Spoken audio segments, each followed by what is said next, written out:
A Little Girl in Old New York by Amanda Minnie Douglas. Chapter 1. The Little Girl. How would you like to go to New York to live, little girl? The little girl looked up into her father's face to see if he was making fun. He did sometimes. He was beginning to go down the hill of middle life, a rather stout personage, with a fair, florid complexion, brown hair, rough and curly, and a border of beard shaved well away from his mouth. Both beard and hair were getting threads of white in them. His jolly blue eyes were mostly in a twinkle, and his good-natured mouth looked as if he might be laughing at you. She studied him intently. 3 months before, she had been taken to the city on a visit, and it was a great event. I suspect that her mother did not like being separated from her a whole fortnight. She was such a nice, quiet, well-behaved little girl. Children were trained in those days. Some of them actually took pride in being as nice as possible, and obeying the first time they were spoken to without even asking, "Why?" The little girl sat on a stool sewing patchwork. This particular pattern was called a lemon star, and had 8 diamond-shaped pieces of 2 colors, filled in with white around the edge, making a square. Her grandmother was coming to join it for her, and have it quilted before she was 8 years old. She was doing her part with a good will. "To New York?" she repeated very deliberately. Then she went on with her sewing, for she had no time to waste. "Yes, pussy." Her father pinched her cheek softly. The little girl was the most precious thing in the world, he sometimes thought. "What, all of us?" You see, she had a mind to understand the case before she committed herself. "Oh, certainly, I don't know as we could leave anyone behind." Then he lifted her up in his lap and hugged her, scrubbing her face with his beard, which gave her pink cheeks. They both laughed. She held her sewing out with one hand, so that the needle should not scratch either of them. "I can't hardly tell." And her face was serious. "I want to explain to you that this little girl had not begun with grammar. You may find her making mistakes occasionally. Perhaps the children of today do the same thing." "Would we move everything?" raising her wondering eyes. "Well, no, not quite," and a humorous light crossed his face. "We can't take the orchard, nor the meadows, nor the woods, nor the creek." I think he said medders and crick, and his nor sounded as if he put an E in it. "There are a good many things we should have to leave behind." He sighed, and the little girl sighed too. She drew up her patchwork and began to sew. "It is a great deal of trouble to move," she began gravely. "I must consider." She had caught that from Great Aunt Van Cortlandt, who never committed herself to anything without considering.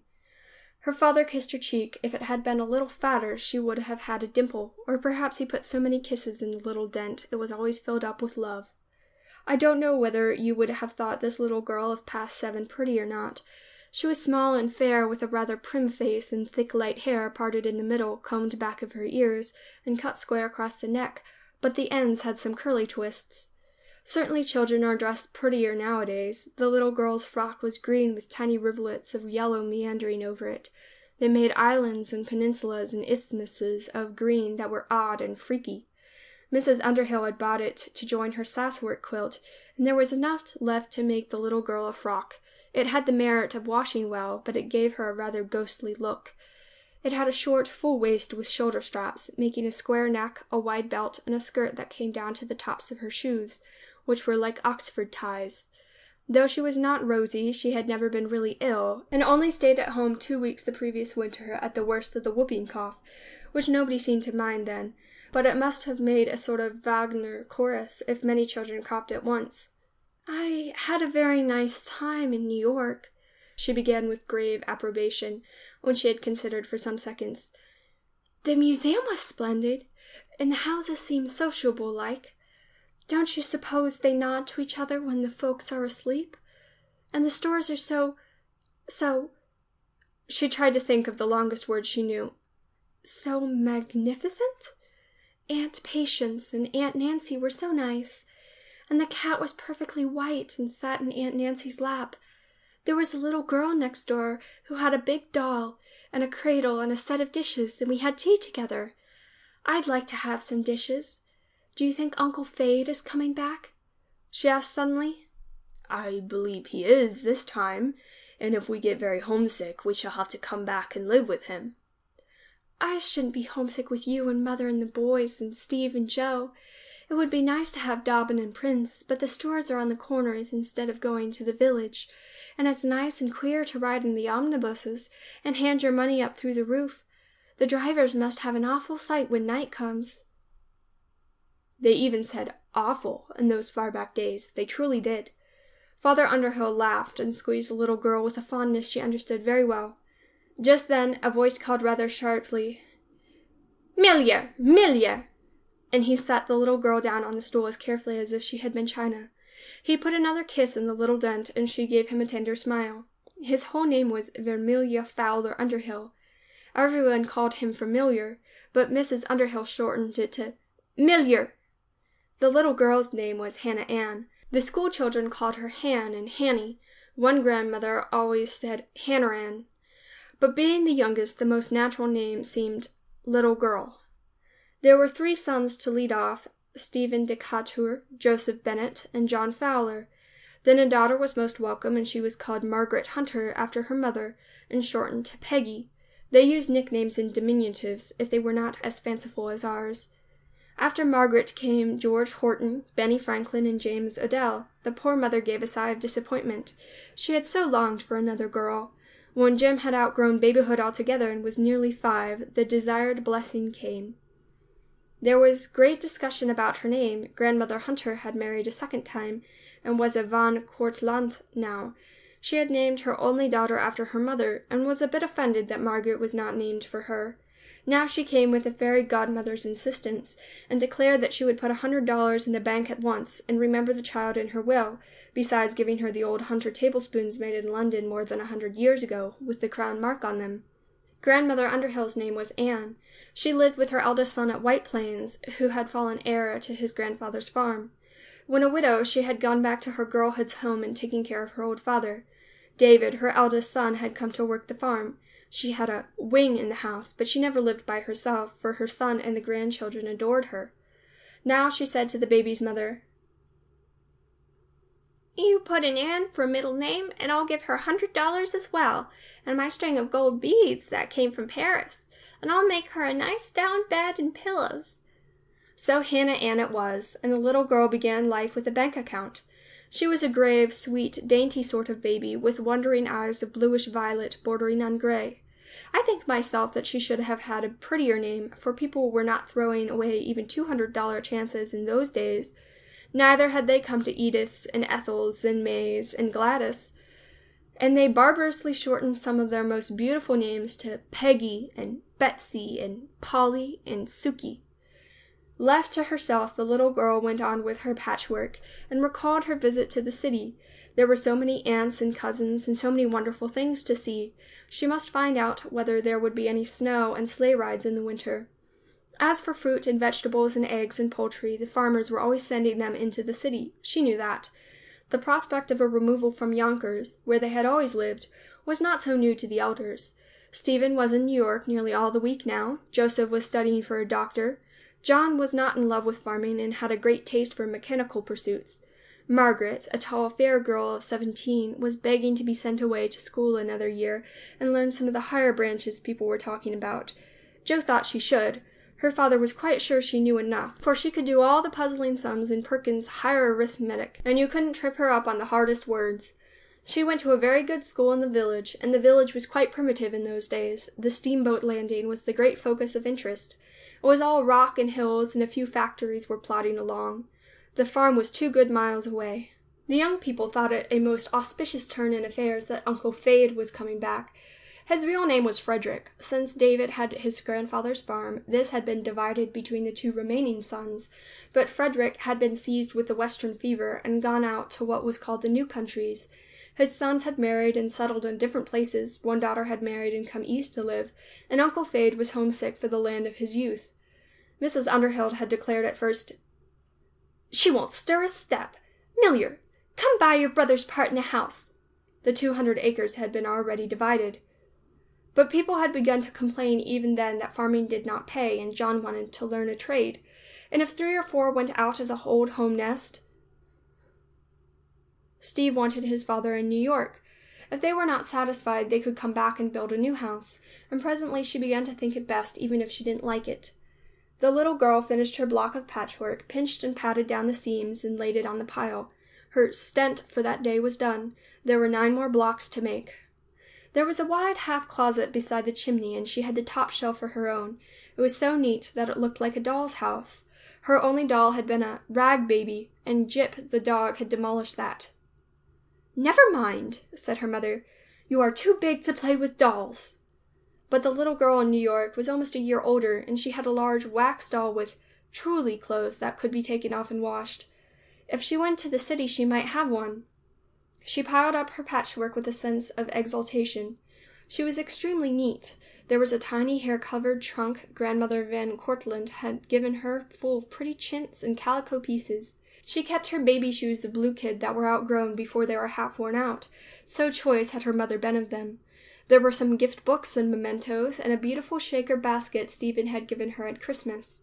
It was round, so she imagined you put something in it and shook it, for she had no idea that Shakers were a community and made dainty articles for sale, even if they discarded all personal vanities. She went through to the next room, which was the kitchen in winter and dining room in summer. She took down her blue and white gingham sunbonnet, and skipped along a narrow path through the grass to the summer kitchen. This was a short distance from the house, a big square room with a door at each side and smoky rafters overhead. The brick and stone chimney was built inside, very wide at the bottom and tapering up to the peak in the roof. There was a great black crane across it with 2 sets of trammels suspended from it, on which you could hang 2 kettles at the same time. If you have never seen one, get Longfellow's beautiful illustrated poem, The Hanging of the Crane. A great many old country houses had them, and they were considered extremely handy. The presiding genius of the kitchen was a fat old black woman, so old that her hair was all grizzled. When she braided it up in little tails on Saturday afternoon, Hannah Ann watched with a kind of fascination. She always wore a plaid Madras turban with a bow tied in front. She had been Grandmother Underhill's slave woman. I suppose very few of you know there were slaves in New York State in the early part of the century. Aunt Mary had sons married, and grandchildren doing well. They begged her now and then to give up work, but she clung to her old home. "Aunt Mary," inquired the little girl, "is the chicken feed mixed?" "Laws, yes, honey. Let me scoop it in the pail. You's got such claws of hands. Don't seem that they ever grow bigger enough for nothing." She ladled out the scalded meat, mixed with bits of broken bread. The little girl laughed and nodded and crossed the small bridge that spanned the creek. The spring, or rather the series of them, ran around the house and down past the kitchen, then widened out into quite a pond where the ducks and geese disported themselves, and the cows always paused to drink on their way to the barn. She went down to the barn. On the carriage house side in the sun were some chicken coops, pretty little chicks whose mothers had stolen their nests, 32 of various sizes, and they belonged to the little girl. She rarely forgot them. There were plenty of chores for Ben and Jim. They drove the cows to pasture, chopped wood, picked apples, and dug potatoes. You wondered how they found any time for play or study. Jim tagged the little girl as she came back with her pail. She could run like a deer. "Here you go, Jim," called Aunt Mary. "You just take this pail and get some of them black bears for supper stead of galloping around like a wild pelican of the desert." And she held out the shining pail. Pelican of the desert was Aunt Mary's favorite simile. In vain had Margaret explained that the pelican was a bird and couldn't gallop. "Laws, honey," the old woman would reply, "I ain't hankerin' arter any ob dis new book larnin'. It's a heap too old for arithmetic and 'stology. I just keeps the plain Bible that served the children of Israel in the wilderness. Some day, Miss Peggy, when you's waded 3 seas of trouble and come out on the good Lord's side and make your callin' and 'lection sure, you'll know more about it, I done reckon." "Come with me, do, Hanny," pleaded Jim.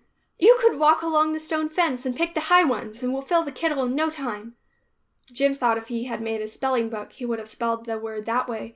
Jim would have been a master hand at phonetics. The little girl crossed 2 of her fingers. That was a sign of truce in the game. "No play till we come back," said Jim.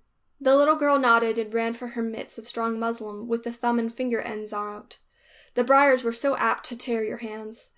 They ran a race down to the blackberry patch. Then they sat on the fence and ate berries. It was really a broad, handsome wall. There were so many stones on the ground that they built the walls as they cleared up. The blackberry lot was a wild tangle. There were some hickory nut trees in it and a splendid branching black walnut. Sometimes they found a cluster of hazelnuts. The great blackberry canes grew 6 or 7 feet high. They generally cut one path through in the early summer. The long branches made arches overhead. The little girl pinned a big dock leaf with a thorn and made a cup. When it was full, she emptied it into Jim's pail. They were such great, luscious berries that they soon had it filled. Then they sat down and rested. Everybody knows it is harder work to pick berries than to play tag. Jim had a piece to speak on Friday afternoon at school. They had these exercises once a month, but this was to be a rather grand affair, as then school closed for a fortnight. That was all the vacation they had. Jim was rather proud of his elocutionary gift. He stood up on a big flat stone and declaimed so that the little girl might see if he knew every word. It was extremely patriotic, beginning, "Columbia, Columbia, to glory arise, the queen of the world and the child of the skies." "Oh, you say it just splendid," declared the little girl enthusiastically. She never laughed and teased him as Peggy did. She was learning some verses herself, but she wondered if she would have courage enough to face the whole school. They were in her child's reader, with the little busy bee and let dogs delight to bark and bite. She thought them beautiful. "The rose has been washed, lately washed in a shower, which Mary to Anna conveyed." It puzzled her small brain a good deal as to why the rose needed washing, but Peggy showed her one day how dusty the leaves and flowers grew in a dry time, and she learned that the whole world was the better for an occasional washing. She asked Mary afterward why the clothes were not put out in a hard rain to get them clean. "Laws, honey, they need elbow grease," and the old woman laughed heartily. "I do wish my name was Anna," she said with a sigh. "Well, you just need to put another A to the Ann," said her brother confidently. "And I don't like being called Han and Hanny." "I'd be a heap rather to be called Jim than James. When Pop calls me James, I think it's time to pick myself up mighty spry, I tell you," and he laughed. "It's different with boys," she said with a soft sigh. "Girls ought to have pretty names, and Han or Ann is dreadful." "I'd stand a good deal for $200, and it doubles in 14 years, and 7 again. Why, you'll have more than $500 when you've grown up." She did not know the value of money and thought she would rather have the pretty name. Yet she wasn't quite sure she would choose Anna. "You stay here while I run after the cows," said Jim. "It will save another journey." Boys were often economical of their steps, I have noticed. Perhaps this is how they gained time for play. The little girl jumped down presently and looked over at the wild flowers. There were clusters of yarrow in bloom, spikes of yellow snapdragons, and a great clump of thistles in their purple glory. She must tell her father about them and have them rooted out. Would it hurt them to be killed? She felt suddenly sorry for them. A squirrel ran along and winked at her as he gave his tail an extra perk. Nothing was ever afraid of the little girl, but she ran from the old gobbler and the big gander who believed he had preempted the farm from the Indians. She generally climbed over the fence when she saw Old Red, who had an ominous fashion of brandishing her long horns. But she didn't mind with Jim, nor Benny. Jim came now and took up the pail. The cows meandered along. She was rather glad Jim did not see the thistle. She would not tell him about it tonight. End of Chapter 1. A Little Girl in Old New York by Amanda Minnie Douglas. Chapter 2. Goodbye to an Old Home. When they reached the barn, they saw Aunt Mary carrying a great platter of corn up to the house. The little girl washed her hands and her face, that was quite rosy now, and followed. How delicious it all looked! White bread, corn cake, cold chicken, pot cheese in great creamy balls, and a hot molasses cake to come on with the berries. The little girl always sat beside her mother, and Margaret on the boys' side to help them. There were 4 boys and 2 hired men. Mrs. Underhill was a notable housekeeper. She was a little sharp in the temper, but Mr. Underhill was so easy that someone had to uphold the family dignity. She complained that Malire spoiled the children, but they were good-natured and jolly, and quite up to the average. After supper, the cows were milked, the horses fed and bedded. Margaret and her mother packed up the dishes in a big basket, and the boys took them down to Mary. Mrs. Underhill looked after the milk. The little girl went out on the wide porch and studied her lessons. There were 2 long lines in Webster's Elementary Spelling Book to get by heart, for the teacher skipped about. The children went up and down, and it was rare fun sometimes. The little girl had been out of the Baker class a long time. They call it that because the first column began with that easy word. She was very proud of having gone in the larger class. Her father gave her a silver dollar with a hole punched through it, and Steve brought her a blue ribbon for it. She wore it on state occasions. She studied Peter Parley's geography and knew the verses beginning, "The world is round and like a ball, sings swinging in the air." How it could be puzzled her. She asked her father, for she thought he knew everything. He said he believed it was, but he could never make it seem so. Aunt Mary strenuously denied it. "Stands to reason de folks would fall off when it went swirlin' round. De good Lord, he knows his business better'n dat. Just don't mind any such foolin', honey. It's clear again de Bible dat speaks ob de sun's risin' and settin', and de Lord neber makes any mistake 'bout dat ar Bible." The little girl studied her lesson over 4 times. Then Jim came up and they had a game of tag. Dave Andrews and Milton Scott sat out under the old apple tree, smoking their pipes and talking politics. One was a Whig and the other a Democrat, who believed that we had never had a president worth mentioning since Andrew Jackson, Old Hickory as he was often called. When her father came round the corner of the house, she stopped running after Jim and held out both hands to him. Her cheeks were like wild roses, and her eyes shone with pleasure. They sat down on the step, and he put his arm about her and cuddled her up to his side. She told him she had gone up 3 in saying 7 times in the multiplication table, and 4 in spelling tetrarch. Then, when Charlie Banks was reading, he said "condigan," and the class laughed. She also told him she had been studying about Rhode Island and Roger Williams, and all the bays and inlets and islands. She made believe comb his hair with her slim little fingers, and once in a while he opened his lips like a trap and caught them, and they both laughed. Presently Mrs. Underhill, who sat by the window knitting in the twilight, said, "Malia, that child must go to bed." She felt she had to issue this mandate 2 of 3 times, so she began early. They hugged each other and laughed a little. Then he said, "All the chickens right?" "Yes, I counted them. They're so cunning and lovely." "I hope they'll get their feather cloaks on before cold weather," said her father. "Malia, that child must go to bed. I don't see why you want to keep her up all hours of the night." They hugged each other a little closer this time, and did not laugh, but just kissed softly. It was beginning to grow dusky. The peeps and crickets and katydids were out in force. The katydids told you there would be frost in 6 weeks, when her mother added in a dignified tone, "Come, Hannah Ann." The little girl took one last hug and came into the room. Margaret had lighted the candles in their polished brass candlesticks. One stood on the hall table, one on the stand in the middle of the room. Mrs. Underhill had knit past the seam in her stocking, and pulled out a few stitches. Then she laid it down and unfastened the little girl's frock and said, "Now run to bed this minute." Margaret was reading, but she glanced up and smiled.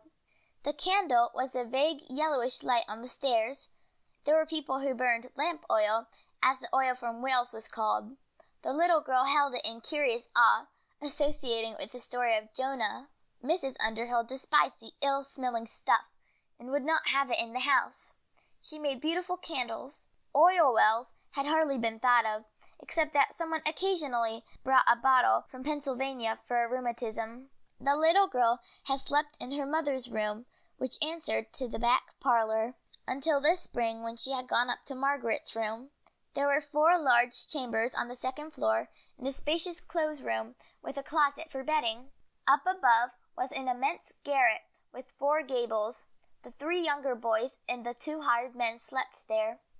The little girl didn't mind going to bed alone, but her mother generally found some good reason for going upstairs. On cool nights she was afraid the little girl wasn't well covered, and tonight she looked in and said, "I hope you're not bundled up in a blanket this hot night, Hannah Ann. Children seem to have such little sense." "Oh no, I have only the sheet over me." But the little girl raised up and held out her arms, and her mother gave her a soft squeeze, and patted the pillow and said, "Now you must go to sleep like a good little girl," quite as if she was in the habit of being bad, and not going to sleep, but they both understood. You may think the little girl's life was dull with lessons, and sewing, and going to bed at dusk, but she found no end of fun. Now and then a host of cousins came, and they climbed trees, ran races, waded in the brooks, went off to the woods, and swung in the wild grapevines. Sometimes they walked out on the end of a wide-spreading branch, holding to the one above, and when they began to teeter too much, they gave a spring and came down on the soft ground. The little girl could go out a long way because she was so light and fearless. They never broke their necks or their limbs. They laughed and shouted and turned somersaults and ran races. No day was ever long enough. The school was a good mile away, but on very stormy days they were taken in the covered wagon. They studied with a will, just as they played, and you heard nothing about nerves in those days. Some of the parents came that last day at school. Jim acquitted himself creditably in his Ode to Columbia, and the little girl recited with a rose in her hand, though Margaret had quite a trouble to find one for her. Roses didn't bloom all the year round as they do now. When the children were dismissed, they went out and gave some deafening hurrahs for the 2 weeks' vacation. Oh, what throats and lungs they had! When the little girl reached home, she found a house full of company. When families have lived from 100 to 200 years in one section of the country, they get related to almost everybody. And though Aunt Becky Odell was a second cousin of her mother's, she was aunt to the little girl all the same. She had come up from West Farms to spend a few days and brought her 2 little girls. Some other relatives had come from Tarrytown. The little girl greeted everybody, took off her Sunday white frock that had a needlework edge that her mother had worn 20 years and more ago. Then she took the little girls out to see the chickens and hunt some eggs and have a good play on the hay in the barn. "Oh, ain't you just crazy to go to New York to live?" cried Polly Odell. "The stores are so beautiful. When I go down, I just don't want to come back." "You was homesick at Aunt Phoebe's, you know you was," said her sister with small regard for her tense. "Well, I didn't like Aunt Phoebe's one bit. She's old and cross, and she isn't our own aunt either. She won't let you stand by the window lest you breathe on the glass, and she won't let you rock on the carpet, nor run up and down stairs, nor touch a book, and makes you get up at 5 in the morning when you're so sleepy. She wanted me to stay, 'cause she said I was handy to wait on her. And it wasn't truly New York, but way up by the East River. I wouldn't have stayed for $1. I just jumped up and down when Poppy came, and she said, 'For goodness sake, don't thrash out all my carpet with your jouncing up and down. You can just go yourself, Janey Odell, and see how you like it. I'm sure I don't want to go, but you just jumped at it.' Well, I thought it would be nice. But oh, Hannah Ann, it's just splendid here. And tomorrow Uncle Malire's going to take us out riding. He said so. Oh, Hannah Ann, wasn't you awful feared to speak a piece before all the folks at school?" Polly Odell looked at her in amazement. "Well, just at first. I wouldn't dash to for $1," cried Janey.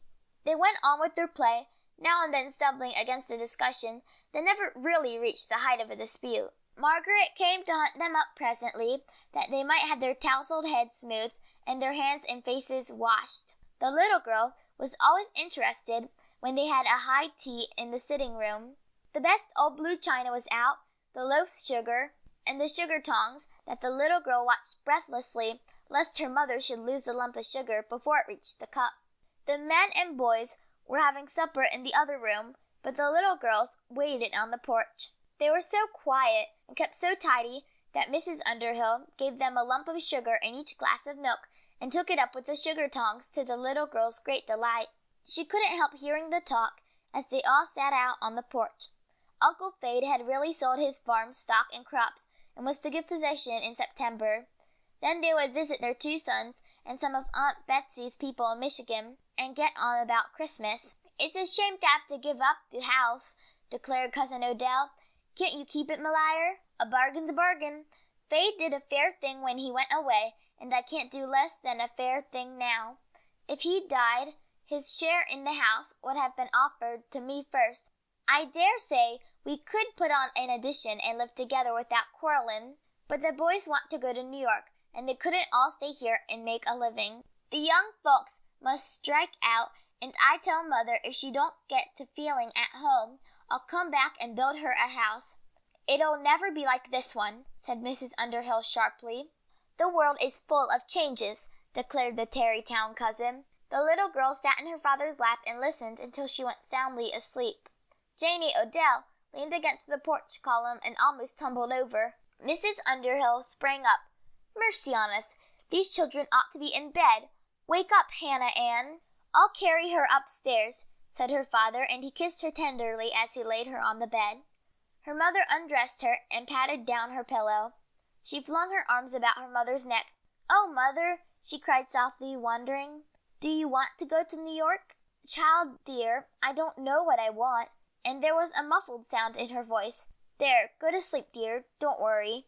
They inspected the pretty knoll the next day where Mrs. Underhill was to have her new house built if they didn't take root in New York.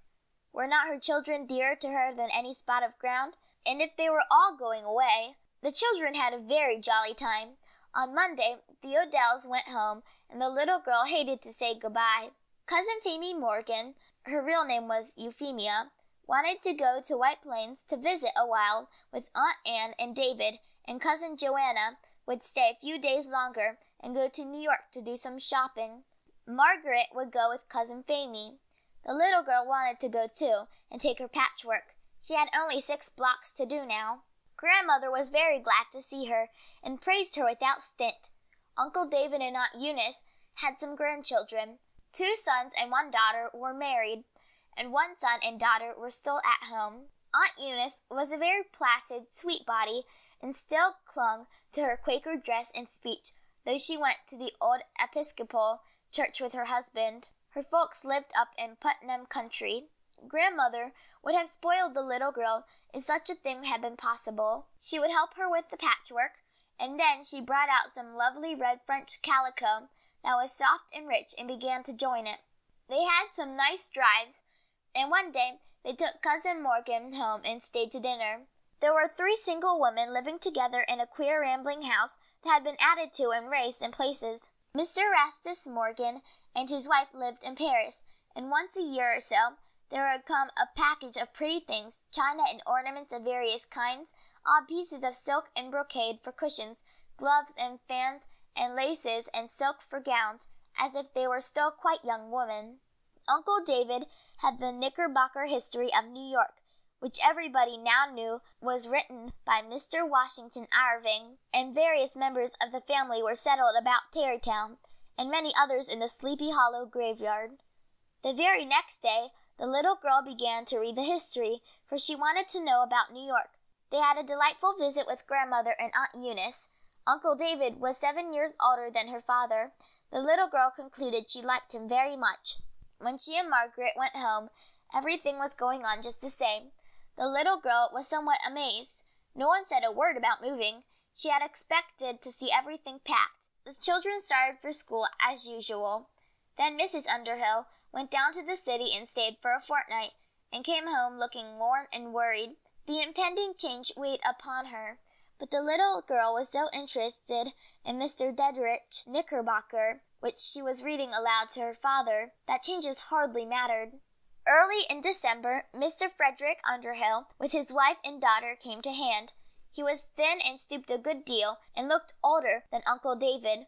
Aunt Crete's name was Lucretia, and the little girl was amazed to learn that. She was tall and thin, and wore a black lace sort of cap to cover the bald spot on her head. Then she had a false front of her dark hair.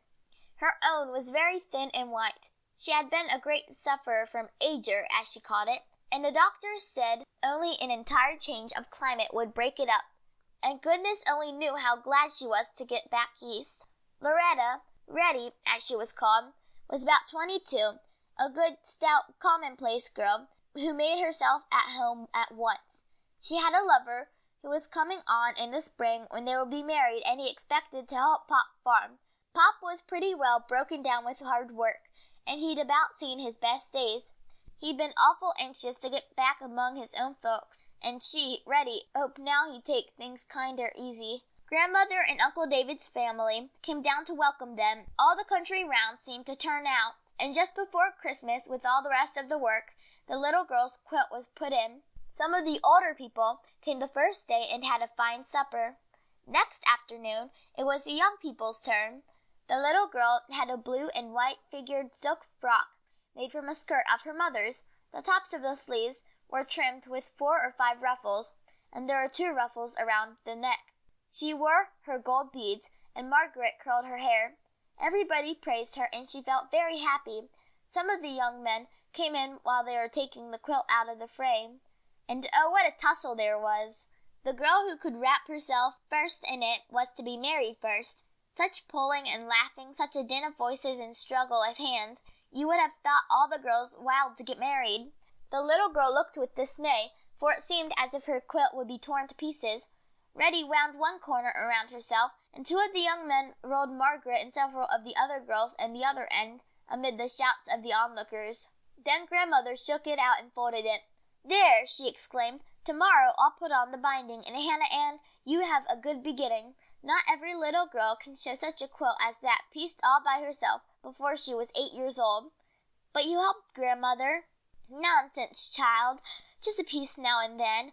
And I've a nice pair of wool blankets I'm saving up for you that I spun myself. You'll have a good many things saved up in a dozen years." What fun they had afterward! There were 2 black fiddlers in the hall. One was Cato, Aunt Mary's grandson, a stylish young fellow much in demand for parties. They danced and danced. Steve took his little sister out several times, and John danced with her. Her father thought her the very prettiest one in the crowd. Her mother let her stay up until 11. "I'm so sorry you are going away," said Reddy the next morning. "I never did have such a good time in my life. I don't see why we can't all live together in this big house." In the new year, the real business of changing began. It was hard to select a house. Joe said all New York was going uptown, and that before many years the lower part of the city would be given over to business. Bond and Amity Street, around St. John's Park and East Broadway, were still centers of fashion. The society people had come up from the Bowling Green and the Battery, though there were still some beautiful old houses that business people clung to because they wanted to be near to everything. Harlem and Yorkville were considered country. Up on the east side, as far as 80th or 90th Street, there were some spacious summer residences with beautiful grounds. A few fine mansions clustered about University Square. City Hall Park was still covered with fine-grown shade trees. There was such a magnificent fountain that Lydia Maria Child, describing it, said there was nothing to equal it in the old world. Still, the unmistakable trend was uptown. Grace Church was agitating a new building at 10th Street. Rows of houses were being put up on the new streets, though downtown people rather scoffed and wondered why people were not going up to Harlem and taking their business places along. After much discussion, the Underhills settled upon First Street. Stephen made the decision, though he had great faith in uptown. This was convenient. Then they could buy through to Houston Street, and there was a table and sort of storehouse on the end of the lot. And though you wouldn't think it now, it was quite pretty and refined then, from Avenue A out to the Bowery. They were in a row of nice brick houses quite near First Avenue on the lower side of the street. Opposite it was well built for quite a space, and then came the crowning glory of the block. About a dozen houses stood 30 or so back from the street and had lovely flower gardens in front. Stephen would have liked one of these, but the houses were not roomy enough, and in their own place they had a nice grass plot, some flower beds, and several fruit trees, beside a grape trellis. He thought his mother would be less homesick if she could see some bloom and greenery. It was the last of March, 1843, that the little girl came to New York. Mrs. Underhill believed it only an experiment. When the boys were grown up and married, settled in their own homes, she and Malire would go back to Yonkers on their part of the farm, and have a nice big house for their old age and for the grandchildren. In her motherly heart she hoped there would be a good many of them. She couldn't have spared any of her 8 children. The house in First Street seemed very queer. It had a front area and 2 basements, 2 parlors on the next floor, and folding doors, and a long L room, rather narrow, so that it would not darken the back room too much. Upstairs there were 3 large chambers and 1 small one. and on the fourth floor, that did not have full-sized windows, 3 more. That there was no garret caused endless lamentation. They could not bring old Mary, indeed she would not come, but they had a rather youngish countrywoman whose husband had deserted her, and who was looking for a good home. Mary thought she would stay a while with the new folks and get them broke in, as she phrased it, and then go and live with her son. The little girl stood on her own front stoop, looking up and down the street. It was queer the houses should be just alike, 6 brownstone steps and iron side railings, and an iron railing to the area that was paved with brick. You would always have to be thinking of the number, or you might get into the neighbor's house.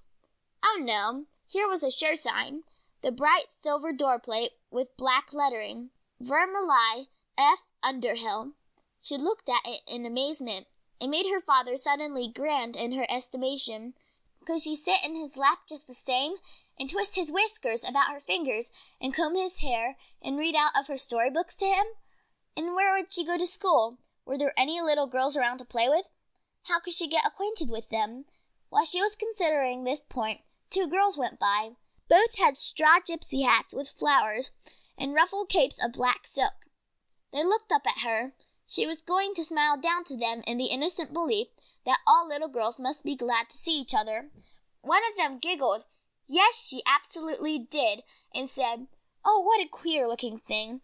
Her frock comes down to her shoe-tops like an old woman's, and that sunbonnet! Why, she must have just come in from the backwoods." End of chapter 2.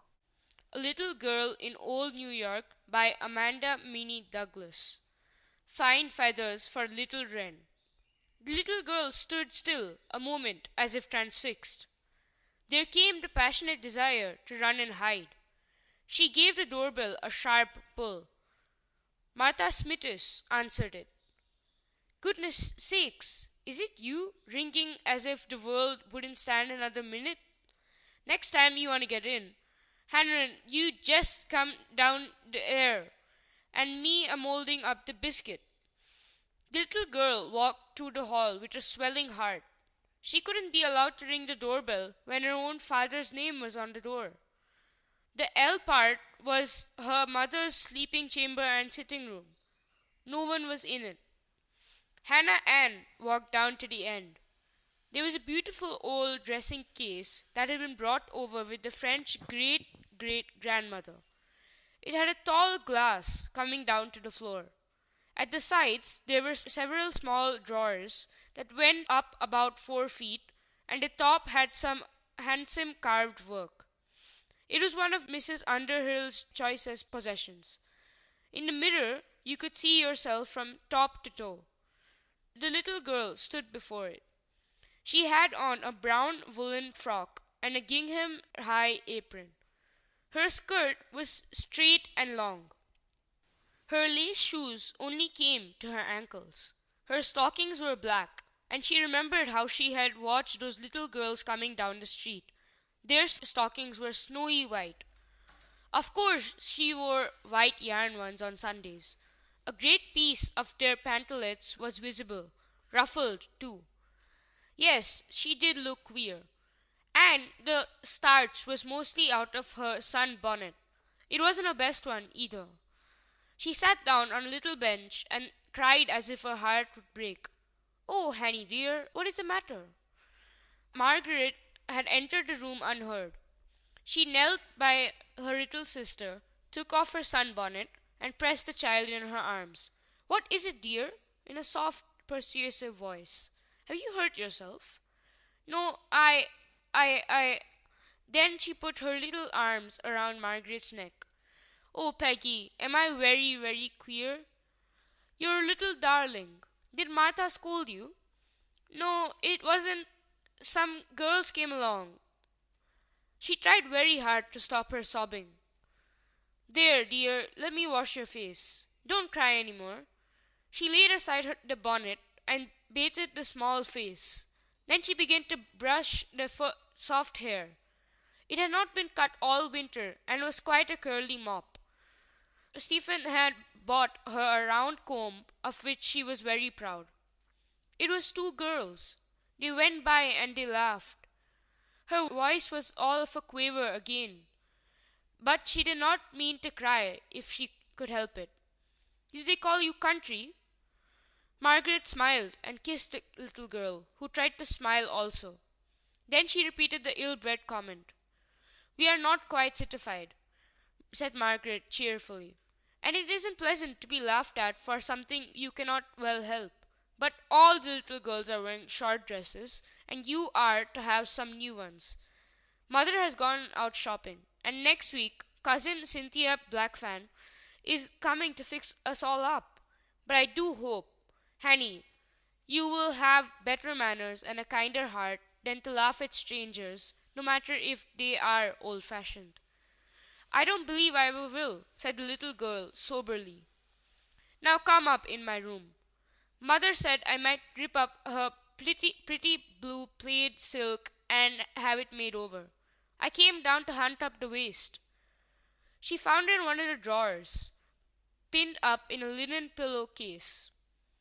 And you can have on a white apron, the elder said when they reached the room. This had long sleeves and a ruffle round the neck. The little girl was ever so much improved, and I think she would have felt comforted if she could have heard the rest of the talk between the two girls. I do wonder if she belongs to new people, said the girl who laughed. They can't be much. They came from the country somewhere. But they bought all the way through to the other street, and Ma said she meant to call on them.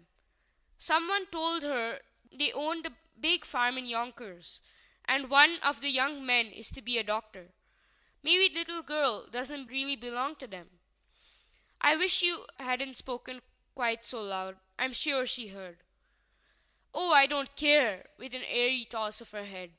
Mother said the other day she shouldn't bother about new neighbors. Calling on them is out of style. Hanny looked out of the window a long while. Then she said gravely, Margaret, are all those old Dutch people dead that were in history? And where was their Bowery? It is the Bowery out there, but it was changed. That was a long, long time ago. If I lived, then no one would have laughed about my long frock. I almost wish I had been a little girl then. Perhaps there were other things to laugh about. I don't mind a laughing now, but they must have had lovely gardens full of tulips and roses. There doesn't seem any room for such things. And lanes, you know. Did the new people drive the Dutch away? The English came afterward. You will read about it in history. And then came the war. That grandmother knows about? Margaret, I think New York is a great, strange, queer place. There are a good many queerness, aren't there? Margaret assented with a smile. Oh, there's father in the wagon. Little girl was all a tremor of gladness. He caught her eyes and beckoned, and she ran down. But she couldn't manage the night latch, and so Margaret had to follow her. Bundle up, my little girl, he said. I've got to drive up to Harlem, and I'll take her along. Hanny almost danced for joy. Margaret found her red merino coat. The collar was trimmed with swan's down, and her red silk hood had an edge of the same.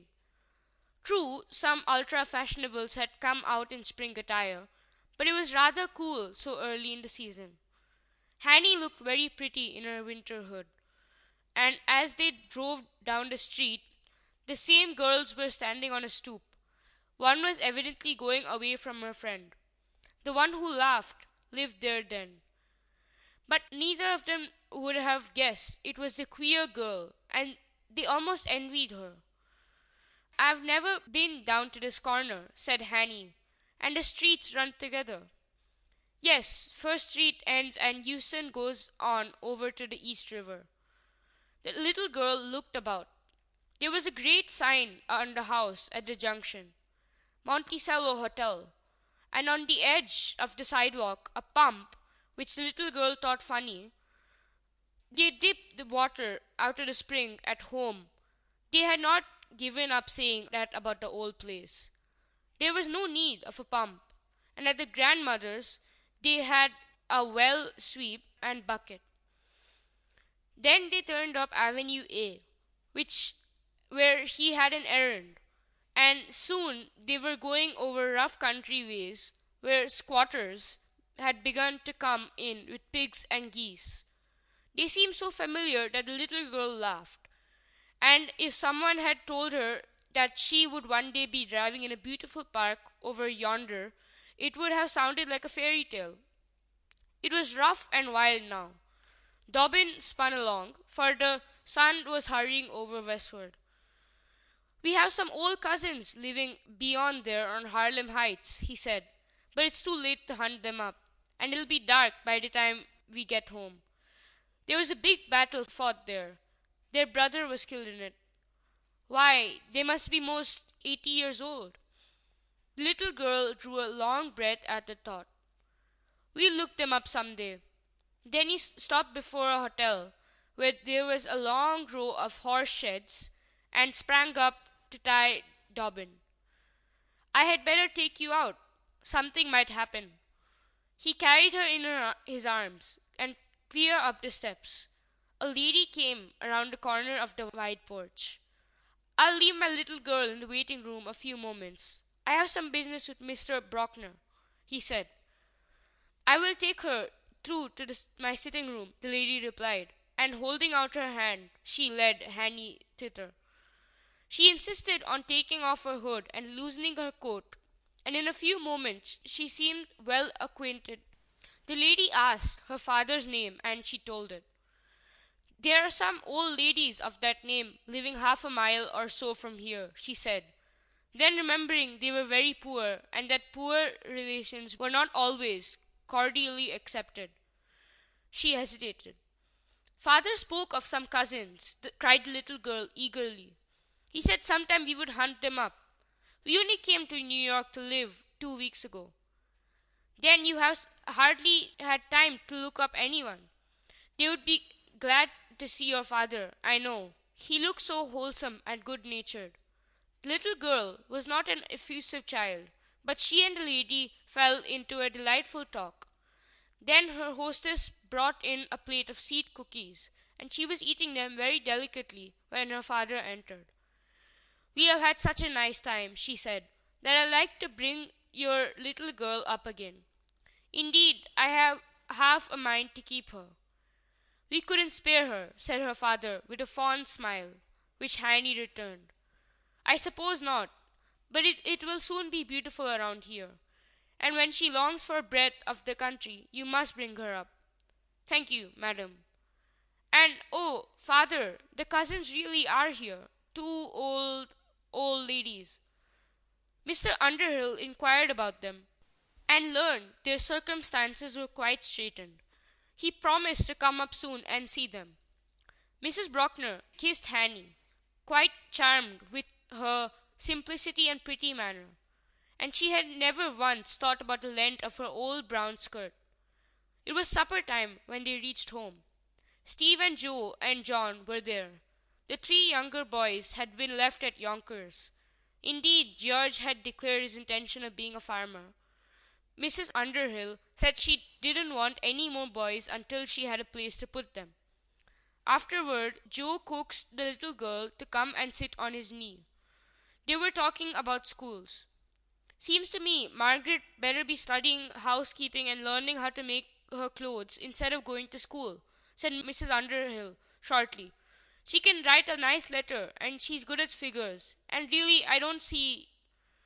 She wants to be finished, returned Steve with a laugh. She's a city girl now. I've been looking schools over. There are several establishments where they burnish up young ladies. There's Madame Chagari's. I won't have her going to any French school and reading wretched French novels. Steve threw back his head and laughed. He had such splendid, strong, white teeth. My choice would be Rutgers Institute. It's going to be the school of the day, declared Joe. Exactly. I was coming to that. There will be 1 term before vacation. I call it all foolishness. And she'll be 18 on her next birthday, said her mother. If she wasn't a good scholar already, and what more do you expect her to learn? They all laughed at their mother's little ebullition of temper. "The world grows wiser every day," said Joe sententiously. "And what are we going to do, Pussy?" Steve reached over and gave the little girl's ear a soft pinch. "I'm going to look up a nice school for her myself." "Don't begin to worry about a child not yet 8 years old," said their mother sharply. "8 years? She'll soon be that," remarked her father with a soft sigh, and he wished he could keep her a little girl always. They went on discussing Rutgers Institute. That was one of the most highly esteemed schools of the day for young ladies. Steve looked over at his fair sister. She was almost as pretty as Dolly Beekman. Dolly had some dainty, attractive ways, played on the piano, and sang, and Peggy had a voice blithe as a bird.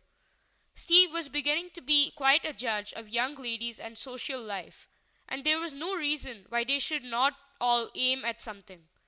They had good family names to back them. Family counted, but so did education and accomplishments. Mrs. Underhill gave in. Steve would have his way. But then he was such a good, upright, affectionate son. So when he announced that he had registered his sister, Margaret's pulses gave a great thrill of delight. There was so much to do. True, Martha was a good cook and capable, and there was no milk to look after, no churning, no poultry, and the countless things of country life.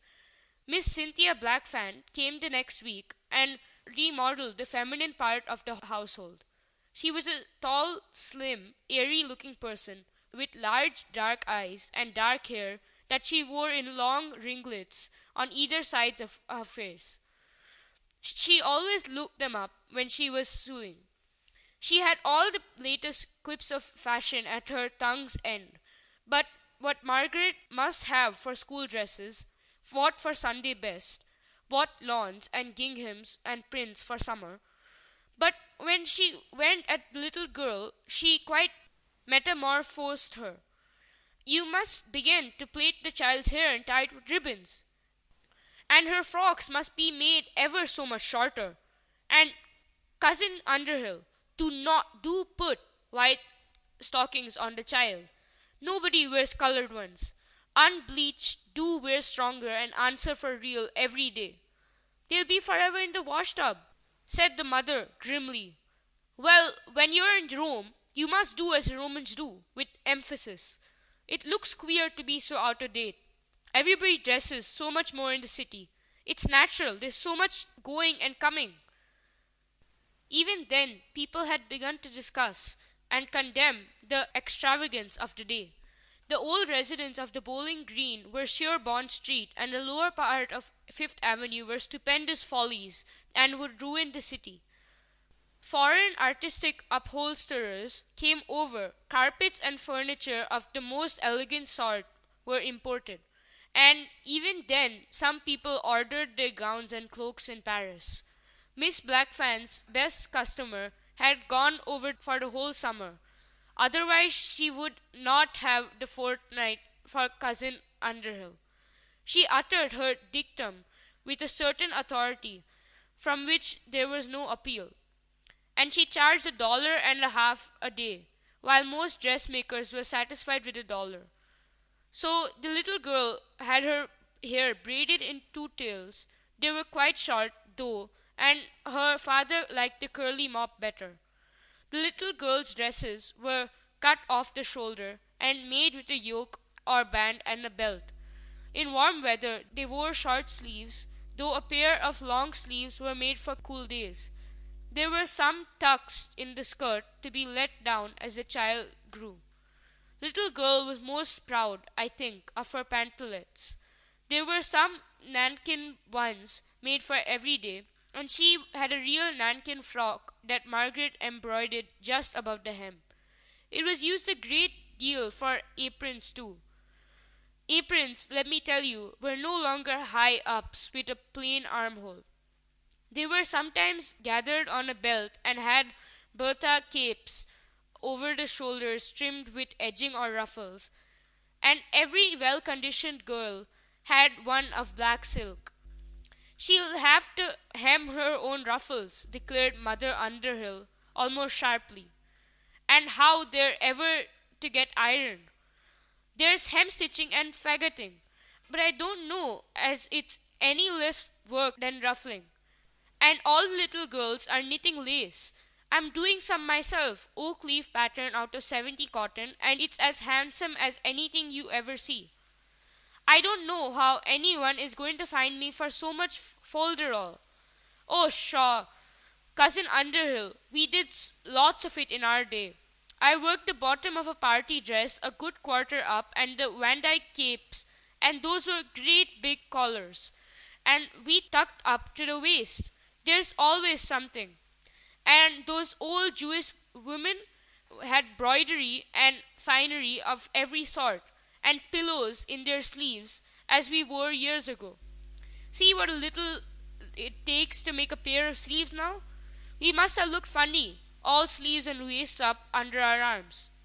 When you consider that sewing machines had not been invented, it was a wonder how the women accomplished so much. But they always had some catchwork handy. The little girl was provided with a pretty work basket, 6 spools of cotton, a pin cushion, a needle book, a bit of white wax, and an emery, which was a strawberry shaped cushion topped off with some soft green stuff she knew afterward was chenille. This was to keep her needles bright and smooth. Then she had 3 rolls of ruffling, yards and yards in each piece. One was cambric, one was fine lawn or nainsook, and one of dimity. She had done some overseam in sheets. She had hemmed towels and some handkerchiefs, and sewed a little on the half-dozen shirts Margaret had made for father last winter. But the stitches had to be so small, and oh, so close together. Then they looked badly if they were not straight. She liked the dimity the best because the stitches seemed to sink in, and it ruffled so of itself. But the little girl didn't sew all the time.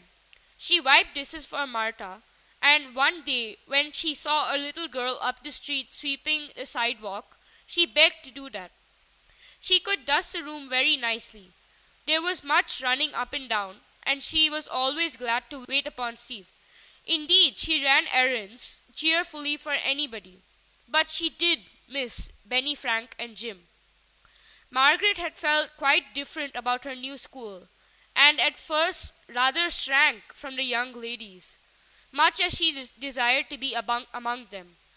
But she found herself quite advanced in some of the studies, and in a week's time began to feel at home. 2 girls were very friendly, Mary Barclay and Annette Beekman. Perhaps Steve hadn't been quite as disinterested as it seemed. He had met Dolly Beekman at Miss Jane Barclay's party early in the winter. They had taken a mutual fancy. Old Peter Beekman lived at the lower end of Broadway and had a farm up the East River, about 96th Street. He had 5 girls, and the 2 last had been sore disappointments. But Harriet, the eldest, had married her cousin and had 4 Beekman boys. 2 others were married. Dolly had graduated from Rutgers the year before and was now 19. Annette, as the old Dutch name was spelt, was not quite 17. Margaret had been put in her class in most branches. Steve did want the Beekmans to think well of his people. He and Dolly were not declared lovers, but they understood each other. Old Peter made inquiries about the young man, and if they had not been satisfactory, Stephen would soon have known it. So he felt quite assured, and though his mother talked of her son's marrying, he knew just at first it would come a little hard to find she had a rival. "Well, Peggy," he said Friday evening of the first week, "how does school go? Seen any girls you like?" "I've seen 2 that know you," and Margaret laughed. "Mary Barclay said you had been at their house, and so did Annie Beekman." "Yes, I was at Miss Beekman's party. Quite a fine affair. And I've been there to play whiles. They're a jolly crowd. Next winter We must have few parties, and I'm going to get a piano. Oh, you're lovely, Steve. She squeezed his arm rapturously. You have a very pretty voice, Peggy. Annie Beekman's sister sings beautifully. How do you like Annie? Why, you can never tell whether she is in earnest or quizzing you. But she's ever so much prettier than Mary. Yes, on the whole, I like her. You ought to see her sister Dolly. She has real flaxen hair and such a complexion. Annie has a lovely complexion too. There are a great many pretty girls in the world. I have a curious sort of pity for those who are not a bit pretty, Margaret said sympathetically. Steve laughed and nodded, as if the idea amused him. If Margaret and Annie became friends, and if Dolly and Annie came to call, well, he was sure they would all fall in love with Dolly. And then the matter would go on smoothly. People thought more of being friendly with their relations by marriage in those days. End of chapter 3. Recording by Sahil Dalal from Bangalore. A Little Girl in Old New York by Amanda Minnie Douglas. Chapter 4. A Look at Old New York. On a Sunday toward the end of April, Stephen took his two sisters down to the Battery for a walk. It was very warm and spring-like. The cherry tree in their yard had come out in bloom. Buds were swelling everywhere, and the gray spots were all green and shining in the soft golden atmosphere. There was the wide, magnificent expanse of the bay, the edge of Brooklyn, the haze outline of Staten Island, the vague narrows that seemed to lead to some unknown world.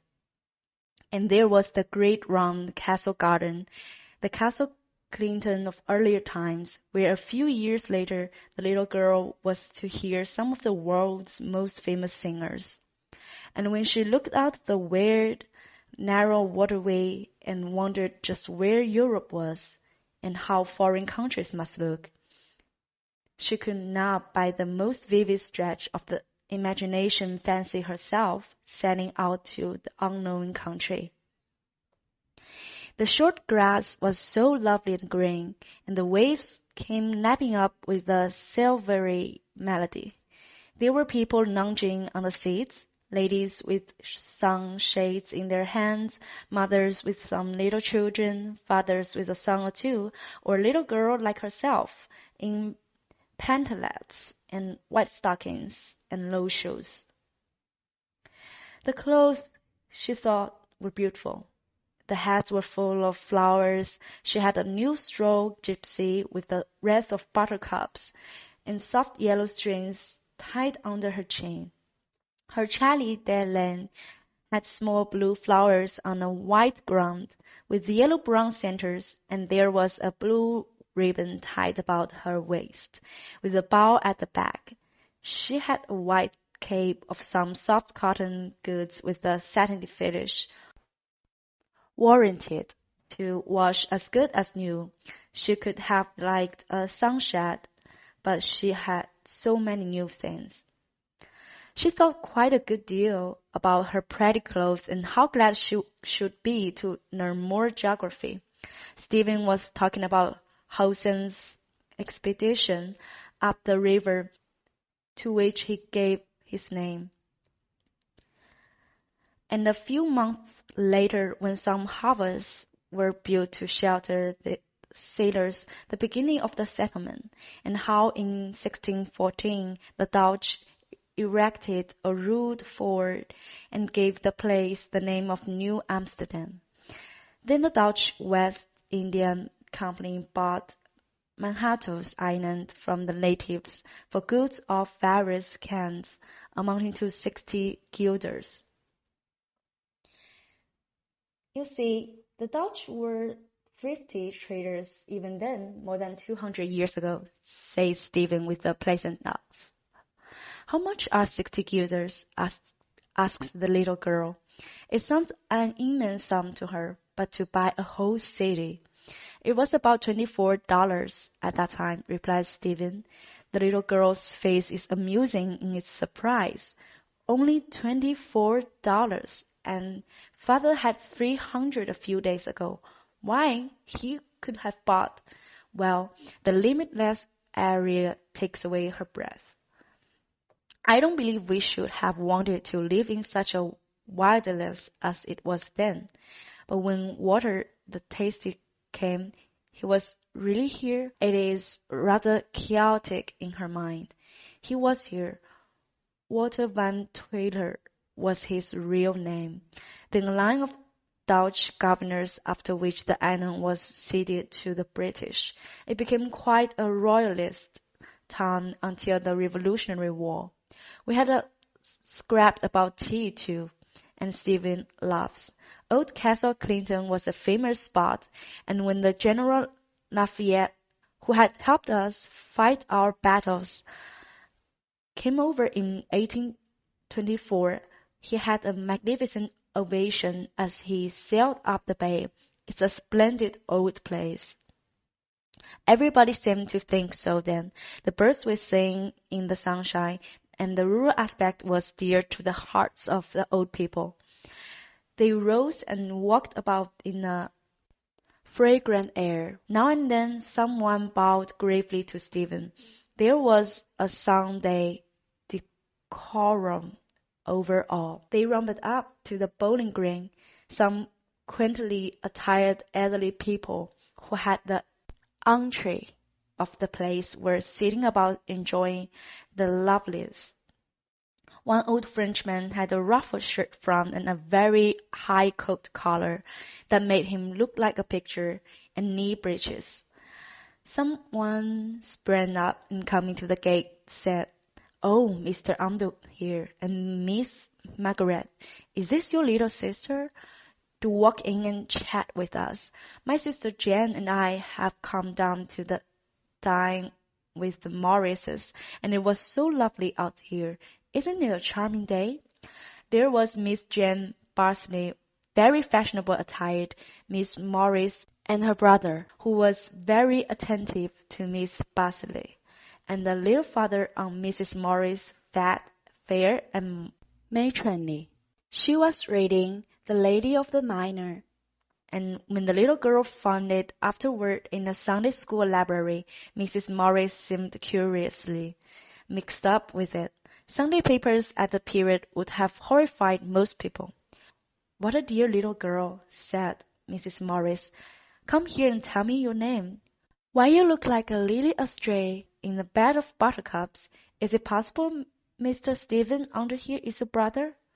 "The eldest and the youngest," explained Stephen, "and this is my sister, Miss Underhill." Mrs. Morris bowed and shook hands. Then she made room on the settee for the child. "You haven't told your name, my dear." Mrs. Morris's voice was so soft, almost pleading. The little girl glanced up and colored, and if the bank could have broken and let her money down in the ocean, or someone could have stolen it and bought a new Manhattan Island in the South Seas, so that she could have had a new name, she wouldn't have minded a bit. But she said with brief sweetness, "Hannah Ann. I was named after both grandmothers. That's a long name for such a little girl. I believe I should call you Nanny or Nancy, and Mr. Morris would call you Nan at once. I never knew such a man for short names. We've always called our Elizabeth Bess, and half the time her father calls her Bet, and save one letter." The little girl laughed. The economy of the thing seemed funny. "What does your father call you?" "Little girl, most always. Margaret was grown into quite a big girl when I was born, so I was the little girl." "Well, that's pretty, too. And where are you living?" "In First Street." "Why, that's way uptown. And let me see, you did live at Yonkers?" "I've never been there. Is it a town?"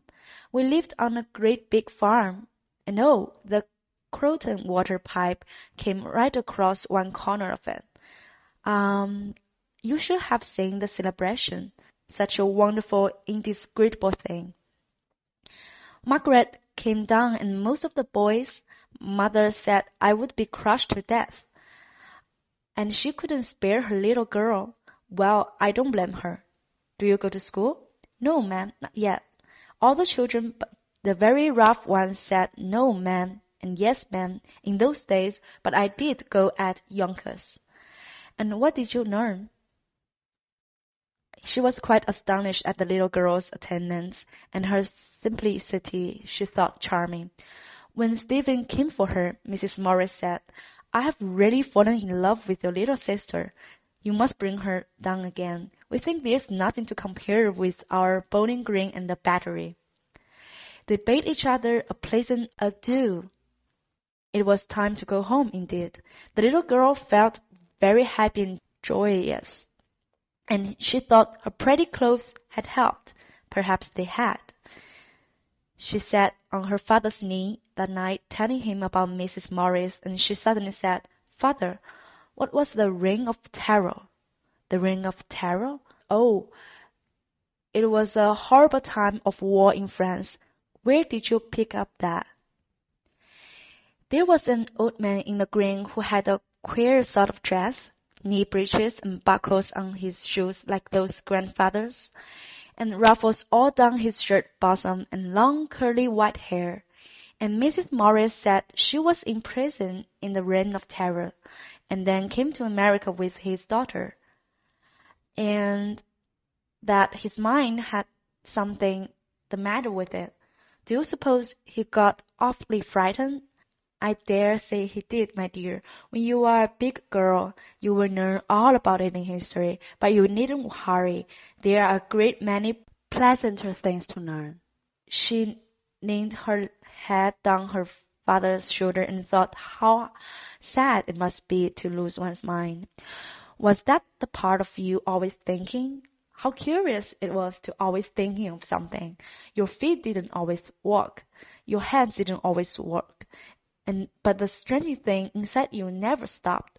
Oh, yes, it had to when you were asleep. But then you sometimes dreamed. And the little girl fell fast asleep over a psychological that she didn't know a word about. Early in the next week, Mrs. Underhill took the little girl and went up to Yonkers. She said she was homesick to see the boys, and oh, how glad they were to see her. Aunt Crete was laid up with the tic douloureux. Reddy was full of work and house cleaning, and her lover had come on. He was a Vermonter by birth, and an uncle in the Mohawk Valley and had brought him up. Then he had gone west, but not taken a special route anywhere. He was tall and thin, with reddish hair and beard, but the cantless blue eyes and a pleasant voice.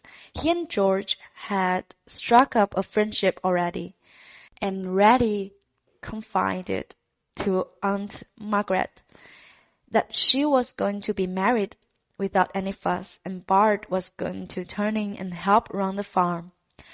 Everything wore a different aspect, even in the brief while Mrs. Underhill had some things to pack up that he was about to leave, a while at least, in the garret. Her sister-in-law was very glad to take anything he wanted to dispose of, since they had sold their furniture at the West. Oh, how wonderful the world was to the little girl! The trees were coming out in bloom.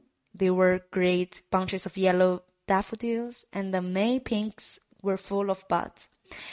And then the chickens, the duck's nest full of eggs, the pretty little dark-eyed calf that the boys had tamed already, and the children at school. Everybody was wild over Henny and glad to get her back. But it was queer that she should miss her father so much. When it came night, she went out on the old stoop and felt strangely lonesome. Then the boys came around, having done up their share of their chores. Do you really like it, Henny? Asked Jim. She knew he meant the city. Well, Father and Steve and Drew and John are there, yet her tone was a little uncertain. Are there any boys about? I don't know any. I haven't had the time to find any girls, but there's a big public school around the house in the street, and I guess there's 1,000 children. You should see them coming out of the gate. I don't believe there's 1,000 children in all New York. That's 1,000, Miss Honey. Honey was sobered by the immensity of her statement, for she was a very truthful little girl. What have you been doing all this time? Jim asked impatiently. Well, there was the house to get to the rights, and we had to have some new clothes made. A girl laughed at me one day and said I looked queer. If I'd been there, I'd punch her head. Yes, I say you are mighty fine. Would I look queer? Oh, boys always look alike, returned Henny reflectively.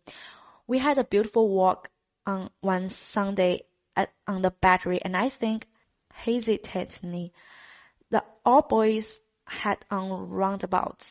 Are you sure they didn't have on overcoats? Don't plague her, Jim. Tell us about the Battery, Henny. Henny could describe that quite vividly. Jim soon became interested. When she paused, he said, What else? She told them of her ride up to the Harlem and the walk down the Bowery to Chatham Square. But there ain't any real Bowers in it anymore, only stores and such things. What a pity, commented Benny Frank. Well, I think I'd like to go as soon as Mommy can get ready. It isn't as much fun here without you all. Oh, Jim, don't say Mommy. They don't do it in the city, said the little girl beseechingly. If you think I'm going to put on French airs, you're much mistaken, Miss Nanny. I'll say Pop and Mommy when I like. I'm not going to dress up in Sunday best manners because you will ruffle pantalettes. It makes you look like a feather-legged chicken. Don't mind him, Henny, said Ben tenderly. I wish I had seen the old man and the bowling green. Do they make balls there? Interrupted teasing Jim. Because I've been reading about France and the reign of terror, Benny Frank went on, not heeding his brother. It was in about 1794. Robespierre was the head of it, and there was the dreadful prison into which they threw everybody they suspected, and only brought them out for execution.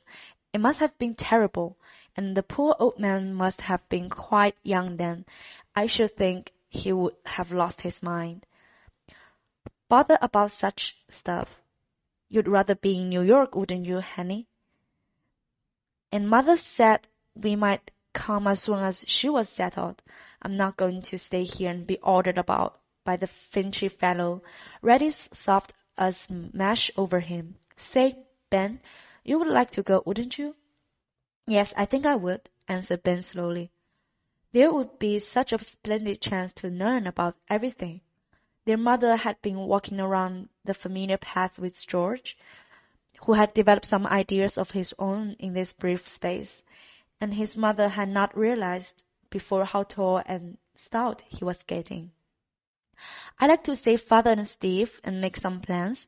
I'd like to work part of Father's ground on shares or some way. I'm glad Dave Andrews is staying on.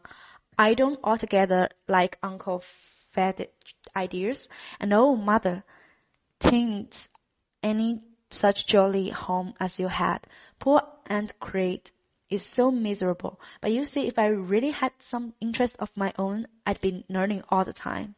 I'm sure your father will consent. His mother felt so proud, leaning on his arm, and sometime they would come back, and they talked about matters over the eager interest, and she quite forgot about the little girl's bedtime. Reddy had joined them and was rehearsing some of her Western experiences, and the little girl sat with wide-open eyes looking at Reddy in the moonlight, thinking what a great, wonderful world it was to have so many places and all so different. Did you have two organs of thought? She was so puzzled about thought anyhow, for with one side of her that didn't see Reddy, she could see her father so plainly in this very corner, and she was in his arms, and with the faculty that wasn't listening to her cousin, she would hear her father's voice. You see, she wasn't old enough to know about dual consciousness. When Henny went upstairs with her mother, the boys went also. Say, Ben. And his brother gave him a dig in the ribs with his elbow. Say, Ben, don't you want to go back to New York with mother? If we just push with all our might and main, together we can. Well, don't push me through the side of the house. You want to be pushed all the while. You are as slow as molasses in winter time. Ben, you take after Uncle Fat. It takes him most all day to make up his mind. Now I can look at a thing and tell in a minute. You seem ready enough to tell. Ben laughed a little provokingly. Well, you can go or not, as you like. 'Tain't half the fun here that it used to be. I didn't think I cared so much for Henny. Is it Henny? In a tone that irritated. It's Henny and mother and John and father and New York. And just a million things rolled into a bundle. If you don't care, I'll fight my way through. There, Benjamin Franklin, you sit on a stone in the middle of the field and fly your kite forever. Jim was losing his temper. Yes, I think I'd like to go. There would be so much to see and learn. Oh, hang it all, simply go. Ben was thinking of the old man. He must have been quite young then, who was in prison through the awful reign of terror. He undressed slowly.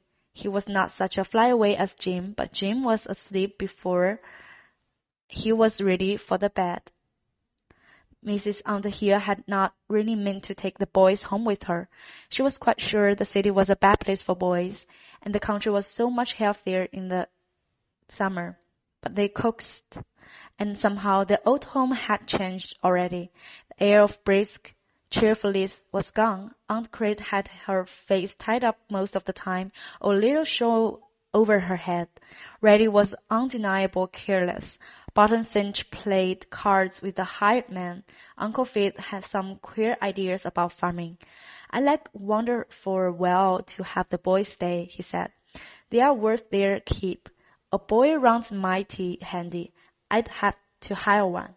Somehow, she wasn't quite willing to have her boys put in the place of a hired one, or one bummed out for the country house. And Jim had been her baby for so long. The little girl pleaded also. She told them finally they might come down and try, but if they were the least bit bad and disobedient, they would be sent back at once. Mrs. Underhill was half cured of her homesickness. She had thought she could never be content in New York. Why, she was almost content already. She and Henny took a walk the last day of their stay up where the new house was to be built. "When all the children are married and father and I get to be old people, we will come back here. I shall want to, Henny." And she held the little girl's hand in a tight clasp. Henny wondered if she would be stout and have full red cheeks and look like Reddy. And oh, she did hope her mother wouldn't have tic delusion and wear shawls over her head. When all the children were married, oh, how lonesome it would be. But she had been quite a little heroine and gone to school one day to see the girls and boys. And one girl said, "I suppose it's city fashion to wear pantaloons that way, but mine doesn't look queer."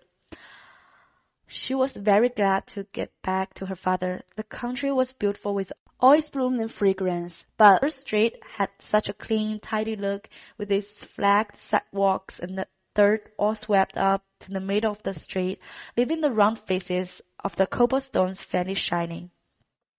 It was quite delightful to show all the boys all over the house and then go through the yard to the stables and greet Darby and Prince, and Battle, the dog, called so because he had been such a fighter, but commonly known as Bat, wagged his whole body with delight at sight of the boys. End of chapter 4. Recording by Vivian Liu. A Little Girl in Old New York by Amanda Minnie Douglas. Chapter 5. Chapter 5. Girls and Girls. A week or so After Mrs. Underhill's return, one of the neighbors called one afternoon and brought her 2 little girls, Josie and Tootie Dean. Tootie stood for Susan. The little girl was summoned, and the 3, after the fashion of little girls, sat very stiff on their chairs and looked at each other.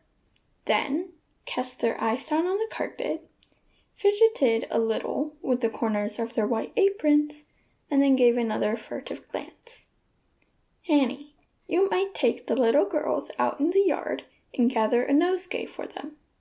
Flower roots and shrubs had been brought down from the old place, and there was quite a showing of bloom. The mothers talked, meanwhile, of the street, and Mrs. Dean spoke of the wonderful strides the city was making uptown. A few objectionable people had come in the old frame houses at the lower end of the street. When Mr. Dean built, some 7 years ago, it was all that could be desired, but already immigrants were forcing their way up Houston Street. If something wasn't done to control immigration, we should soon be overrun. The Croton water had been such a great and wonderful blessing. And did her little girl go to school anywhere? Josie and Tootie went up First Avenue by 3rd Street to a Mrs. Craven, a rather youngish widow lady who had 2 daughters of her own to educate, and who was very genteel and accomplished. Little girls needed someone who had gentle and pretty manners. There was a sewing class, and in all through the winter a dancing class, and Mrs. Craven gave lessons on the piano. Public schools were well enough for boys, but they were too rude and rough for little girls. Mrs. Underhill assented. She wouldn't think of sending Hannah Ann to a public school. "She looks like a very delicate child," commented Mrs. Dean. "She's always been very well," said the mother, "but she is small for her age, and all of my children have grown up so rapidly. I couldn't believe those young men belonged to you, and that tall, pretty young girl." Mrs. Underhill smiled and flushed and betrayed her pride in her 8 nice, healthy children. "I envy you some of your sons," Mrs. Dean went on. "I never had but the 2 little girls." They came in now, each with the promised nosegay, and full of delight. They were round and rosy, and looked more like one's idea of a country girl than little Lily-Bud Hannah. But they were all eager now, and even her cheeks were pink. They had talked themselves into friendship. And Josie wanted to know if Hanny couldn't come and see them, and if they couldn't have their dishes out and have tea all by themselves. Mrs. Dean looked up at Mrs. Underhill and replied, "Why, yes, if her mother is willing. Saturday would be best, as you're not in school." That was only 2 days off. Hanny's eyes entreated so wistfully, and the Deans lived only 3 doors away. "Why, yes," answered her mother, with a touch of becoming hesitation. Hanny was telling this eventful interview over to Jim, as they sat on the stoop that evening. Ben was reading a book. Jim was trying the toes of his shoes against the iron railing, and secretly wishing he could go barefoot. "And they have a real playhouse upstairs in one room. There's 2 beds in it and 2 burrows, and oh, lots of things. Josie has 7 dolls and Tootie 4. Tootie gave 2 of hers away. And Josie has a lovely big wax doll that her aunt sent from Paris, and a table, and their mother lets them play tea with bread and cake and real things, and I'm to go on Saturday." Hanny uttered this in rapid breath. "Sho!" ejaculated Jim, rather disdainfully. "They're not much if they play with dolls. Now I know some girls." The boys had been at Houston Street Public School not quite a week. Jim knew half the boys, at least, already, and all the boys that lived on the block. He wasn't a bit afraid of girls, either, though he generally called them gals. "There's some living down the street, and Jiminy, if they haven't got names, you'd just die of envy. Rosabelle May, think of it, and Lillian Alice Ludlow. Lily's an awful pretty girl, too, and they wanted to know all about you and Peggy." "Did you tell her my name?" asked the little girl timidly. "Well, don't you know you said you wished it was Anna?" Jim answered slowly. I just said it so it sounded like Anna, and Lily said she's seen you riding with Father. I wish you'd walk down there, coaxingly. I'll see if Mother will let me, Hanny sprang up. And put on a nice white apron, said Jim. They're too old for Hanny, began Ben, looking up from his book. Why, Lily's only 11, and anyhow. Jim didn't know how to explain it. Lily had begged him that afternoon to bring his little sister down. To tell the truth, she's very ambitious to know the Underhills. They must be somebody, for they kept horses and a carriage and owned their own house. Do you know, said Belle May, as they watched Jim going up the street, I half believe the little girl who stood on the stoop that day is Jim's sister. That little country thing.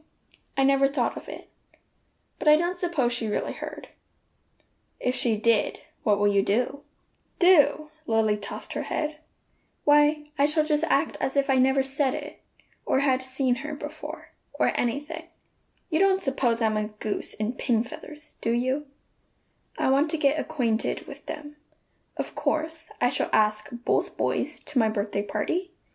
I should only ask the nice people in the street. Margaret threw her pretty pink fascinator round Hanny's shoulders. She didn't need any hat this warm summer night. Hanny was very proud to walk down the street with her brother, who knew so many girls already. Jim wasn't a bit afraid of being called a girl boy. Quite a number of people were sitting out on their stoops. It was the fashion then.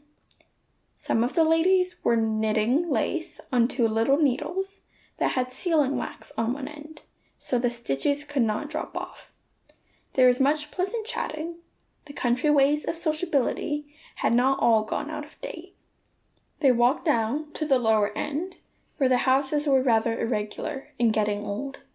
2 or 3 had small grass dooryard in front. 2 girls were walking up and down with their arms around each. Jim knew in a moment who they were, but he loitered behind them until they turned. "Oh!" exclaimed Lily Ludlow, in a well-acted surprise. "Are you out taking a walk?" "Yes," answered Jim, quite as innocently as if the matter had not been arranged a few hours ago. "And this is my sister, and this is Lily Ludlow, and this is Belle May." Alas for Hanny!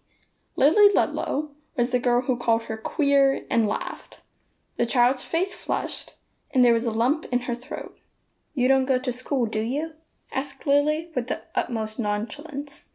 She was quite ready for anything. The little girl made an effort, but no words would come. She could never like this girl, with the pretty name, she felt very sure. "No," said Jim. "She's so small for her size that her mother would be afraid of her getting lost." They all giggled but the little girl, who wanted to run away. "But you like New York, don't you?" Jim thinks he wouldn't go back to the country for anything. We had not come to bet your life, and there's where your head's level, in those days. But Jim answered for his sister. "You just guess I wouldn't," with a deal of gusto. They all walked up a short distance. The girls and Jim had all the talk, and they chaffed each other merrily. Hanny was silent. She really was too young for their fun. Belle May's mother called her, presently, and the little girl said in a whisper, "Oh, Jim, we must go home." Jim wondered if he might ask Lily to walk with them, so he could come back with her. But she settled it with a gay toss of the head. "Good night," she said. "Come down again some evening." "What a little stupid you are, Hanny," Jim began, vexed enough. "Why didn't you ask them to walk up our way? And you never said a word. I could have given you an awful shake." I don't like them." "You don't know anything about them. Ben and I see them half a dozen times a day, and walk to school with them. And they're nice and pretty and have some manners. You're an awful country, Hanny." The little girl began to cry. "Oh, what a baby you are." "Well, I suppose you can't help it. You're only 8, and I'm almost 13, and Lily Ludlow's nearly 11. I suppose you do feel a bit strange among girls so much older." "It isn't that," sobbed the little girl. How could she get the courage to tell him? "Oh, Hanny dear, don't cry." Jim's voice softened, and they were nearing home. "See here, I'll ask Father to take us to Tompkins Square on Sunday, and you shall paint out of my new box. There, and don't tell anyone. Don't say a word to Ben." He kissed her and wiped her eyes with the end of her starchy apron. Jim was very coaxing and sweet when he tried. "Joe's here," said Ben, "and he thought the wolves would eat you up if you went too far. He wants to see you." Jim dropped down on the step. Hanny ran through the hall. They were using the back parlor as a sitting room, and everyone seemed talking at once. Joe held out his arms, and the little girl flew to them. Then it came out that Joe had taken one of the prizes for a thesis, and he would shortly be a full-fledged MD. He was so jubilant, and the rest were so happy, that the little girl forgot all about her discomfort. Jim came rushing in. "Where's the $100?" he inquired. Joe laughed. "I have not received the money yet. I thought the announcement was enough for one night. You and Hannah'll be so stuck up there'll be no one living with you," said Jim. Hanny glanced up with a smiling face. If she had only looked that way at Lily Ludlow! But even his schoolmate was momentarily distanced by the thought of such a prize, and he remembered later on, with much gratification, that he could tell her tomorrow. Miss Chrissy Ludlow had been sitting by the front window in her white gown, half expecting a caller. When Lily entered, she inquired if that little thing was the Underhill girl. "Oh, that's the baby," and Lily giggled. "There's a young lady who goes to Rutgers. Well, I suppose she isn't quite grown up, for she doesn't wear real long dresses. And they have another brother in the country. 6 brothers." Chrissy sighed. If only she knew some way to get acquainted with the young woman. And all the brothers fairly made one green with envy. "You keep in with them," she advised her sister. "You might as well look up in the world for your friends." There were not many people in the street who kept a carriage. Chrissy longed ardently to know them, and she had been almost fighting for a term at Rutgers. Mr. Ludlow was a commonplace man, clerk in shoe store round in Houston Street, incapable of doing repairs. They rented out the second floor, as they could not afford to keep the whole house. But since Chrissy had found out that they were distant connections of some Ludlows, quite well off and high up in the social scale, she had felt extremely aristocratic. For a year she had been out of school, and now her mother thought she better learn dressmaking. Since she was so handy, she meant to get married at the first good opportunity. Mr. Thackeray, in England, was writing about snobs during this period. He thought he found a great many in London, and even among the Republican simplicity of New York, he could have found some. Hanny's second attempt at social life was a much greater success. The visit at the Deans was utterly delightful. The playhouse was enchanting. They dressed and undressed the dolls. They gave Hanny 2, and called her Mrs. Hill, because Underhill was such a long name, and they had an aunt by the name of Hill. They made believe, days and nights, and measles and whooping cough, and earache and sore throat. Josie put on an old linen coat of her father's, and made believe she was the doctor. And oh, the solicitude when Victoria Arabella lay at the point of death, and they had to go round on tiptoe and speak in whispers. And the poor mother said, "If Victoria Arabella dies, my heart will be broken." But the lovely child mended and was so weak for a while that the greatest care had to be taken of her, for she couldn't sit up a bit, and Hanny proposed they should take her up to Yonkers, where she could recruit in the country air. Mrs. Dean came up with a basket and said it was supper time. She arranged a side table to hold some of the things. There was a nice white tablecloth, and Josie's pretty dishes. There was a pitcher of hot water to make cambric tea, square lumps of sugar, dainty slices of bread already spread, smoked beef, pot cheese, raspberries, cherry jam, and 2 kinds of cake. Well, it was just splendid. They went out on the sidewalk and skipped up and down. There is quite an art in skipping gracefully without breaking step. When they were warm and tired they came in, and Mrs. Dean played on the piano for them. At 7 o'clock, Mr. Underhill walked up for his little girl, whose cheeks were pink and her eyes shining like stars. He sat on the stoop and talked a little while with Mr. Dean, and said most cordially the other girls must come and take a tea with Hanny, and if they liked, he would take them out driving some day. That was a most delightful proposal. Jim let the whole school know the next week that his big brother had won a prize of $100, and when Joseph passed with honor and took his degree, they were all proud enough of him. "Mother," said the little girl after much consideration, "if any of us gets sick, will we have to pay Joe like a truly doctor?"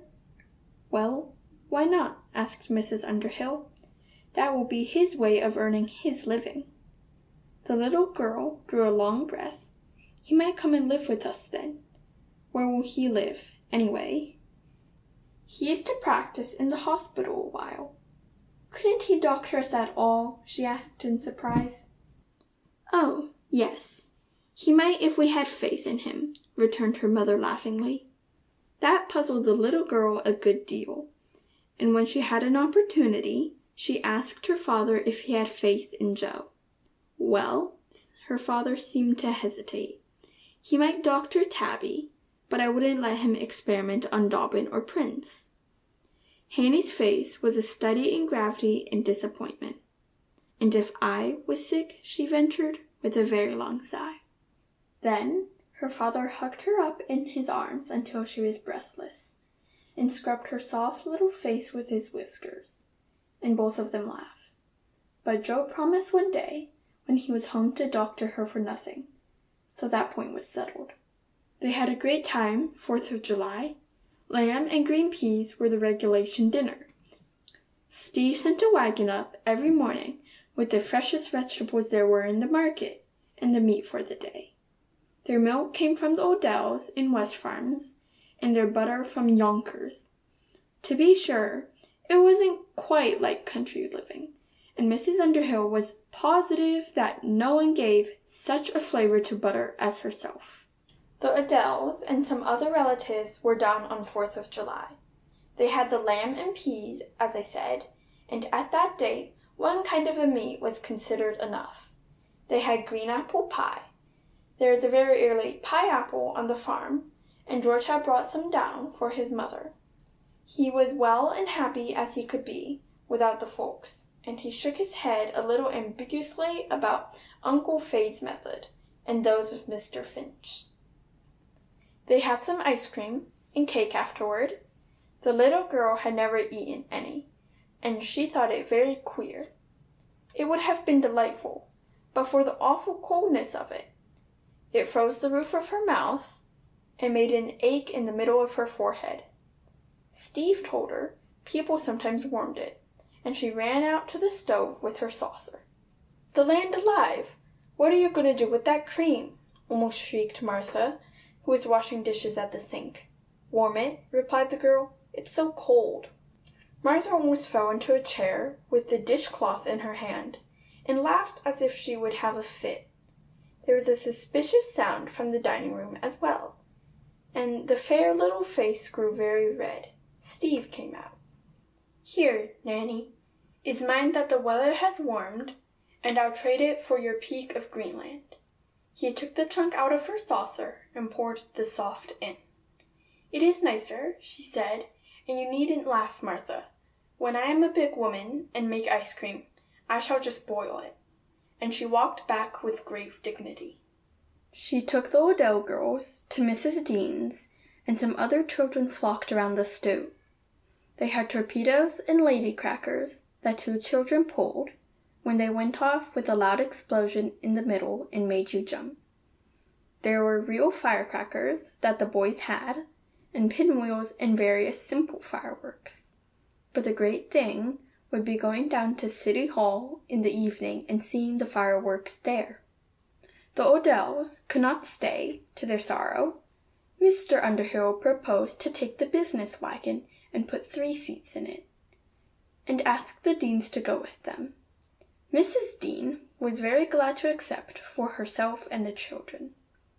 There was a young lady next door, Miss Ware, that Margaret liked very much, and she accompanied them. John had promised to take charge of the boys. Steve had dressed himself in his new light summer suit and gone off. The little girl thought the display beyond any words at her command. Such mysterious rockets, falling to pieces in stars of every color. There was a great dome of stars, and rays that presently shot up into heaven. There was a ship on fire, which really frightened her, and oh, the noise and the people, the shouting and hurrahing, the houses trimmed with flags, the brass band that played all the patriotic songs, and the endless confusion. The little girl clung closely to her mother, glad she was not down on the sidewalk, for the people would have surely trodden on her. They came home very tired, but the little girl had added to her stock of historical knowledge, and knew what the 4th of July stood for. It was a very great day, the beginning of the Republic. The boys were out early the next morning finding scissors, crackers that had failed to burn out entirely, and still had a little explosive merit when touched by a piece of lighted punk. There was no school that day, and Steve took them up to West Farms to expend the rest of their hilarity. The little girl was pale and languid. Mrs. Underhill was quite troubled at times when friends said, "Isn't Tanny very small for her age? Is she real strong? She looks so delicate." This was why she had thought it best not to send her to school this summer. She read aloud to her mother and said one column in a speller and definer, and Margaret taught her a little geography and arithmetic. She could hem very nicely now. She had learned to knit lace and do some fancy work that was then called lap stitching. You pulled out some threads one way of the cloth, then took 3 and just lapped them over the next 3, drawing your needle and thread through. Now a machine does it beautifully. There is another fashion, fads we should call them nowadays. A school bag, they didn't call them satchels then, was made of a piece of blue and white bed ticking, folded at the bottom. Every white stripe you worked with zephyr, worsted and briar stitch or herringbone or feather stitch. You could use one color or several. And now the old work and the bed ticking has come back again, and ladies make the old-fashioned bags with tinsel thread. Margaret had made one, and the little girl had taken it up. She was quite an expert with her needle. She had found several delightful new books to read. The Deans had some wonderful fairy stories. She was enraptured with The Lady of the Lake, and some of Miss Howitt's stories and poems. She had learned her way about, and could go out to the Bowery to do an errand for her mother. She knew some more little girls, and with her sewing, helping her mother, studying and reading and play, the day seemed too short. Vacation did not begin until the 1st of August. The boys were to go up to Yonkers and help George and Uncle Fade. They were quite ready for new ventures. When Margaret came home the last day of school with a really fine report, her mother felt quite proud of her. The little girl, with large eyes and a mysterious expression, begged her to come into the parlor and see something. She smiled and took Hanny's small hand in hers. The furniture had been moved about a little, and oh, what was this? The little girl's eyes were stars of joy. "It's your piano and mine," she said. "Yours till you get married and go away, and then mine forever and ever." Joe gave $50 of his prize money toward it. Wasn't he lovely? And oh, Margaret, such beautiful music as it makes. The little girl, with one small finger, struck a key. The sound seemed to fascinate her. Margaret caught her in her arms and kissed the enraptured face. "We shall be too happy, I'm afraid. I shouldn't have had the courage to ask for a piano, but it's the one thing above all others that I have wanted. Oh, it's just too delightful." Mrs. Underhill said, "It's a great piece of wastefulness, but the boys would have it. I'm sure I don't see where you're going to get time to learn everything. And you'll never know anything about housekeeping. I should be ashamed to have anyone marry you." People didn't hustle off to the country the day school closed. Indeed, some didn't go at all. The children played on the shady side of the street. The little girls had ring-around-a-rosy that I think Eve's grandchildren must have invented. Then there's London Bridge is falling down, open the gates as high as the sky, and here come 2 lords quite out of a Spain A courting for your daughter fair. and after a great deal of disputing and beseeching, they obtained daughter fair, and averted war. And tag never failed with its Anna Mana Mana Mike. You find children playing them all, yet but I think the wonderful zest has gone out of them. In the evening, a throng of the First Street children who had pennies to spend used to go up to the corner of 2nd Street and Avenue A. An old colored woman sat there, with a gay Madras turban and a little table before her, that had a mysterious spring drawer. On one side she had an earthen jar, on the other a great pail with a white cloth over it, that emitted a steamy fragrance, and she sang in a sort of chanting tone. Hot corn, here's your nice hot corn. Smokin' hot, baked pears, Get away, chillin', get away, 'less you've got a penny. Stop crowdin'. They had enough to eat at home, but the corn was tempting. One night one boy would treat and break the ear of a corn in two and divide, and the baked pears were simply delicious. The old woman fished them out with a fork and put them on a bit of paper. Wooden plates had not been invented, and the high art was to lift up your pear by the stem and eat it. Sometimes a mischievous companion would joggle your arm and the stem would come out, and the pear would drop in a mash on the sidewalk. You could not divide the pear very well, though children did sometimes pass a bite around. But we lived in happy innocence and safety, for the deadly bacillus had not been invented and ignorance was a bliss. End of Chapter 5.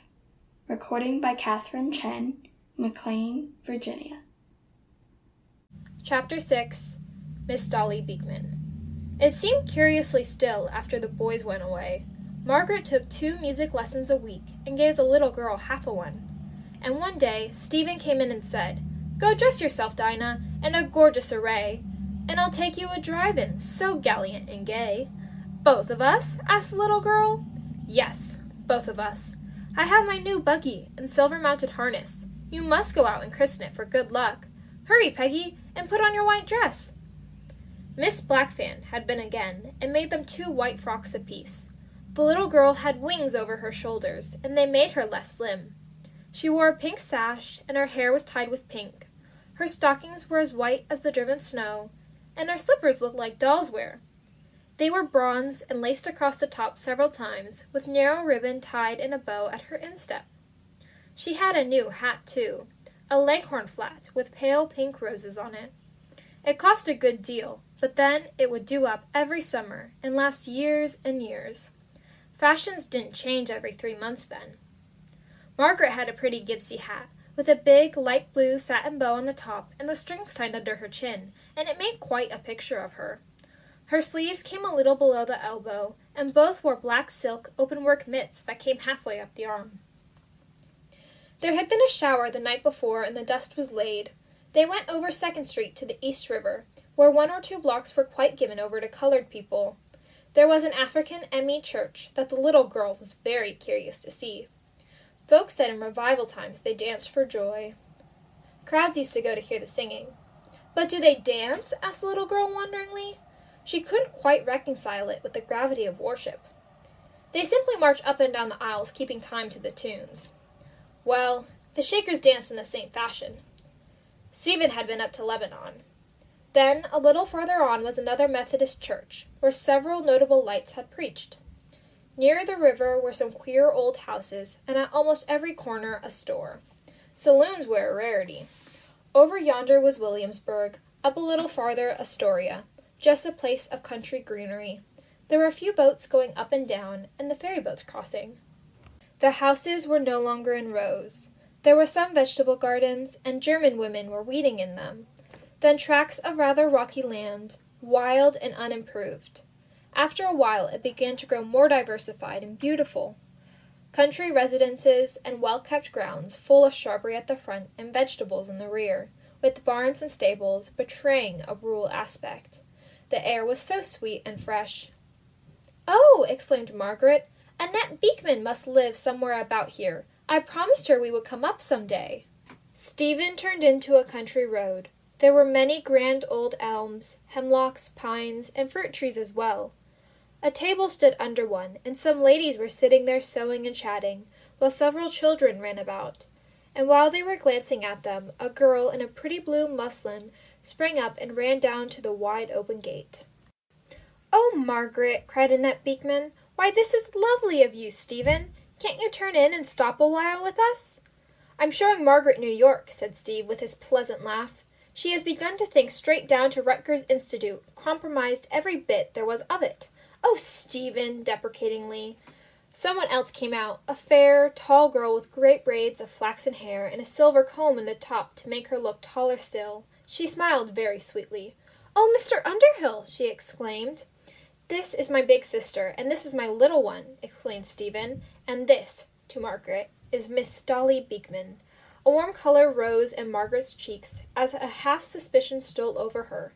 "You must get out and rest a while after this long ride," said Miss Dolly with winsome cordiality. "The rain last evening was delightful, but the day is warm. We are all living out of doors, as you see, and this, I suppose, is your little sister? Drive up and help the girls out, and then go round to the barn. You will find someone there." Stephen wound slowly up the driveway, nodding to the group of ladies. Dolly walked along the grassy path. She wore a white dotted Swiss gown with a baby waist, and had a blue satin sash with ends that fell nearly to the bottom of her skirt. Her sleeves came to the elbow and were composed of 3 rather deep ruffles edged with lace. Round her pretty white neck she had an inch-wide black velvet, fastened with a tiny diamond that Stephen had brought her a week ago. She looked like a picture, Margaret thought, and later her portrait in costume was exhibited at the Academy of Design. Stephen lifted his sisters down. Dolly took Margaret's arm and the little girl's hand and introduced them to almost as many sisters and cousins and aunts as there were in Pinafore. The small person was not quite comfortable. She had a feeling that the back of her nice frock was dreadfully crushed. Margaret was a little confused. Stephen seemed so at home among them all. Annette had spoken so familiarly of him, yet she had not suspected. How blind she had been! There was young Mrs. Beekman, 30 or so, already getting stout, and with the 5th Beekman boy that she would gladly have changed for a girl. Mrs. Bond, the next sister, with a boy and a girl, Aunt Giddy Beekman, some Vanderwater cousins, and some Gessler cousins from Nyack.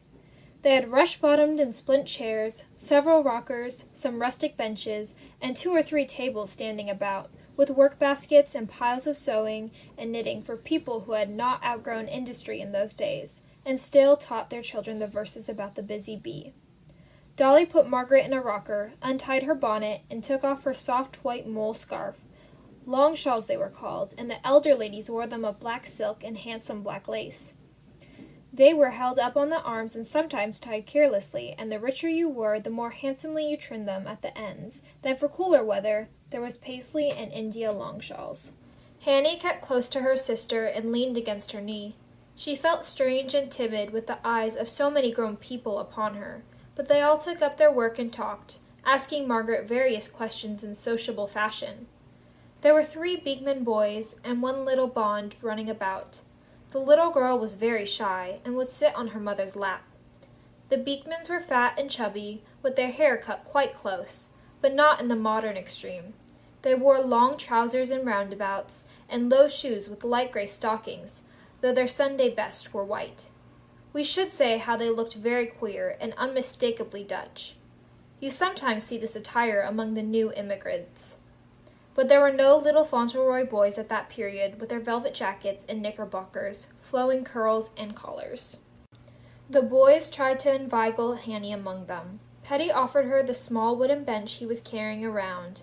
Paulus asked her to come and see Molly, who had great big horns, and went this way, brandishing his head so fiercely that the little girl shuddered and grasped Margaret's hand. "Don't tease her, boys," entreated their mother. "She'll get acquainted by and by. I suppose she isn't much used to children, being the youngest."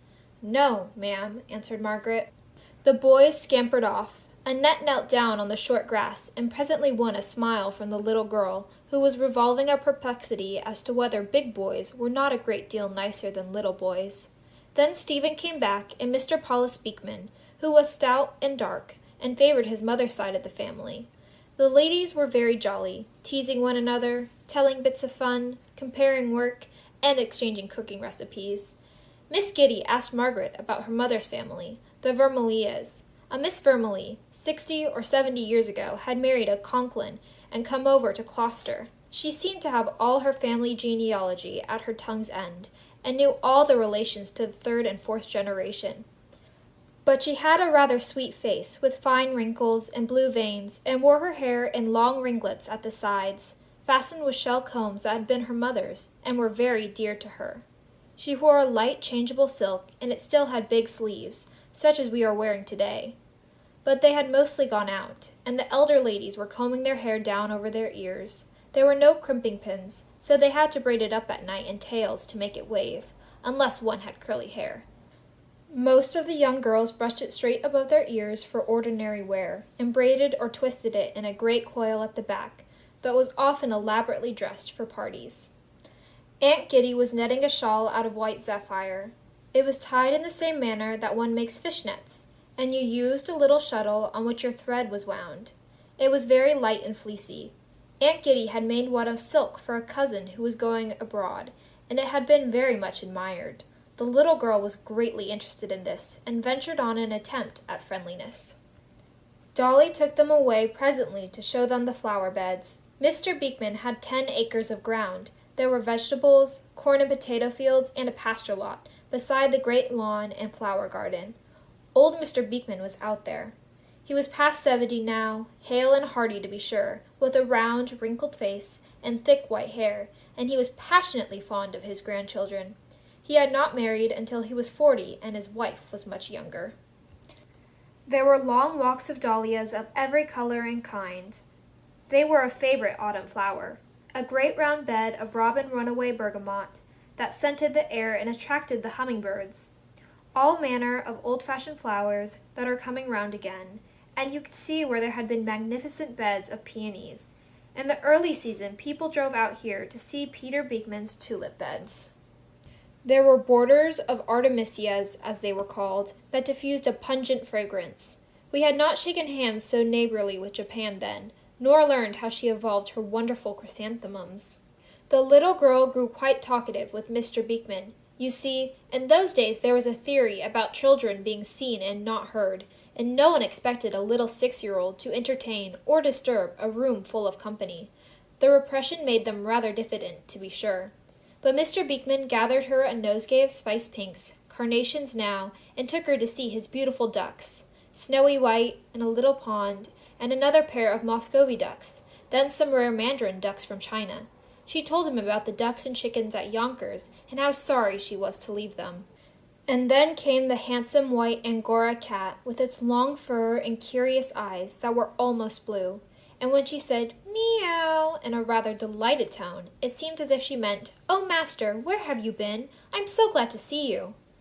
He stood and patted her, and they held quite a conversation as she arched her neck, rubbed against his leg, and turned back and forth. Then she stretched way up on him and gave him her paw, which was very cunningly done. "This is a nice little girl who has come to see me," he said, as she seemed to look inquiringly at Hanny. "She's fond of everything. Kitties especially."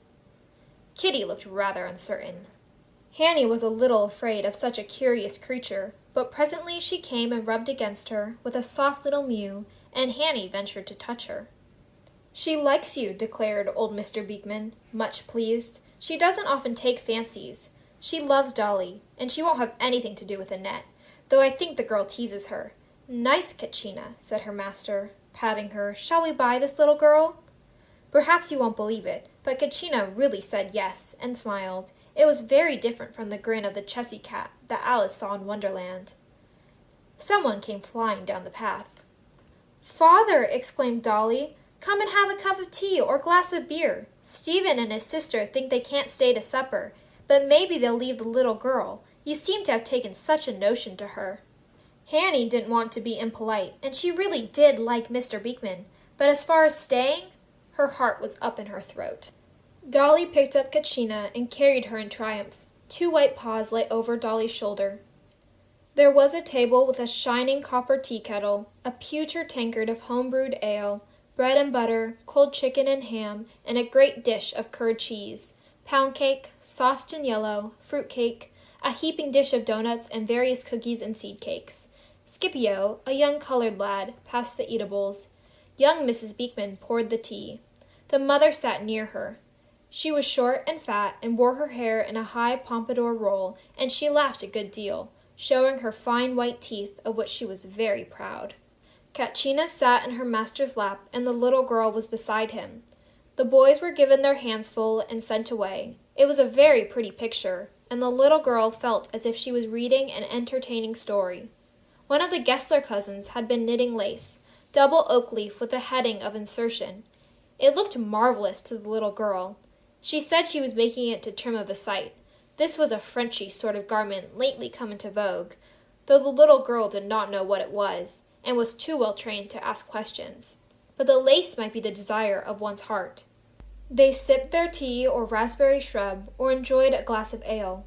They were all very merry. The little girl wondered how Dolly dared to be so saucy with Stephen when she only knew him such a little.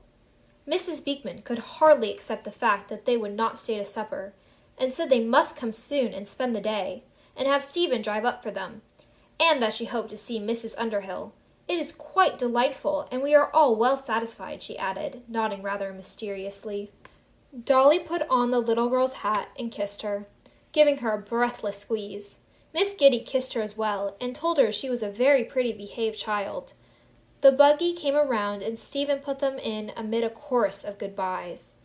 "The little one looks delicate," commented the younger Mrs. Beekman when they had driven away. "I'm afraid she doesn't run and play enough, but she's beautifully behaved. And what a fancy father took to her." "Miss Underhill doesn't seem like a real country girl," said another.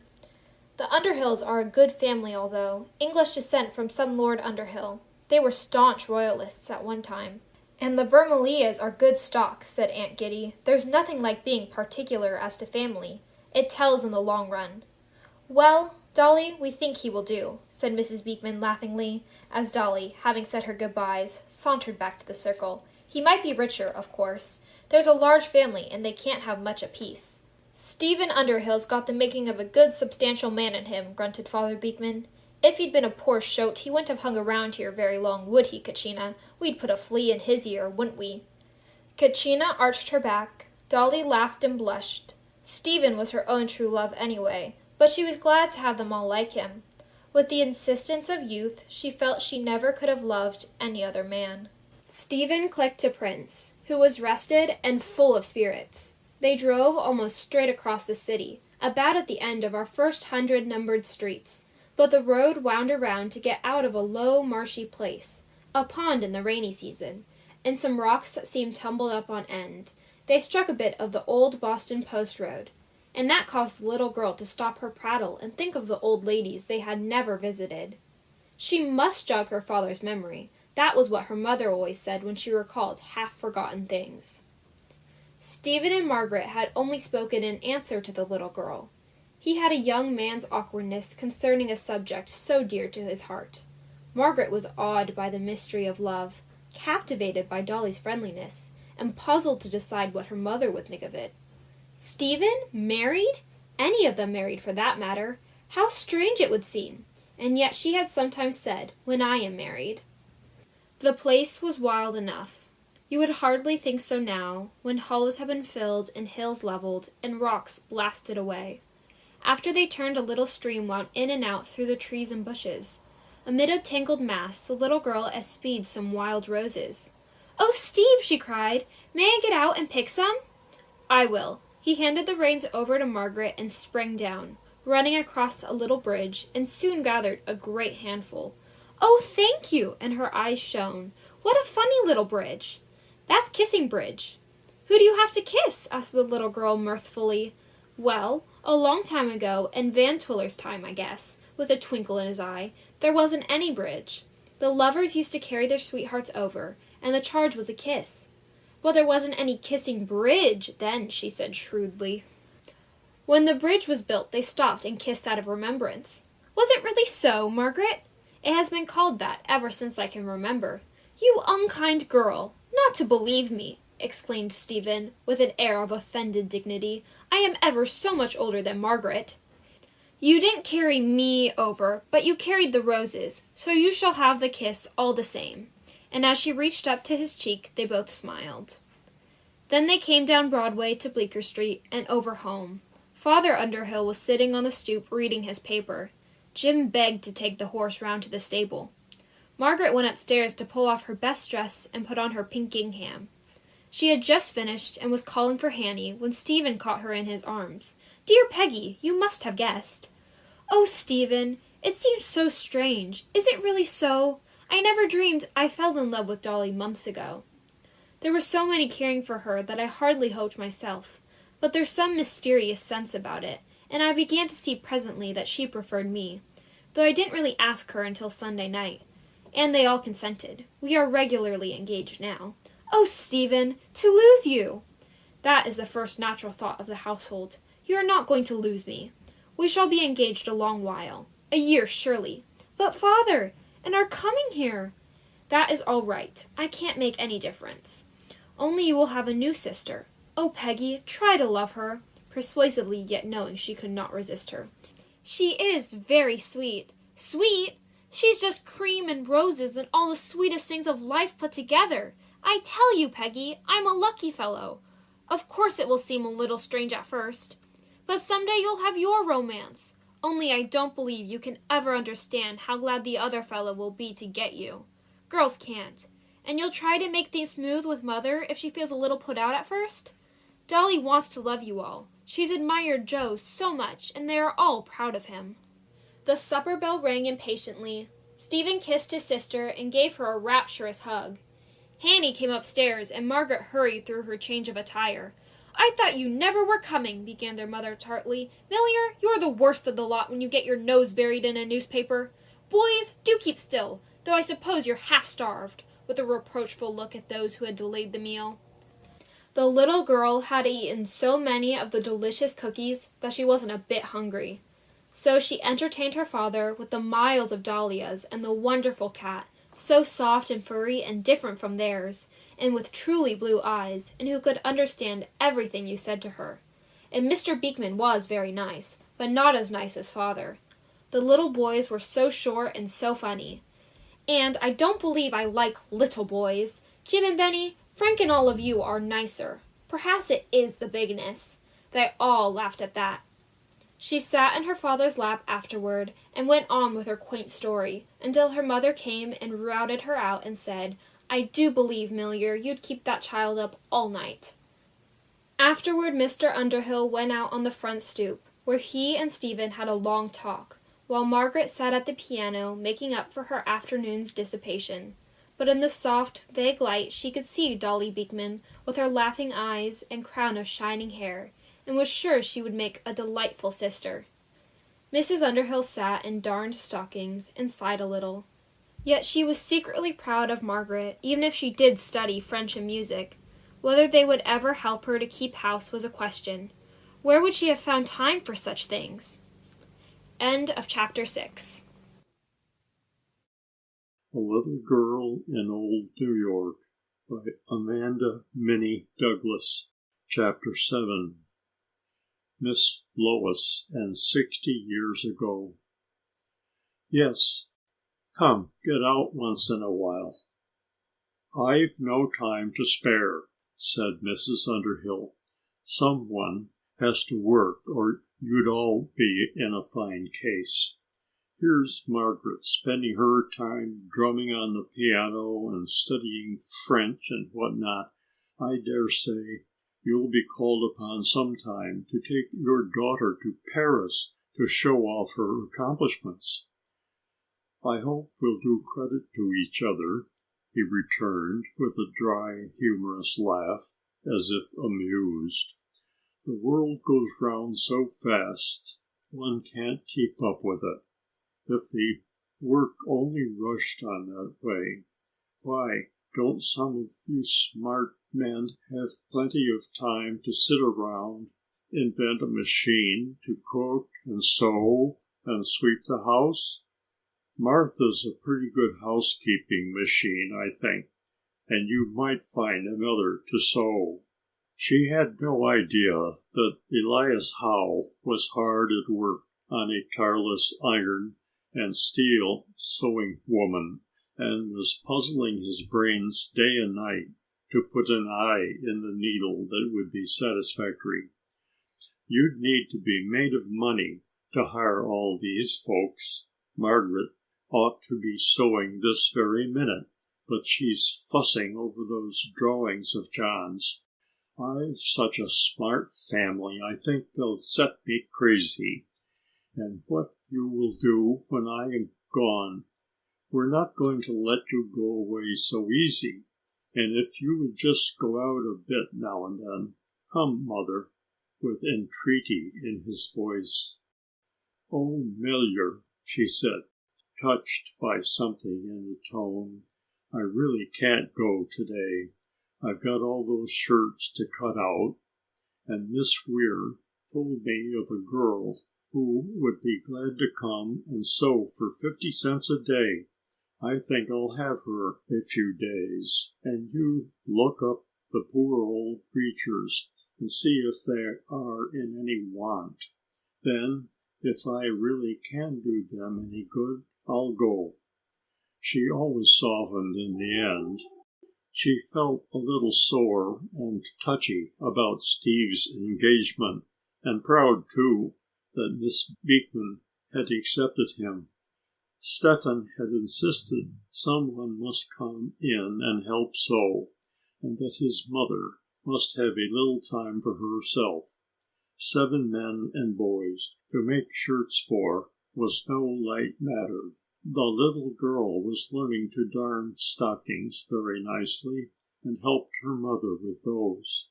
So Father Underhill took the little girl and Dobbin and the ordinary harness, for Steve had prints and the silver-mounted trappings, and the elders could guess where he had gone. Business was dull along in August, so the men had some time for diversion, and the father always enjoyed his little daughter. Her limited knowledge and quaint comments amused him, and her sweet, innocent love touched the depths of his soul. It was quite in the afternoon when they started. Dobbin was not as young and frisky as Prince, so they jogged along, looking at the gardens, the trees, the wild masses of vines and sumac, and then stretches of rocky space interspersed with squatters' cabins, and the goats, pigs, geese, and chickens. Sometimes, in after years, when she rode through Central Park, she wondered if she had not dreamed all this instead of seeing it with her own eyes. They went over to Mr. Bruckner's to inquire. "Oh," he exclaimed, "Mrs. Bruckner will be so sorry to miss you. She has talked so much about your little girl and threatened to hunt her up. And now she's gone to Saratoga for a fortnight to see the fashions. But you must come up again." Then he directed them, and they drove over in a westerly course and soon came to the little stone house that bore evident marks of decay from neglect as well as age. The first story was rough stone, the half story of shingles that had once been painted red. There were 2 small windows in the gable ends, but in front of the eaves overhung the doorway and the windows and were broken and moss-grown. There was a big flat stone for the doorstep, a room on one side with 2 windows and on the other only 1. The hall store was divided in the middle, the upper part open. There was a queer brass knocker on this, and the lower part fastened with an old-fashioned latch. The little courtyard looked tidy, and there was a great row of sweet clover along the fence, but now and then the goats would nibble it off. When they stepped up on the stoop, they saw an old lady sitting in a rocking chair. with a little table beside her and some knitting in her lap. She had evidently fallen into a doze. Annie stretched up on tiptoe. A great gray cat lay asleep also. There were some mats laid about the floor, two very old armchairs with fine rush bottoms painted yellow, a door open on either side of the hall, and a well-worn winding stairs going up at the back. Mr. Underhill reached over and gave a light knock.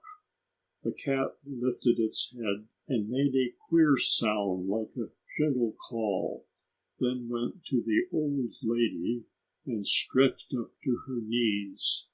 She started and glanced toward the door, then rose in a little confusion. "I am looking for Miss Underhill," began the visitor. "Oh, pardon me." She unbolted the lower door. "I believe I had fallen asleep." "Miss Underhill?" in a sort of surprised inquiry.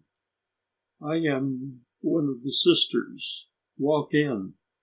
She pushed out one of the armchairs and gave her footstool to the little girl. "I am an Underhill myself, a sort of connection, I dare say. We heard of you some time ago, but I have been much occupied with business. Yet I have intended all the time to call on you. You were very good, I am sure. We had some relations on Long Island, and I think some hereabout, but we lost sight of them long ago. We really have no one now. My sister Jane is past 80, and I am only 3 years younger. She was a slim, shrunken body, and her hands were almost transparent, so white was her skin. Her gown was gray, and she wore a white kerchief crossed on her bosom like a Quakeress. Her fine muslin cap had a narrow plain border of that denomination.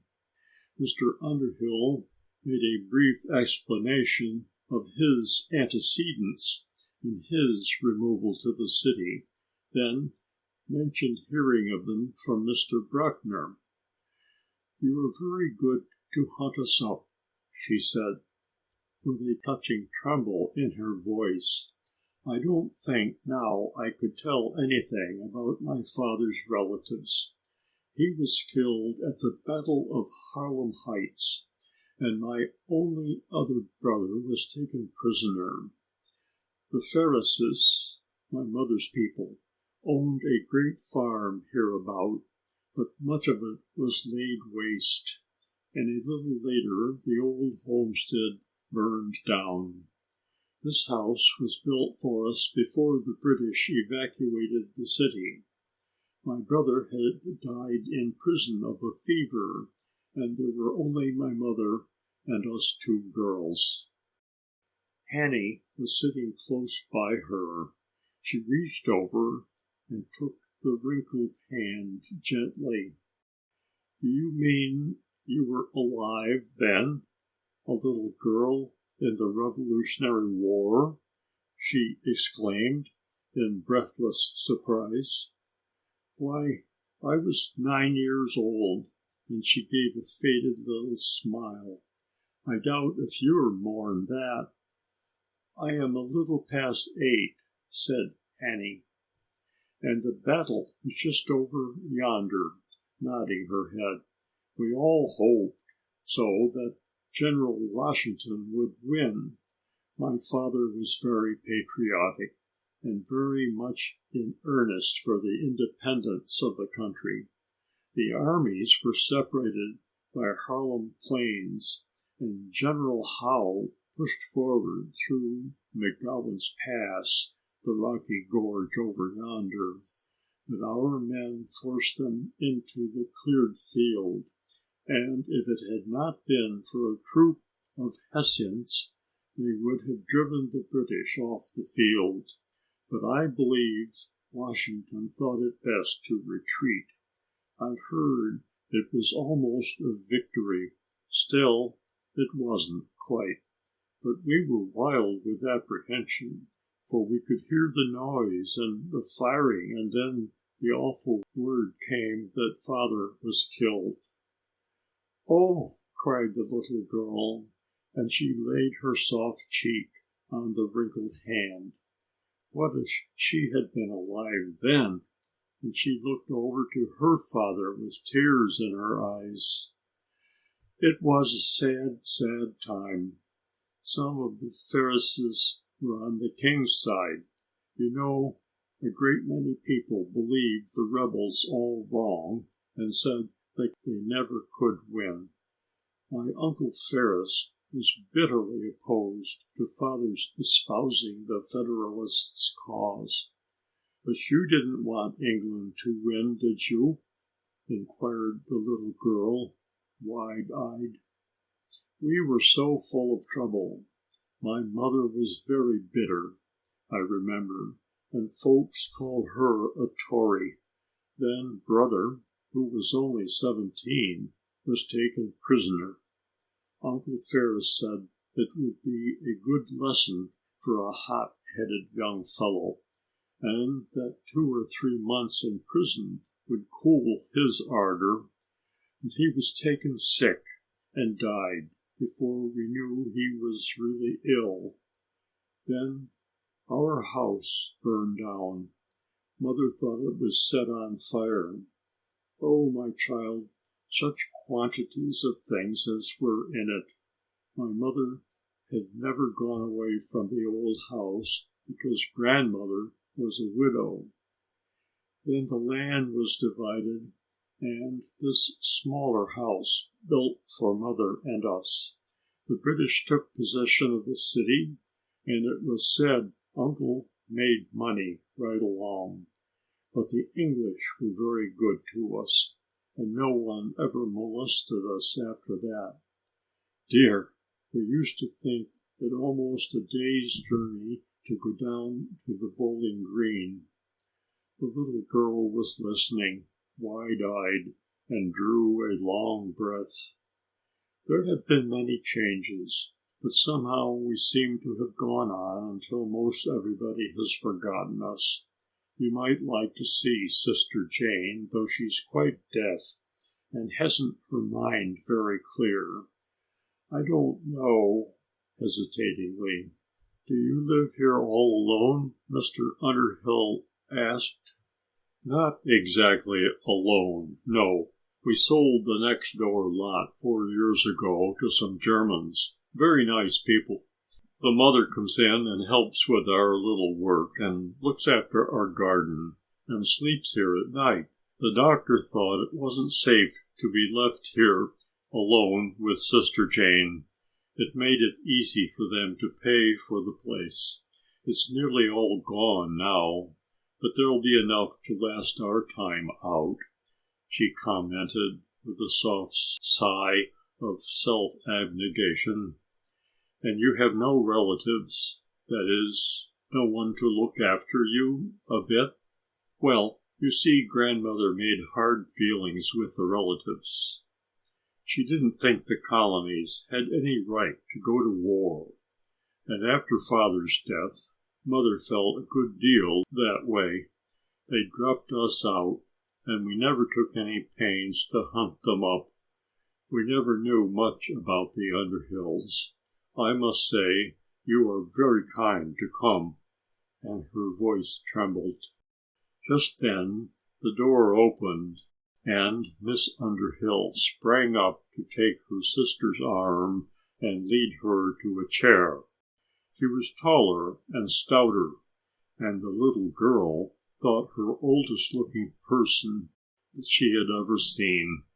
Her cap was all awry, her shawl was slipping off one shoulder, and she had a sort of disheveled appearance as she looked curiously around. Lois straightened her up, seated her, and introduced her to her visitors. "I'm hungry," I want something to eat, Lois," she exclaimed in a whining, tremulous tone, regardless of the strangers. Miss Underhill begged to be excused and went for a plate of bread and butter and a cup of milk. "Perhaps you'd like to see our old parlor," she said to her guests, and opened the door. There were 2 rooms on this side of the house. The back one was used for a sleeping chamber. She threw the shutters wide open, and a little late sunshine stole over the faded carpet that had once been such a matter of pride with the 2 young women. There were some family portraits, a man with a queue and a ruffled shirt front, another with a big curly white wig coming down over his shoulders, and several ladies whose attire seemed very queer indeed. There was a black sofa studded with brass nails that shone as if they had been lately polished, a tall desk and bookcase going up to the ceiling, brass and silver candlesticks and snuffers tray, as well as a bright steel tinderbox on a high, narrow mantel. The big mahogany table stood in the center of the room, polished until you could see your face in it, but there was an odd, tall article in the corner, much tarnished now, but ornamented with gilt and white vines that drooped and twisted about. Long wiry strings went from top to bottom. "I suppose you don't know what that is," said Miss Lois when she saw the little girl inspecting it. "That's a harp. Young ladies played on it when we were young ourselves, and they had a spinet. I believe it's altered now and called a piano." "A harp," said the little girl in amaze. Her ideas of a harp were very vague, but she thought it was something you carried around with you. She had heard the children sing, "I want to be an angel, and with the angels stand, a crown upon my forehead, a harp within my hand." And the size of this confused her. "But how would you play on it?" she asked. "You stood this way. You could sit down, but it was considered more graceful to stand, and you played in this manner." She fingered the rusted strings. A few emitted a doleful sort of sound, almost like a cry. "We've all grown old together," she said sorrowfully. "It was considered a great accomplishment in my time. I believe people still play on the harp. We had a great many curious things, but several years ago a committee of some kind came and bought them. We needed the money, sadly, and we had no one to leave them to when we died. There was some beautiful old china, and a lady bought the fan and handkerchief that my grandmother carried at her wedding. The handkerchief was worked at some convent in Italy and was fine as a cobweb. My mother used it, and then it was laid by for us, but we never needed it," and she gave a soft sigh. She had glided out now, and then to look after Jane, who was eating as if she was starved. And in the broken bits of talk, Mr. Underhill had learned, by indirect questioning, that they had parted with their land by degrees and with some family valuables, until there was only this old house and a small space of ground left. Miss Jane was anxious now to see the visitors, but she was so deaf Lois had to repeat everything, and she seemed to forget the moment the thing was said. Dobbin whinnied as if he thought the call had been long enough. Mr. Underhill squeezed a banknote into the hand of Miss Lois as he said goodbye. "Get some little luxury for your sister," he added. "Thank you for all your friendliness," and the tears stood in her eyes. "Come again and bring your sister Margaret," she said to the little girl. They drove over westward a short distance.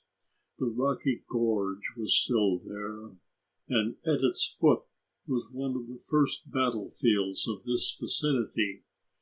Annie looked at it wonderingly. "Then Washington retreated up to Kingsbridge," began her father. "They found they could not hold that, and so they went on to White Plains, followed by some Hessian troops. They didn't seem very fortunate at first, for they were beaten again. Grandmother can tell you a good deal about that. And a great uncle had his house burned down, and they were forced to fly to a little old house on top of a hill. My father was a little boy then." The little girl looked amazed. Did he know about the war?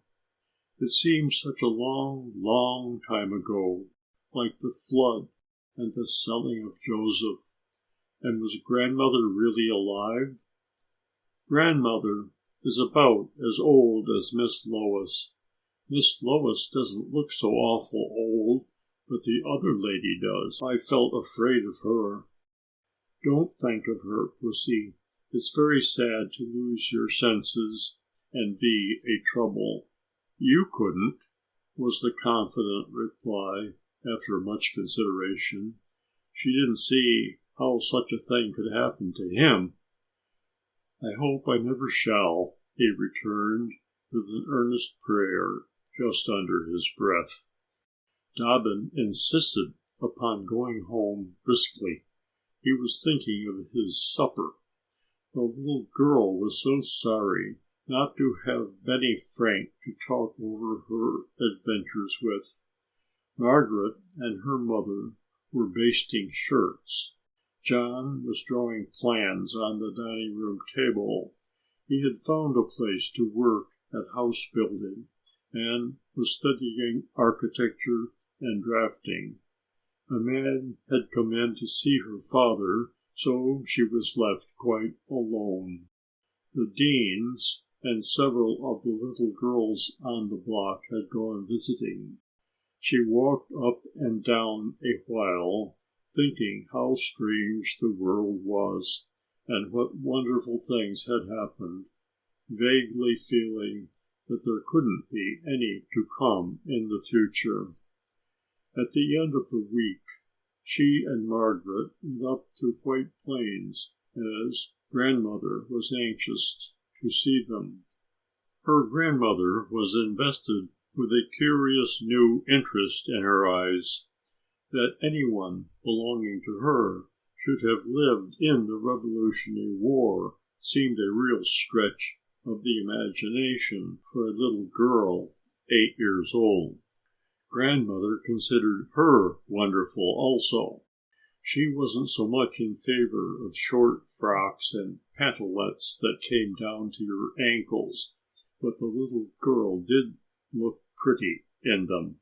And when she found how neatly she could hemstitch and do such beautiful feather stitch and darn and read so plainly that it was a pleasure to listen to her, she had to admit that Hannah Ann was a real credit, and she confessed in her secret heart, a very sweet little girl. "I've begun your new Irish chain patchwork," she said. "I've made one block for a pattern and cut out quite a pile." Aunt Eunice lighted upon some beautiful green calico. "I was upon a stand whether to have green or red, but an Irish chain generally is pieced in green. It seemed more appropriate." And yet people had not begun to sing the wearing of the green. I declare, said Cousin Ann, you're such an old-fashioned little thing, one can hardly tell which is the oldest, you or your grandmother. Is it anything, what should she say, wrong or bad seemed too forcible, queer to be old-fashioned? Well, yes, queer, but you're awful sweet and cunning, Hannah Ann, and we'd just like to keep you forever. With that, she almost squeezed the breath out of the little girl and kissed her a dozen times. Grandmother could tell such wonderful stories as they sat and sewed. All the glories of the old Underhill house and the silver pan plate that had come over from England and the set of real china that a sea captain, one of the Underhills, had brought from China, and how it had taken 3 years to go there and come back, and the beautiful India shawl it had taken 7 years to make, and the Persian silk gown that had been bought of some great chief or mogul. Grandmother wasn't quite sure, but she thought they had a king or emperor in those countries. She had a little piece of silk that she showed Hanny, and a waist ribbon that came from Paris. For, you see, said she, we were angry with England that we wouldn't buy anything of her if we could help it, and the French people came over and helped us. What did they fight about, Grandmother? Oh, child, a great many things. You can't understand them all now, but you'll learn about them presently. The people who came here and settled the country wanted the right to govern themselves. They thought a king thousands of miles away couldn't know what was best for them, and England sent over things and we had to pay for them whether we wanted them or not. And it was a long struggle, but we won, and the British had to go back to their own country. Why, if we hadn't fought, we wouldn't have had any country. And the grandmother's old face flushed. The little girl thinks it would be dreadful not to have a country, but her mind is quite chaotic on the subject. She is glad, however, to have been on the winning side. Nearly every day, Uncle David took her out driving. They saw the old house on the hill in a half-hidden woody section where the family had to live until the new house was built. They went round the battlefield, but 60 years of peace had made great changes, and the next 50 years was to see a beautiful town and many-storied palaces all about. She dipped into the history of New Amsterdam again and began to understand it better, though she did mistrust that Mr. Dedrick Knickerbocker now and then made fun, not unlike her father. The visit came to an end quite soon, Grandmother thought, and she was very sorry to part with the little girl. She thought she would try and come down when the fall work was done, and she gave Annie only 4 blocks of patchwork, for if she went to school, there wouldn't be much time to sew. They stopped at Yonkers 2 days and picked up the boys, who were brown and rosy.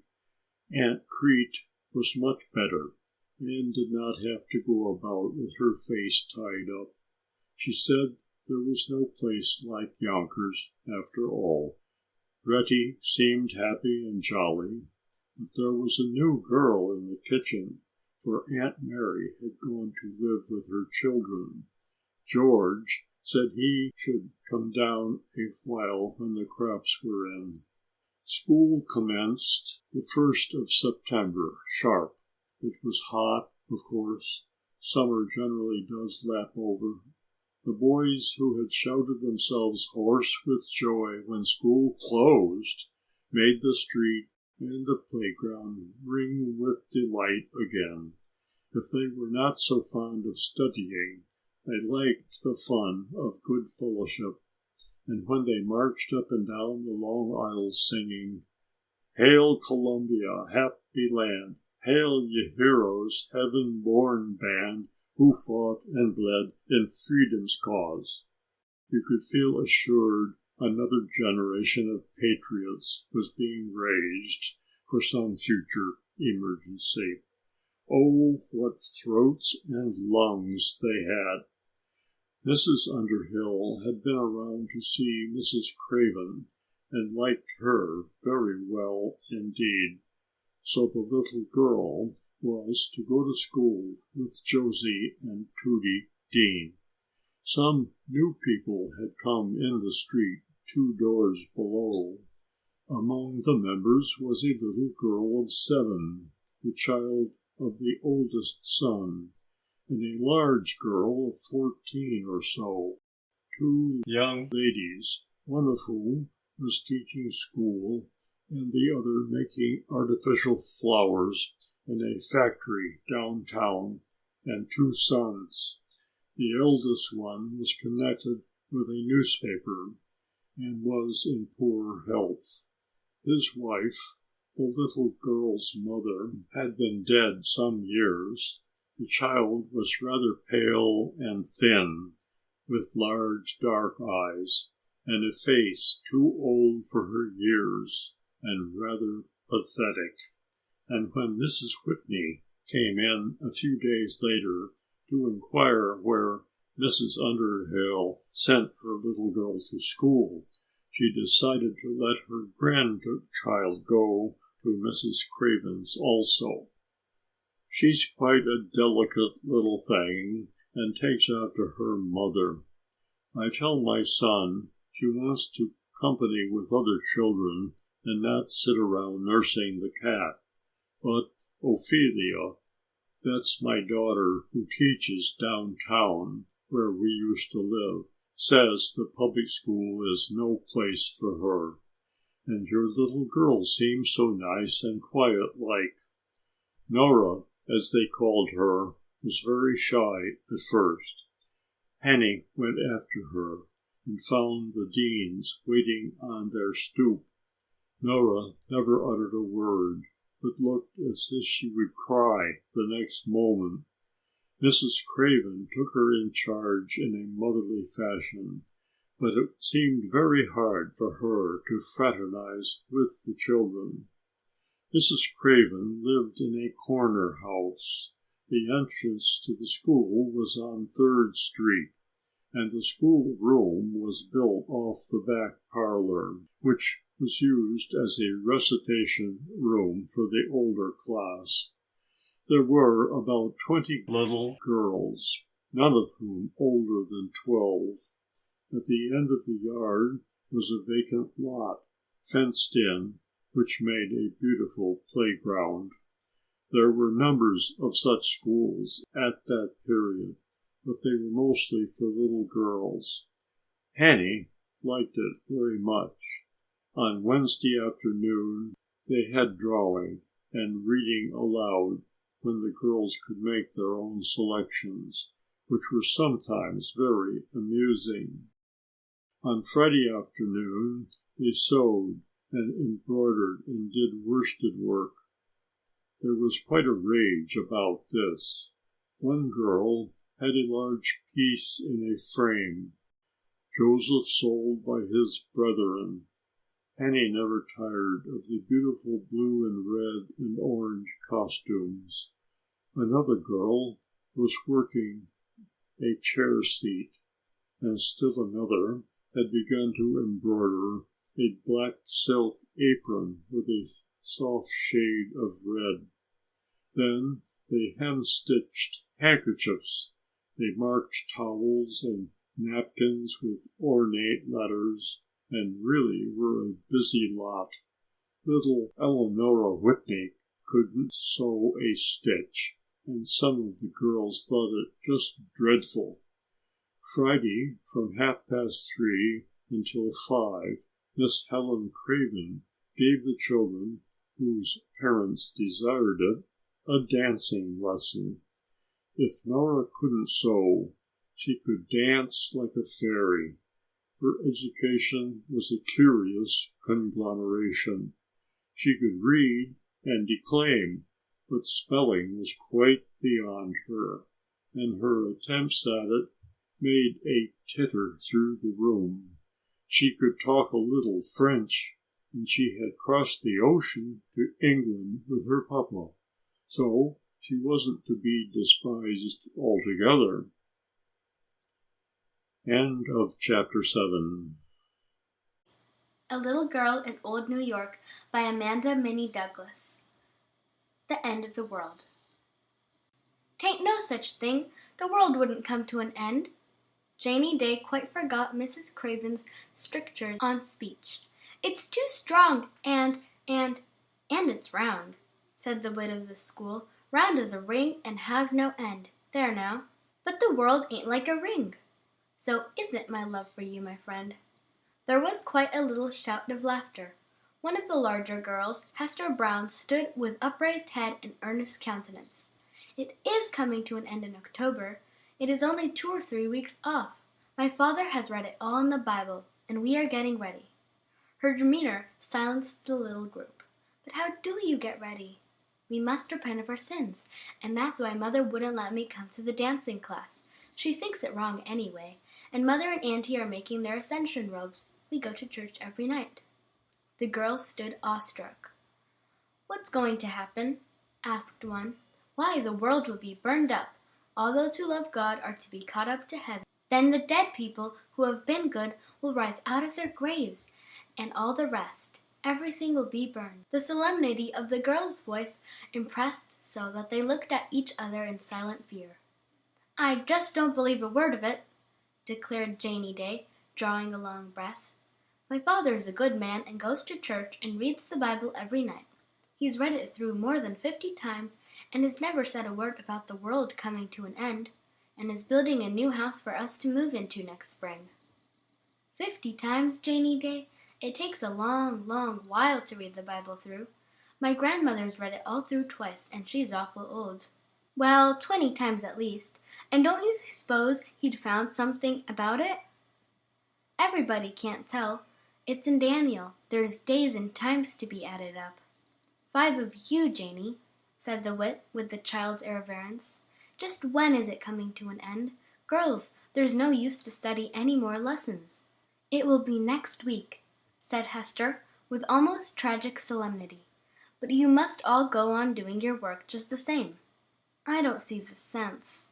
I've just begun fractions, and I hate them. I wouldn't do another sum. The bell rang, and recess was at an end. The girls straggled until they reached the doorway, then suddenly straightened themselves into an orderly line and took their seats quietly. There was a sound of rapidly moving pencils. Slates and pencils were in full swing then. No one had invented pads. One after another read out answers. A few went up to Mrs. Craven for assistance. Lottie Brower, the lady said presently. Lottie colored. She had a kind of schoolgirl grudge against Hester. I haven't done my sums, she replied slowly. Why not? Because the world is coming to an end. They're so hard, and what is the use if we're not going to live longer than next week? Every girl stopped her work and stared at Hester, amazed, yet rather enjoying Lottie's audacity. How did you come by such an idea? Asked Mrs. Craven quietly. But is there any use of studying or anything? Lottie's voice had a little tremble in it. I'm sure I don't want the world to come to an end, but do your people believe this? No, ma'am, replied Lottie. Where, then, did you get the idea? Hester Brown is sure. Hester's face was scarlet. She felt that she was called upon to bear witness. My father and mother believe it, and we are all getting ready. My uncle means to give away all his things next week. The girl was such an earnest that Mrs. Craven was puzzled for a moment. "I do not think we shall know the day or hour," was the reply. "We are all exhorted to go on diligently with whatever we are doing. And Lottie, Hester has certainly set you an example. She did her sums correctly. She has added works to her faith as the Bible commands. I am aware many people think the end of the world is near, but that is no reason for our being careless and indolent. I doubt if that excuse would be accepted. At all events, I cannot accept yours." "But I hate fractions. The divisors and the multiples get all mixed up and go racing round in my head until I can't tell one from the other." "Bring your slate here." Mrs. Craven made room for her by the table. "Now, what is the trouble?" 12 o'clock struck before Lottie was through, but she had to admit that it wasn't so awful when Mrs. Craven explained the sums in her quiet, lucid manner. The girls rose and went to the closet for their hats and capes. "Girls," began Mrs. Craven, "I want to say a word. I hope each one of you will respect the other's religious belief. Our country has been founded on the cornerstone of liberty in this matter, and one ought to be noble enough not to ridicule or sneer at any honest, sincere faith, remembering that we cannot all believe alike." Hester went out with 2 or 3 of the larger girls. "I do not think you are quite kind, Lottie," said her teacher in a soft tone. "But what would be the use of fractions if the world came to an end?" "Oh, Mrs. Craven, do you believe it? I should feel just dreadful. The world has so many splendid things in it, and to be burned up, I should just be frightened to death." And one little girl shuddered. "Children, I am sorry anything has been said about this. There are a good many people who believe and who have preached for the last 3 years that the end of the world is near. The time has been set for next week. Yet the Bible does say that no man knoweth the day nor the hour. I do not believe in these predictions." And she smiled reassuringly. "I think we can all count on Thanksgiving and a Merry Christmas as well as a Happy New Year. I want you all to be kind to each other, and when Hester is disappointed next week, to refrain from teasing her. If you think for a moment, you will find it very easy to believe just as your parents do, for you love them the best of any one in this world. And the more you respect and obey them, the more ready you are to be kind and gentle and truthful to all about you, the better you are serving God. You must leave this matter in His hands, and remember that He loves you all, and will do whatever is best. Don't feel troubled about the world coming to an end. I'm afraid Lottie here will have a great deal more trouble about fractions. I doubt if she gets through by Christmas. Now run home, or you will be late for dinner." The little girl sat very quiet at the table. There was only her mother, John, and the boys. She wished that her father or Steve were here so that she could ask them. A strange awe was creeping over her. It seemed so dreadful to have all the world burned up. There might be some people left behind in the hurry. It hurt terribly to be burned, even a little. There was a very sober lot of girls at school that afternoon. The jest was all taken out of recess. Hester sat on the steps reading a little pocket Testament. The others huddled together and shook their heads mysteriously, saying just above a whisper, "I don't believe it. My mother says it isn't so." But somehow they did not seem to fortify themselves much with these protestations. Some of the elder cousins had come to visit and take tea. People went visiting by 3 in the afternoon and carried their work along. There was an atmosphere of relationship and real living that gave a certain satisfaction. You enjoyed it. It was not paying a social debt reluctantly, relieved to have it over, but a solid, substantial. Martha took the little girl upstairs and put on a blue delaine frock and white apron, and polished her buskins, as the low shoes were called. Then she went into the parlor and spoke to all the ladies. She had her lace in a little bag, and presently she sat down on an ottoman and took out her work. "You don't mean to say that child can knit lace, and oak leaf too, I do declare. What a smart little girl!" "Oh, she embroiders quite nicely, also. Hannah Ann, get your apron and show Cousin Dorcas." The apron was praised, and the handkerchiefs she had marked for her father were brought out. Then she was asked what she was studying at school. Cousin Dorcas was knitting shells for a counterpane. There was one of white and one of red. and they were put together in a rather long diamond shape with a row of open work between every block. It was for her daughter, who was going to be married in the spring, and it interested the little girl wonderfully. Then they talked about Steve and Dolly Beekman.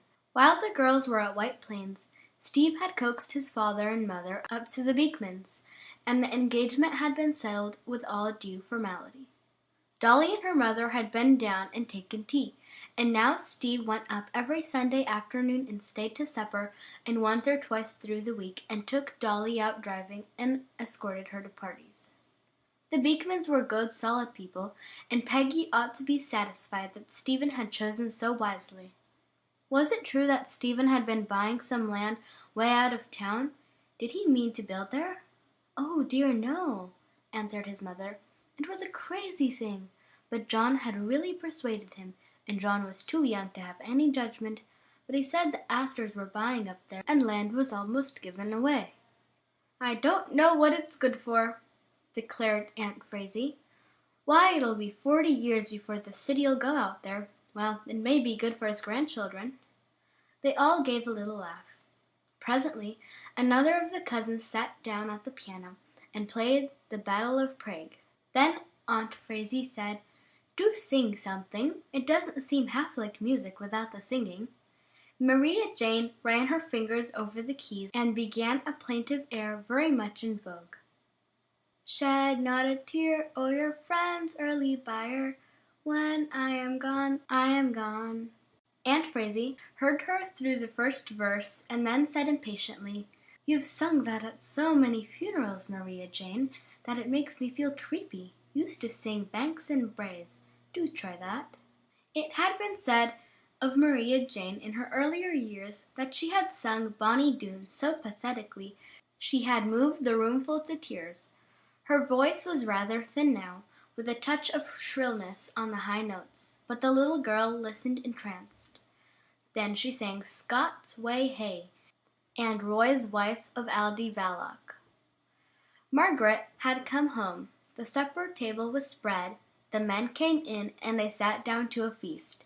They teased Steve a little, and bade John beware, and were so merry all the evening that when it came her bedtime, the little girl had forgotten all about the world coming to an end. The girls discussed it the next day. Most of their mothers and fathers had scouted the idea. Josie Dean was very positive it couldn't be. Her father had been going over the Bible, and the Millerites had made a big mistake. And girls, said Josie earnestly, St. John, one of the disciples of our Savior, lived to be 100 years old. Some people taught that the world would come to an end before he died, and now it's 1843, and it stood all this while, though every now and then there's been excitement about it, and I ain't going to be afraid at all. There now. The little girl wondered whether she would be afraid, but Friday evening the boys were full of it, and Steve said it was nonsense. She crept up into her father's lap and asked him in a tremulous whisper if he was afraid. No, dear, he answered, pressing her to his heart, but if it should come, well, I'd take my little girl and mother and Margaret. And what would you do? As he made a long pause. I'd beg to be taken into heaven, and we would all be together. I think God would be good to us. And the boys? Yes, the boys. He wondered within himself if they were all fit for heaven, but he was quite sure the little girl was. There was a very great excitement. For months there had been meetings of exhortation and prophesying, and appeals to conscience, to terror, to the desire of being saved from pending destruction. Last winter there had been revivals everywhere, yet during the summer thoughtful people had questioned whether the moral tone of the community had been any higher. There were heroic souls that always rise to the surface in times of spiritual agitation. There were others moved by any excitement who seized on this with a kind of ungovernable rapture. No one spoke of it in Sunday school. Hanny brought home Little Blind Lucy, and was so lost in its perusal that she hardly wanted to leave off for half an hour with Joe. But her mother let her look over to see whether Lucy really did have her eyesight restored. She was so sleepy that when she had said her little prayer she felt quite sure that God would take care of her and the beautiful world He had made. It would be quite cruel to burn it all up. But the children went to school on Monday. Martha washed as usual. She did think it would be a waste of labor and strength if the world came to an end, though she was sure clean clothes would burn up quicker, and if it had to be, one might as well have it over as soon as possible. All things went on, the buying and selling, the business of the day, and in some houses there were weary, pain-racked bodies that slipped out of life gently without waiting for the general conflagration. Still, a strange awe did pervade the city. Some of the churches were open, and people were on their knees weeping and sobbing to be made ready. Others were full of faith and expectations, singing hymns and impatiently waiting the next moment when the trump would sound and they would be caught up to glory. Down on Grand Street, Hester Brown's uncle was giving away shoes and wondering at the fatal unbelief of those who were so ready to accept. Here and there another of abounding faith was doing the same thing, or perhaps giving away things they did not need, hoping it would be accounted to them for good works. Hester was not in school, neither did she come on Tuesday, and that night was to be the fatal end of all things. A great many people went to church that day. The children did suffer from dread, though Lottie Brower kept up a sort of cheery bravado as one whistles or sings in the dark. And I don't think Hester's been such an awful sight better than the rest of us. She answered correct one day when she had talked and pretended she had forgotten all about it, and she was just mean enough about that clover leaf pattern and wouldn't show a single girl, and she gets mad just as easy as the rest of us. I think we oughtn't get mad any more, and, girls, I'll lend you my knife to sharpen your pencils. We ought to try to be just as good as we could, for my Sunday school teacher said if we died the world came to an end for us. They made many resolves. Mrs. Craven thought they had never been so angelic in their lives, but the little girl was very much stirred up. People didn't say nervous so much in those days. In fact, nervousness was rather associated with whims and tempers. Joe came over to supper. He could get off from the hospital now and then. They were all talking about going to Delancey Street Church, where it was said people would be dressed in their Ascension robes and remain to the final change. Margaret begged to go and said she knew all her lessons. The boys had theirs to study. Jim scouted the idea of the world's coming to an end. Benny adduced several remarkable reasons why it couldn't just come yet. The Millerites had made a mistake in the true meaning of the days in Daniel. "Are you quite sure?" asked the little girl timidly. "Well, you'll see the same old world next week this time. Don't you get frightened, Hanny dear." And Ben kissed her reassuringly. She sat by the boys and knit on her lace a while. Then her mother looked up from the stockings she was darning, she said. She always took Time by the forelock. And the little girl had a fancy sometimes she would drag him out. She wondered if she would really like to see Time with his hourglass and scythe, and all his bones showing. Mrs. Underhill looked up at the clock. "My goodness, Hanny!" she exclaimed. "It's time you were in bed half an hour ago. Put up your lace, you'll be sleepy enough in the morning." The little girl wound it round her needles and then stuck the ends in the stem of the spool and put it away in her basket. She kissed Ben and Jim good night and followed her mother. Her eyes had a half-frightened look and the pupils were very large. Mrs. Underhill felt out of patience that there should be so much talk about the world coming to an end before children. She knew Hanny was just alive with terror. She couldn't pretend to explain anything to her. She was of the opinion that as you grew older you found out things for yourself. And I am really afraid she didn't believe in total depravity for sweet little girls like Hanny. It was well enough for boys. So much of her life had been spent in doing, and she might have neglected some of the mint, anise, and cumin. She undressed the little girl. Oh, how fair and pretty her shoulders were, and her round white arms, that had a dimple at the top of the elbow. She was small for her age, but nice and plump, and her mother felt just this minute as if she would like to cuddle her up in her arms and kiss her as she had in babyhood. If she had, all the fear would have gone out of the little girl's heart. Hanny said her prayer and added to it, "Oh, Lord Jesus, please don't let the world come to an end tonight." Then her mother patted down the bed, took off one pillow and the pretty top quilt, and put her in, kissing her tenderly, the little trembling thing. Then she stood still a while.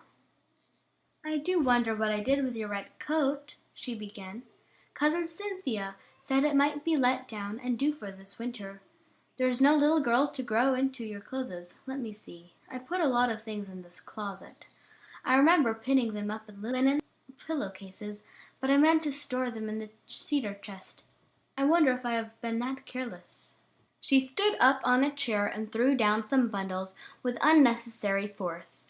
Then she stepped down and began to look them over, keeping up a running comment.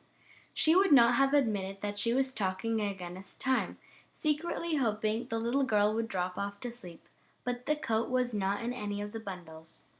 "I think it must be in the chest. While I'm about it, I may as well go and see. If you have outgrown it, it could be made over into a dress. It's a nice fine merino, a little thicker than I'd buy for a dress, but your father would have just that piece. I'll get a candle and go upstairs. I wouldn't trust a glass lamp with this horrid burning fluid in my storeroom. Henny, be sure you don't get up and touch it." As if there was the slightest possibility. "I'll be down again in 5 minutes." That was a shrewd, motherly excuse not to leave the little girl alone in the dark, though she was never afraid.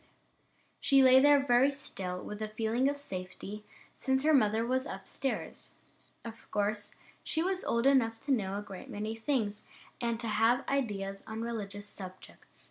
But I think the Underhills were more intelligent than intellectual, and people were still living rather simple lives, not yet impregnated with ideas. They had not had the old Puritan training, and the ferment of science and philosophy and transcendentalism had not invaded the country places. Tonight, in the city, there were wise heads proving and disproving the times, and half-times, and days, and signs, but they really had no interest for Mrs. Underhill, who was training her family the best she knew how, making good men and women. And the little girl's ideas were extremely vague. She thought her soul was that part of her heart that beat. When it ceased beating, you died, and the body was left behind. So, of course, that was what went to heaven. And when she had been naughty, or when she had left something undone and was hurrying with all her might to do it, this thing beat and throbbed. If she wanted something very much and was almost tempted to take it, the feeling came up in her throat, and she knew that was conscience. She was trying now to recall and repent of her sins, and oh, she did so wish her father was there. Would he be back before the end came, and take them all in his strong arms, and they would run? Oh no, they were to be caught up in the clouds, but she would be safe where he was. Years afterward, she was to understand how human and finite love foreshadowed the eternal. But then she could only believe, and her faith in her human father was the rock of her salvation. And when her mother came down, she had fallen asleep, but she thought it would be just as well to leave the lamp burning until Margaret's return. She would look in now and then to see that it didn't explode. Burning fluid was considered rather dangerous stuff. Hanny was so tired that she slept soundly. It was almost midnight when the folks came home, and Mrs. Underhill begged Margaret to go to bed quietly and not disturb her. And it was all light, with the sun rising in the eastern sky and shining in one window when she opened her eyes. Margaret stood before the glass plaiting her pretty long hair. The little girl sat up. Something had happened. There was a great weight, a great fear. What was it? Oh yes, this was their room. They were all alive, for she heard Jim's breezy voice, and Joe, who had stayed all night, said impatiently, "Peggy, are you never coming down?" Hanny sprang out of bed and clasped her little arms about her sister. "Oh!" with a great exultation in her sweet child's voice. "The world didn't come to an end, did it? Oh, you beautiful world! I'm so glad you are left, and everybody only, Margaret, were the people at the church dreadfully disappointed?" What a pity God couldn't have taken those who wanted to go. But I'm so glad we are left. Oh, you lovely world, you are too nice to burn up. I think there were a great many people in the cities just as glad as Hanny if they did not put it in the same joyful words. Margaret smiled. Hurry, dear, she said. Joe will have to go, and I know he wants to see you. Hanny put on her shoes and stockings, and Margaret helped her with the rest, washed her, and just tied up her hair with a second best ribbon. Joseph had eaten his breakfast and was impatiently waiting to say good-bye. John was off already. Nothing had happened. The world was going on as usual. True, there had been the comet and falling stars and wars and rumors of wars, but the old world had sailed triumphantly through them all, the dear old splendid world that was to grow more splendid with the years. Perhaps it did rouse people to better and kindlier living and more serious thought. Before Mr. Underhill went away, his wife said, "Myler, hadn't you better look after those old people up at Harlem? I suppose they had some garden truck, but there's flour and meat and little things that take off the money when you haven't much, and fuel. I'll try to go up some day with you and see what they need to keep them comfortable in cold weather." The girls could hardly study at school. There was so much excitement. Did people really have on their ascension robes? What would Hester say? Hester did not come to school all the week. Of course, they had made a mistake in computing the time, but a few weeks couldn't make much a difference. Still, the worst scare was over, and if one mistake could be made, why not another? Were they so sure all the signs were fulfilled? End of chapter 8. Recording by Lily. A Little Girl in Old New York by Amanda Minnie Douglas. Chapter 9. A Wonderful Scheme. The Whitneys in the Underhills became very neighborly. Mr. Theodore Whitney often stopped for a little chat, and he was very fond of a good game of checkers with Steve or John. He was on the other side in politics, and they had some warm discussions. Ophelia, the oldest girl, was engaged and deeply absorbed with her lover. Frances went away early in the morning, and did not get back until after 6. Mrs. Whitney, a Southern woman by birth, was one of the easy-going kind and very fond of novels. Mr. Whitney brought them home by the dozen. The house seemed somehow to run itself, with the aid of Dell, as she was commonly called. Dell proved a powerful rival to Miss Lily Ludlow. Lily was much prettier and more delicate-looking. Dell had brown-red hair, dry and curly. She was a little freckled, even in the fall. Her mouth was wide, but she was always laughing, and she had such splendid teeth. Then her eyes were so full of fun, and her voice had a sort of rollicking sound. She knew all kinds of boys' play, and was great at marbles. Then she had so many odd, entertaining things, and their parlor wasn't too good for use when Phelia's beau was not there. But the children lived mostly on the stoop and the sidewalk. Delia went to Houston Street School. She could walk farther up the street with the boys, and watch out for them when they went. Ben liked her better than he did Lily or Rosa, but Jim was quite divided. He, like the other poor man with 2 charmers, sometimes wished there was only one of them. But Lily was a born coquette, and jealous at that. She had a way of calling back her admirers, while Dell didn't care a bit for admiration, but just wanted a good time. Benny Frank was something of a bookworm and student. Jim, who was growing very fast, was a regular boy and, I am sorry to say, did not always have perfect lessons. He was so very quick and correct in figures that he managed to slip through other things. Moreover, he carried authority. The boys had called him country at first and teased him in different ways until small skirmishes had begun. And one day there was a stand-up fight at recess. Jim thrashed the bully of his class.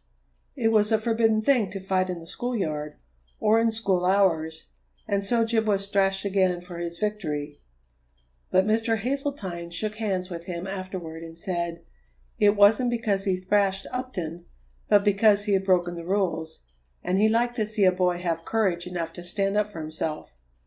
So Jim did not mind it very much, though he had a black eye for 2 or 3 days. After that he was a sort of hero to the boys, and Upton did not bully as much. But some of the boys delighted to "pick" at Benny Frank, who would have made a good Quaker. Jim sometimes felt quite "mad" with him. Lilly did not seem to get along very rapidly with her intimacy. Henny was too young, and now that she had the Deans on one side and little Nora Whitney on the other, was quite out of Lilly's reach. And she did enjoy Delia immensely, though she was past 13 and such a tall girl. So Lilly tried all her arts on Jim, and succeeded very well, it must be confessed. It was Saturday, and the world had not come to an end yet. Benny had gone downtown with Steve in the morning, but he would not have both boys together, for Jim was so full of capers. So he had done errands for his mother, blackened the boots and shoes. The bootblack brigade had not then come in fashion, and you hardly ever saw an Italian boy. He had cleared up the yard and earned his 5 cents. He was wondering a little what he would do all the afternoon. Dell came flying in, eager and impetuous. "Oh, Mrs. Underhill!" she cried. "Can't Hanny go to the museum this afternoon?" It seemed so odd, Hanny thought, to call grave-looking Mr. Whitney that, but she said Steve to her big brother. Brought home 4 tickets. "My cousin Walter Hay is here, and he will go with us and then go down home. And Nora does so want Hanny to go. Oh, won't you please let her? I'll take the best of care of her. I've taken Nora and my little cousin Julia ever so many times. Oh, Jim, what a pity! If I had one more ticket!" "Sho!" and Jim straightened himself up. "I have 28 cents, and I wouldn't want to go sponging on a girl anyhow. Oh, Mother, do let us go? Hanny, come quick! Oh, do you want to go to the museum?" "To the museum?" Hanny drew a breath of remembered delight and thrilling anticipation. Dell and Jim talked together. They were so earnest, so full of entreaty. Jim might have gone in welcome, but Hanny, "Why, we shall just take the stage and ride to the door, and we'll be so careful getting out. They drive clear up to the sidewalk, you know. Walter is 14, and he takes his little sisters out, and knows how to care for girls. And there's such a pretty play, just the thing for children, they said." "Oh, Mother, please do!" and the little girl's voice was so persuasive, so pleading. "Oh, please, Mother, I'll see that nothing happens to Hanny." "Oh, Mrs. Underhill, Nora would be so disappointed, and we all want Hanny." Mrs. Underhill had told her husband if he would come up about 3, she would take the drive to Harlem with him. Of course, she meant to take the little girl. Which would Hanny rather do? The fascinations of the museum outweighed the drive. Margaret was up to the Beekmans spending the day, their last week on the farm. Of course, Jim could go, and when she looked at all the eager faces she gave in, and Hanny danced with delight. It was almost 3 before they could get off, and the play began at that hour.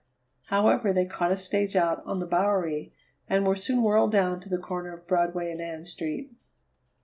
People were crowding in. It was such a beautiful day, and this was considered the place preeminently for children.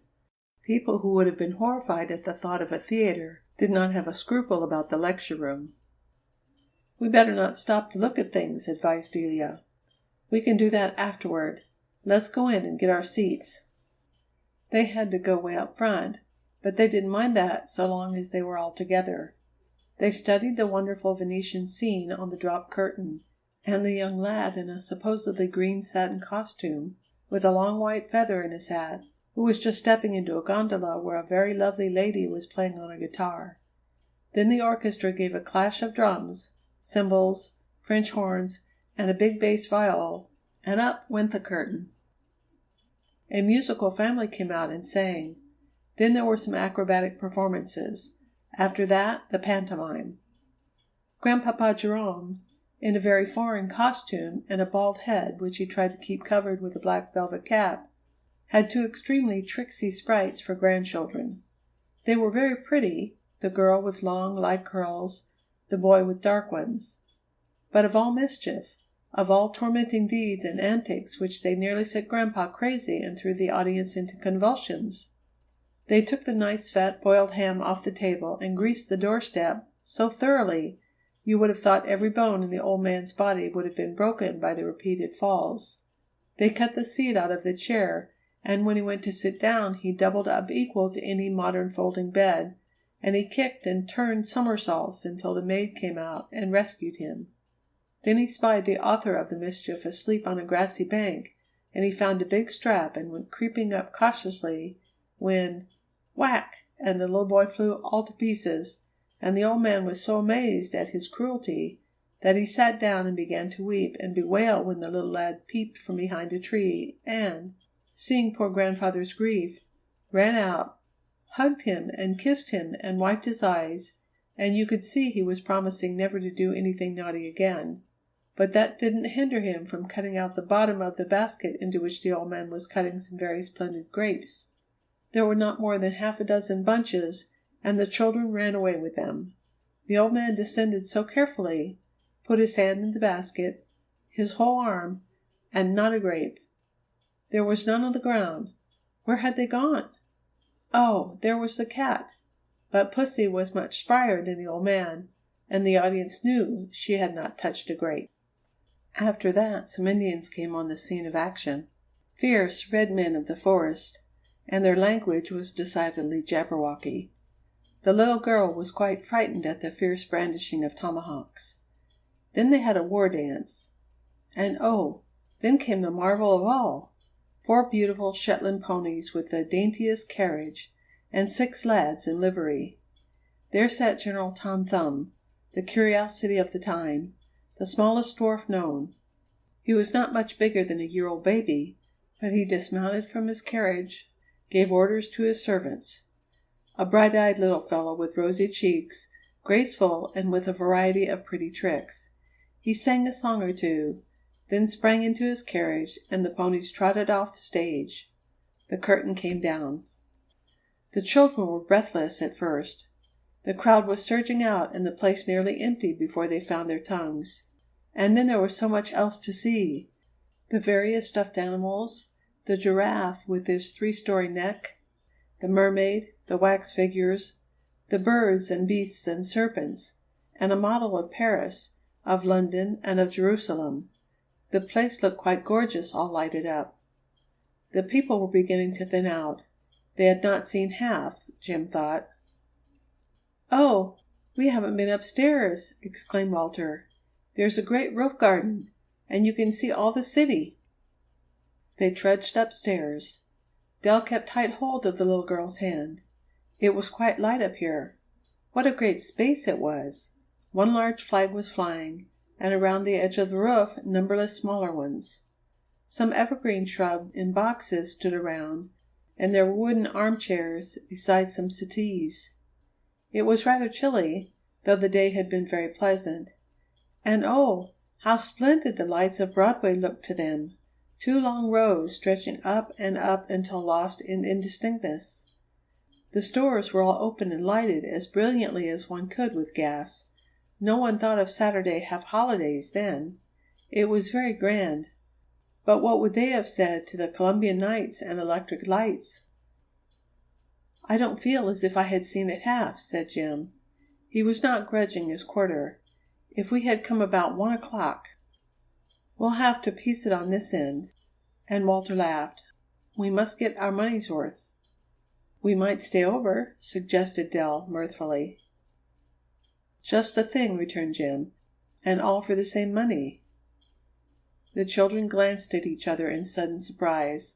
The glory of a grand conspiracy shone in their eyes. "Well, that's too good," declared Walter. "Won't I just brag of that at school on Monday? Oh, yes, let's stay. We had better go down, for it is getting cool up here. If we only had something to eat. Hanny, are you hungry? I don't believe Nora ever knows whether she has eaten or not. Mother says she's just the worst. I don't mind a bit, but you all—" "I wouldn't give a copper for supper. It's ever so much more fun staying," rejoined Walter. "I'm always hungry as a bear, but I'd 100 times rather stay," Jim replied. "Hanny, will you mind?" "I'm not a bit hungry," answered Hanny. "It's all so beautiful. "Oh, do let's stay." "That settles it. Dell, you are a trump." They picked their way carefully downstairs. The room was not very brilliantly lighted, but they found many curiosities that had escaped their attention before. They espied the diorama, and it interested them very much. Half a dozen people straggled in. The janitor turned on more light, and began to arrange a platform in a recess. How anyone would feel at home Jim never thought. The rest were in the habit of doing quite as they liked, and Delia often stayed at her aunt's until 9 o'clock. At 7 the main hall was quite full. The people were crowding up around the platform. The children went too. The curtain was swung aside and out stepped Tom Thumb, to be received with cheers. He sang a song and went through with some military evolutions. There was a railing around and no one could crowd upon him, but a number spoke to him and shook hands. "My little girl," said a tall gentleman who had watched Annie's ineffectual efforts to make herself taller, "will you let me hold you up? Wouldn't you like to shake hands? You're not much bigger yourself." "Oh, please do," entreated Dell in her eager young voice. "She is so small." Annie was a little startled, but the man held her in his arms, and she smiled hesitatingly. As she met the kindly eyes, she said, "Oh, thank you, it's so nice." The general came down that end. "Here is a little lady wants to shake hands with you," the gentleman said, who was quite a friend of Tom Thumb's. The small hand was proffered. Annie was almost afraid, but she put hers in it, and the gallant little general hoped she was well. Then he made a bow and retired behind the curtain, and it was announced that he would appear again after the lecture room performance. They went in and took their seats. Nora was tired, and leaning her head on Dell's shoulder went sound asleep. Annie was getting tired, perhaps, too. She missed her supper. It wasn't quite so much fun, for the play was just the same. The audience enjoyed it greatly. The Indians were more obstreperous, and sang a hideous song. The vocalists sang many popular songs of the day: Old Dan Tucker, Lucy Long, Zip Coon, and several patriotic songs. There was more dancing than in the afternoon, and the boys enjoyed the juba in song and dance by a real slave darky, who had been made so by a liberal application of burnt cork, and who could clap and pat the tune on his knee. They did not stop to see Tom Thumb again, but went straight downstairs. Walter said good night and declared he had had a splendid time, and Dell must thank Cousin Thee again. The four others bundled into the stage, which was crowded, but some kindly disposed people held both Nora and Annie. They had quite a habit of doing it then. Jim had been wondering what they would say at home. Of course, he knew now he ought not have stayed, but nothing had happened, and Annie was all right, and well, he would face the music whatever it was. If Dell could be trusted, why not he? There had been a good deal of anxiety. Mrs. Underhill had expected them home by 6, but their father said, "Oh, give them a little grace." But when 7 o'clock came, she went down to Whitney's to inquire. The table was still standing. Mrs. Whitney sat at the head with a book in her hand. Dave, the second son, was smoking and reading his paper. Both girls had gone out. "Oh, Mrs. Underhill, don't feel a bit worried. They'll come home all safe. I shouldn't wonder if Dell had taken them over to her aunt's, and she'll never let them come home without their supper. She's the greatest hand for children I ever saw. And Dell's so used to going about. Then everybody's out on Saturday night." "Dear me, I haven't given it an anxious thought," declared Mrs. Whitney. But Mrs. Underhill could not take it so comfortably. "There are so many of them we should hear if anything had happened," said John, "and there is no use looking, for we should know where they are. Jim's pretty good stuff, too, for a country boy. Now, mother, don't be foolish." But she grew more and more uneasy. If she had not let Annie go! What could she have been thinking of to do such a thing? After 9, Mr. Underhill walked out to the Bowery, and watched every stage that halted at the corner. Men, women, and children alighted, but no little girl. Oh, where could she be? He felt almost as if the world was coming to an end. Then a familiar group, all talking at the same time, stepped out on the sidewalk. A big girl and 2 little ones. "Oh, father, father!" cried Henny.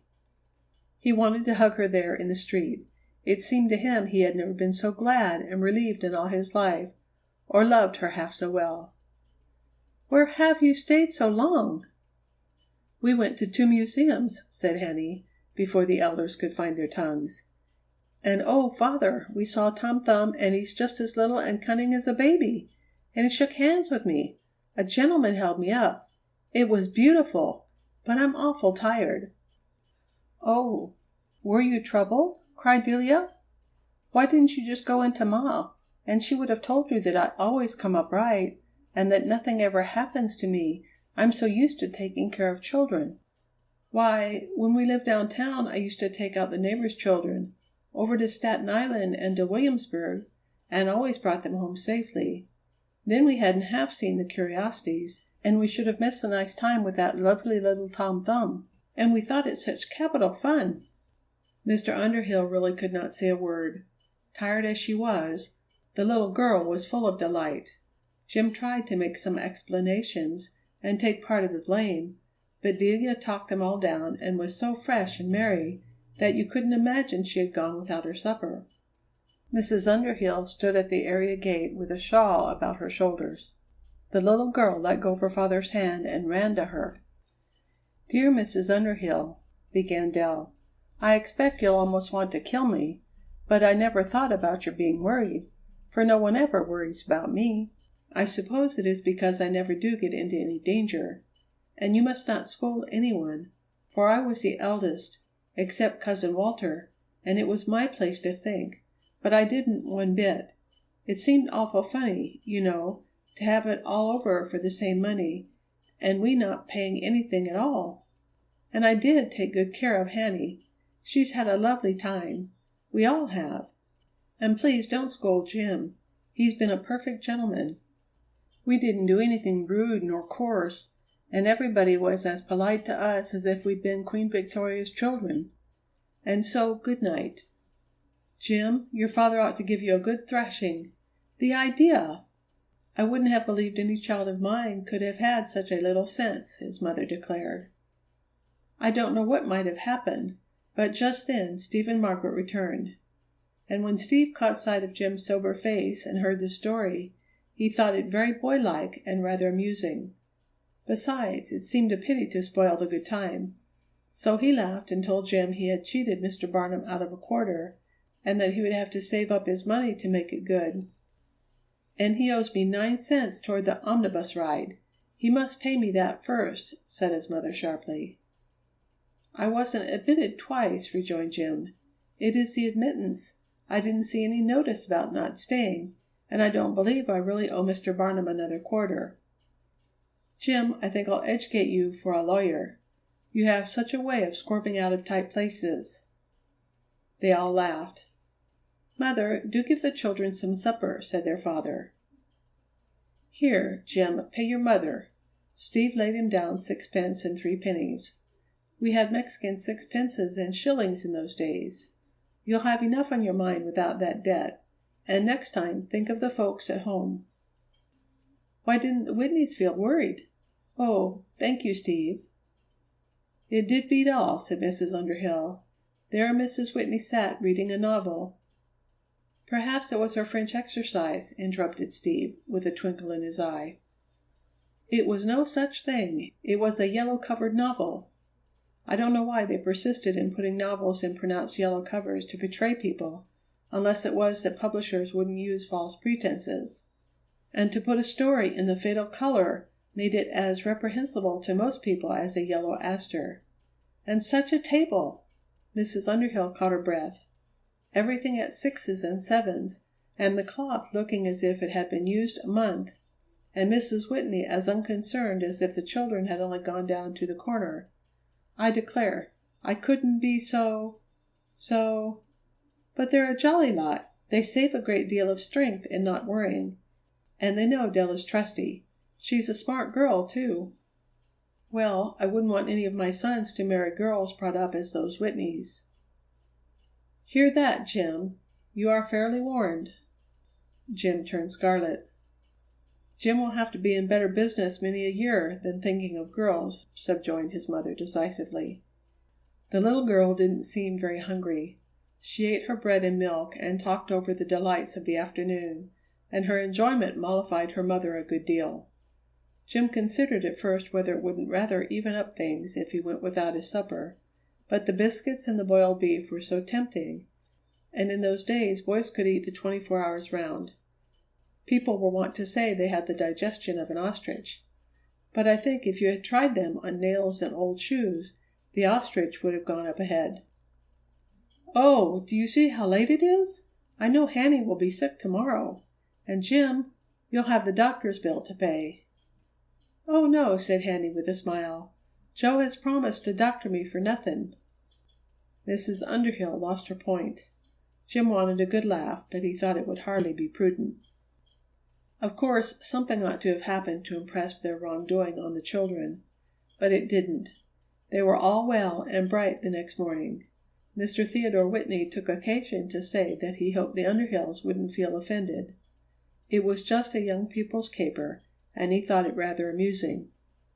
Mrs. Whitney said in the bosom of her household, "Well, I wonder that Mrs. Underhill has an ounce of fat on her bones, if she's worried that way about her 8 children.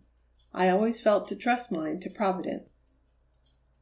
Jim "gave away" the thing at school, and was quite a hero, but some of the boys had crawled under a circus tent, and a circus was simply immense. Lily Ludlow said, out of her bitterest envy, "I shouldn't have thought you would let a girl take you out, Jim Underhill." "She didn't take me.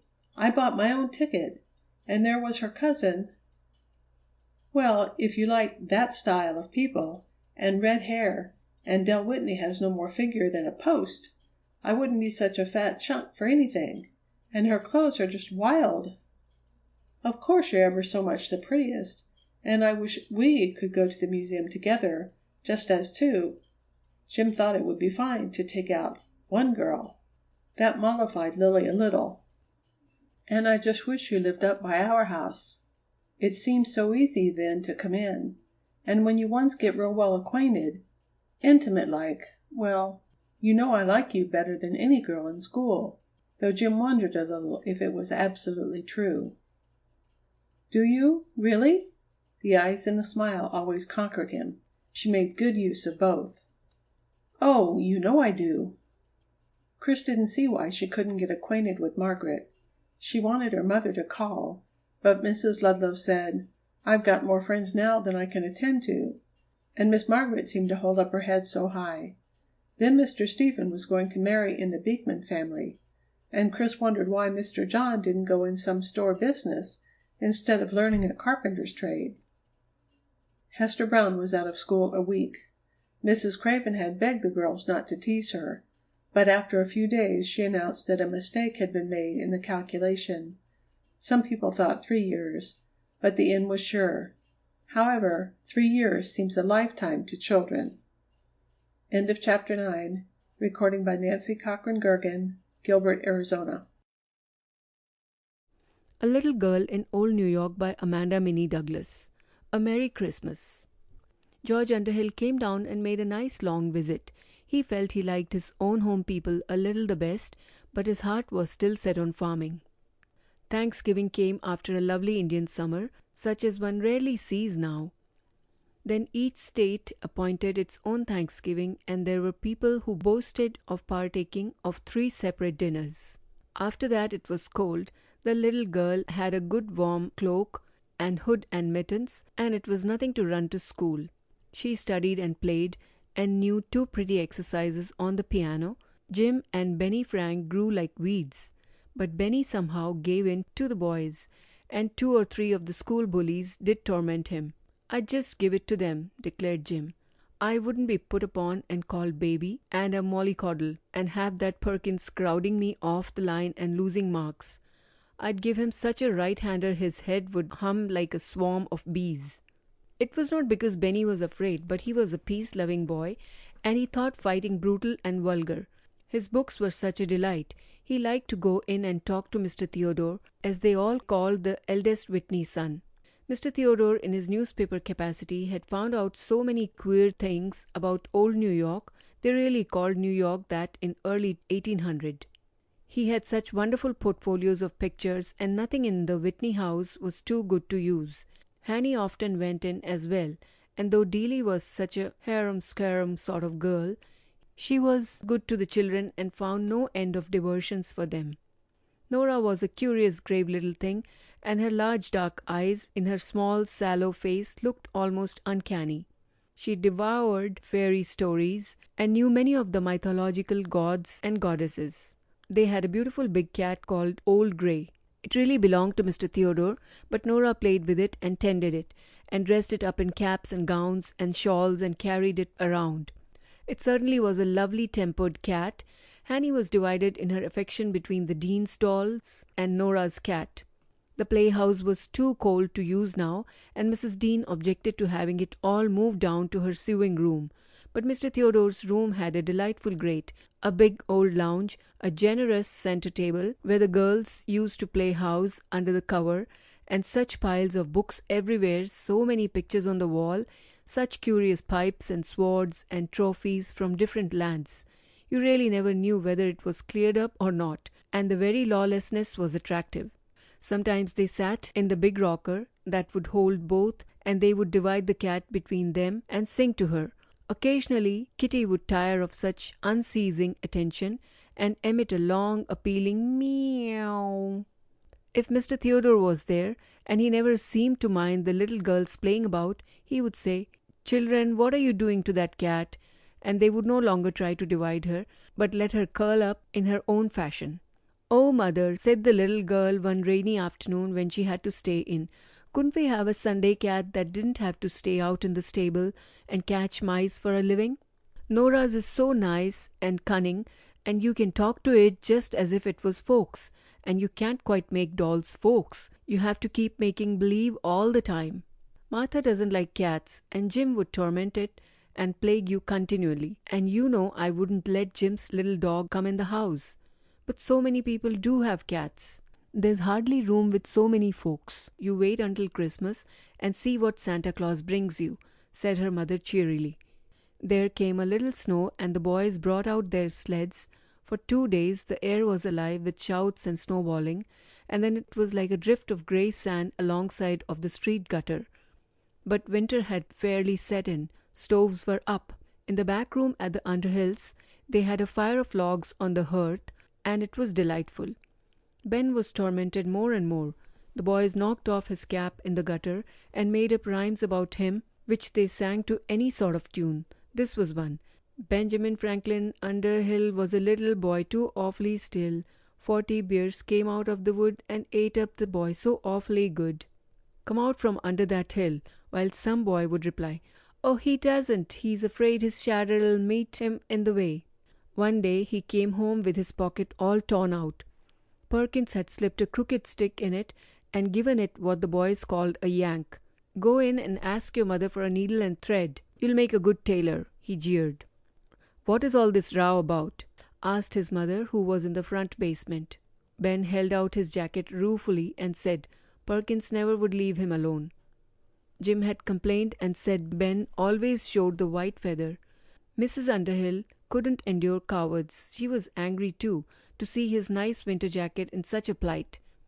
"Benny Frank, you just march out and thrash that Perkins boy, or I'll thrash you.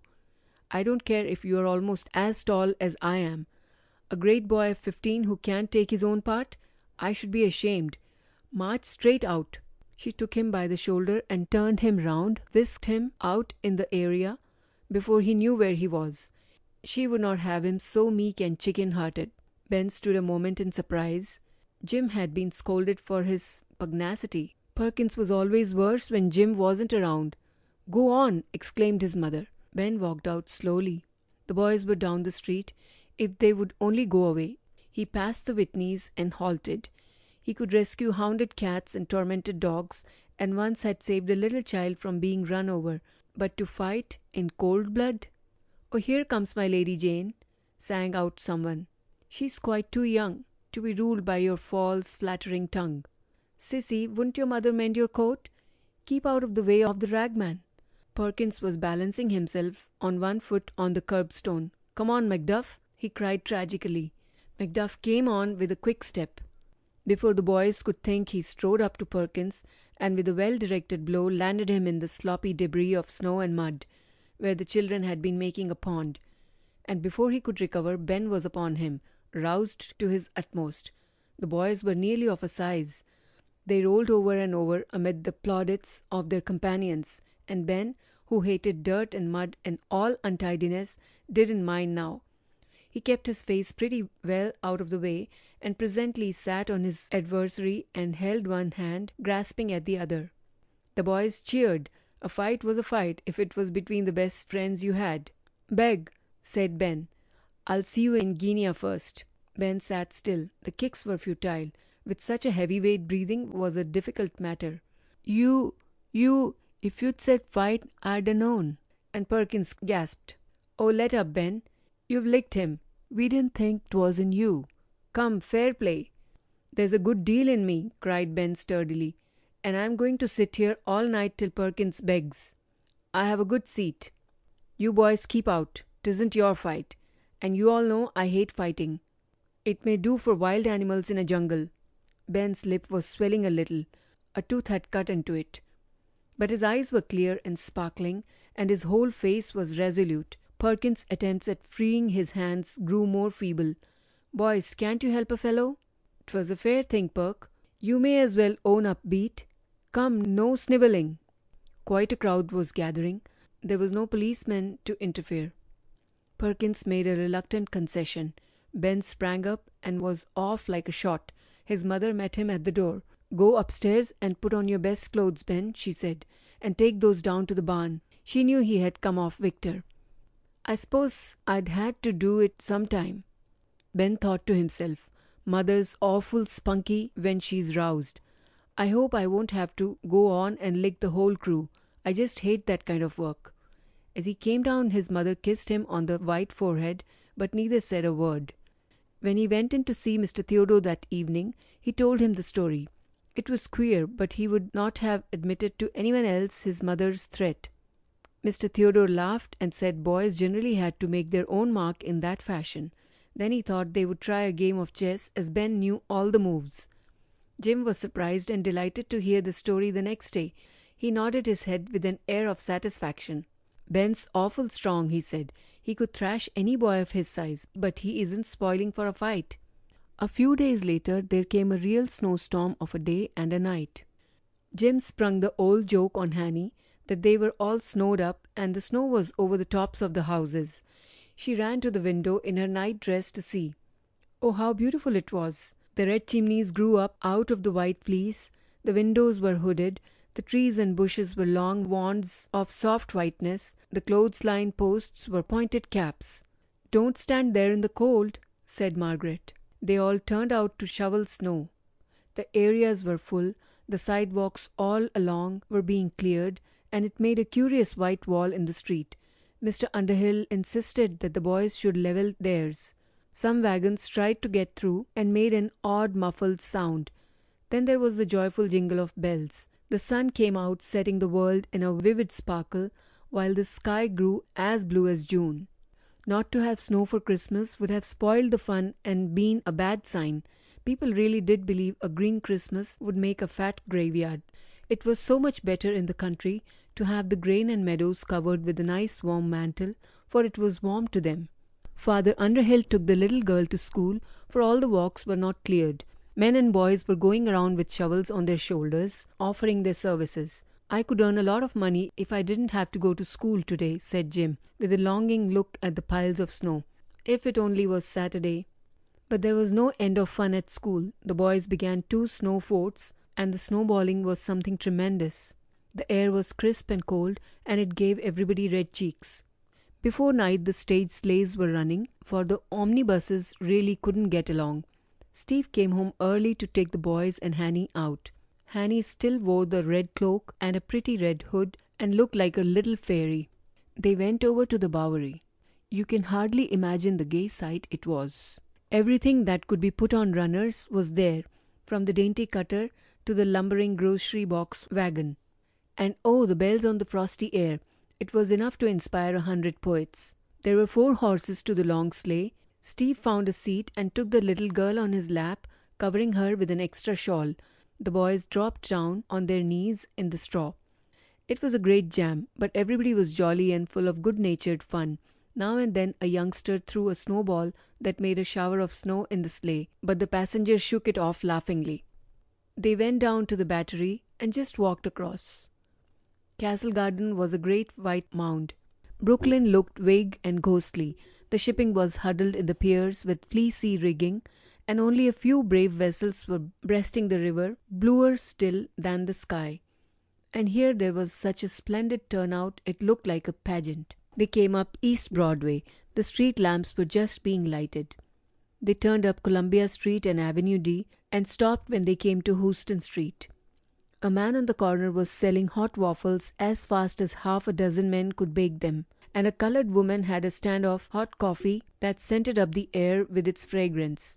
They had to walk up home, but Steve carried Hanny over all the crossings. It was a regular carnival. The children decided snow in New York was ever so much more fun than snow in the country, but after a few days they settled to it as a regular thing. Though the sleighs were flying about in their tireless fashion, making the air musical with bells, and Christmas was coming. It really was Christmas then. Not to have hung up your stocking would have been an insult to the sweetest, merriest, wisest, tenderest little man in the world. There were some fireplaces left for him to come down, and he was on hand promptly. And such appetizing smells as lurked in every corner of the house: fruit cake, crullers, and doughnuts, and mince pies. Everybody was busy from morning till night. When Hanny went to the kitchen, someone said, "Run upstairs, child, you'll be in the way here." And Margaret would hustle something in her apron and say, "Run downstairs, Hanny dear," until it seemed as if there was no place for her. The Dean children were busy too, but Nora Whitney didn't seem to have anything to do but nurse dear old Gray and read fairy stories. Delia told them Ophelia was to be married Christmas morning, and they were going over to his folks in Jersey to spend a week. "But it won't make a bit of difference," Delia announced. "Frank has a steady beau now, and they'll take the parlor, and then I suppose it'll be my turn. I shall just hate to be grown up and have long skirts on and do up my hair and be so fussy about everything. When I think of that, I wish I was a boy." The little girl wondered if Margaret would get married next Christmas. Her gowns were quite long now, and she did have a grown-up air. It seemed years since last Christmas. So many things had happened. The cousins were to come down from Tarrytown and make a visit, and Aunt Patience and Aunt Nancy were to come up from Henry Street for the Christmas dinner, if they only could bring the cat. "Merry Christmas, Merry Christmas," someone shouted while it was still dark. Hanny woke out of a sound sleep. "Merry Christmas," said Margaret with a kiss. "Oh dear, I shan't get ahead of anybody," she sighed. "Do you think I could get up, Peggy?" "I must light a candle," Margaret said. "Come down and see what's in your stocking, Han," shouted Jim. Margaret sprang out of bed and put on the little girl's warm woolen wrapper and let her go down. She ran eagerly to her mother's room, and her father made believe asleep that she might wake him up. She wanted to wish someone Merry Christmas the first of all. 2 wax candles were burning in the back room, and the fire was crackling. There were stockings, and hers were such little mites that someone had hung a white bag on the brass nail that held the feather duster and marked it for Hanny, and a box lay in a chair. There was a cruller man with eyes, nose, and mouth. There were candies galore, the clarified ones, red and yellow, idealized animals of all kinds. There was an elegant silver paper cornucopia tied with blue ribbons. There was a box of beautiful popcorn that had turned itself inside out, ribbon for her hair, a paint box, a case of Faber pencils, handkerchiefs, a lovely new pink merino dress, a muff that purported to be ermine, a pair of beautiful blue knit slippers tied with ribbons. These didn't come from Santa Claus, for they had on a card, "With best love and a Merry Christmas from Dolly." That was Dolly Beekman. Hanny laid them up against her face and kissed them. They were so soft and beautiful. She drew a long breath before she opened the box. Of course it couldn't be a real live kitty. John and Steve were coming in at the door. "Merry Christmas," she shouted with the boys. They were not so very far ahead of her. Steve caught her under the arms and held her almost up to the ceiling, it seemed. She was so little and light. 10 kisses before you can come down. She paid the 10 kisses and would have given twice the number. I'm trying to guess what is in the box. She looked perplexed, and a crease came between her eyes. It's a chronon hontontholagos forus. A what? Her face was a study. The boys shouted with laughter. Yes, Joe sent it. Santa Claus had given his all out, and Joe had to skirmish around sharp to get one. Is it alive? She asked timidly, her eyes growing larger with something that was almost fright. Oh, Steve, said Margaret in an upbraiding tone. Boys, you're enough to frighten one. Steve untied the string and took off the cover. Hanny had tight hold of her sister's hand. Steve lifted some tissue paper and tilted up the box. There lay a lovely wax doll with golden hair, a smiling mouth that just betrayed some little teeth, eyes that would open and shut. She was dressed in light blue silk and beautiful lace. Though her mother had said she was too big to have a doll, Jo knew better. She was almost speechless with joy. Then she knelt down beside it and took one pretty hand. "Oh," she said, "I wish you could know how glad I am to have you. There's only one thing that could make me any gladder. That would be to have you alive." Steve winked his eyes hard. Her delight was pathetic. Then she had to see the boys' Christmas. Benny Frank had a new suit of clothes. Jim had a pair of boots, which was every boy's ambition then, and an overcoat, and lots of books, pencils, gloves, and the candy it would not have been Christmas without. Mr. Underhill poked up the fire and took the little girl on his knee. Mrs. Underhill put out the candles, for it was daylight, and then went down to help get breakfast. Cousin Fanny and Roseanne, as Mrs. Eustace was always called, came in and had to express their opinion of everything. Then breakfast was ready. John went down in the sleigh for Aunt Patience and Aunt Nancy Archer. They were not own sisters, but sisters-in-law, and each had a comfortable income. It did not take very much to make people comfortable then. They owned their house and rented some rooms. Hanny had to go in and see Josie and Tootie Dean's Christmas and bring them in to inspect hers. Then Dealey and Nora Whitney were her next callers. Nora had a silk dress and a gold ring with a prettily set turquoise. "The marriage was at 10, began Dealey, and it was just nothing at all. I wouldn't be married in such a doleful way. She just had on a brown silk dress with lots of lace and white gloves, and the minister came and it was all over in 10 minutes. There was wedding cake and wine. I've brought you in some to dream on. Nora and I are going down to Auntie's in Beach Street, where there's to be a regular party and a Christmas tree and lots of fun. After Ophelia comes back, she's going to have a wedding party and wear her real wedding dress." Nora thought the doll beautiful. Hanny just lifted it out of the box and put it back. It seemed almost too sacred to touch. Jim went out presently to get some Christmas cake. The grocers and bakers treated the children of their customers to what was properly New Year's cake, and the boys thought it no end of fun to go around and wish Merry Christmas. The dinner was at 2. Dr. Joseph came in to dine and to be congratulated by the cousins. The little girl's gratitude and delight was very sweet to him. He put up the piano stool, and she played her pretty little exercises for him. Then about 4 he and Steve went down to the Beekmans, where there was a dancing party in the evening. The elders sat and talked, to Benny Frank's great delight. The old times seemed so wonderful to the children. Aunt Patience was the elder of the two ladies, just turned 70 now, and had lived in New York all her life.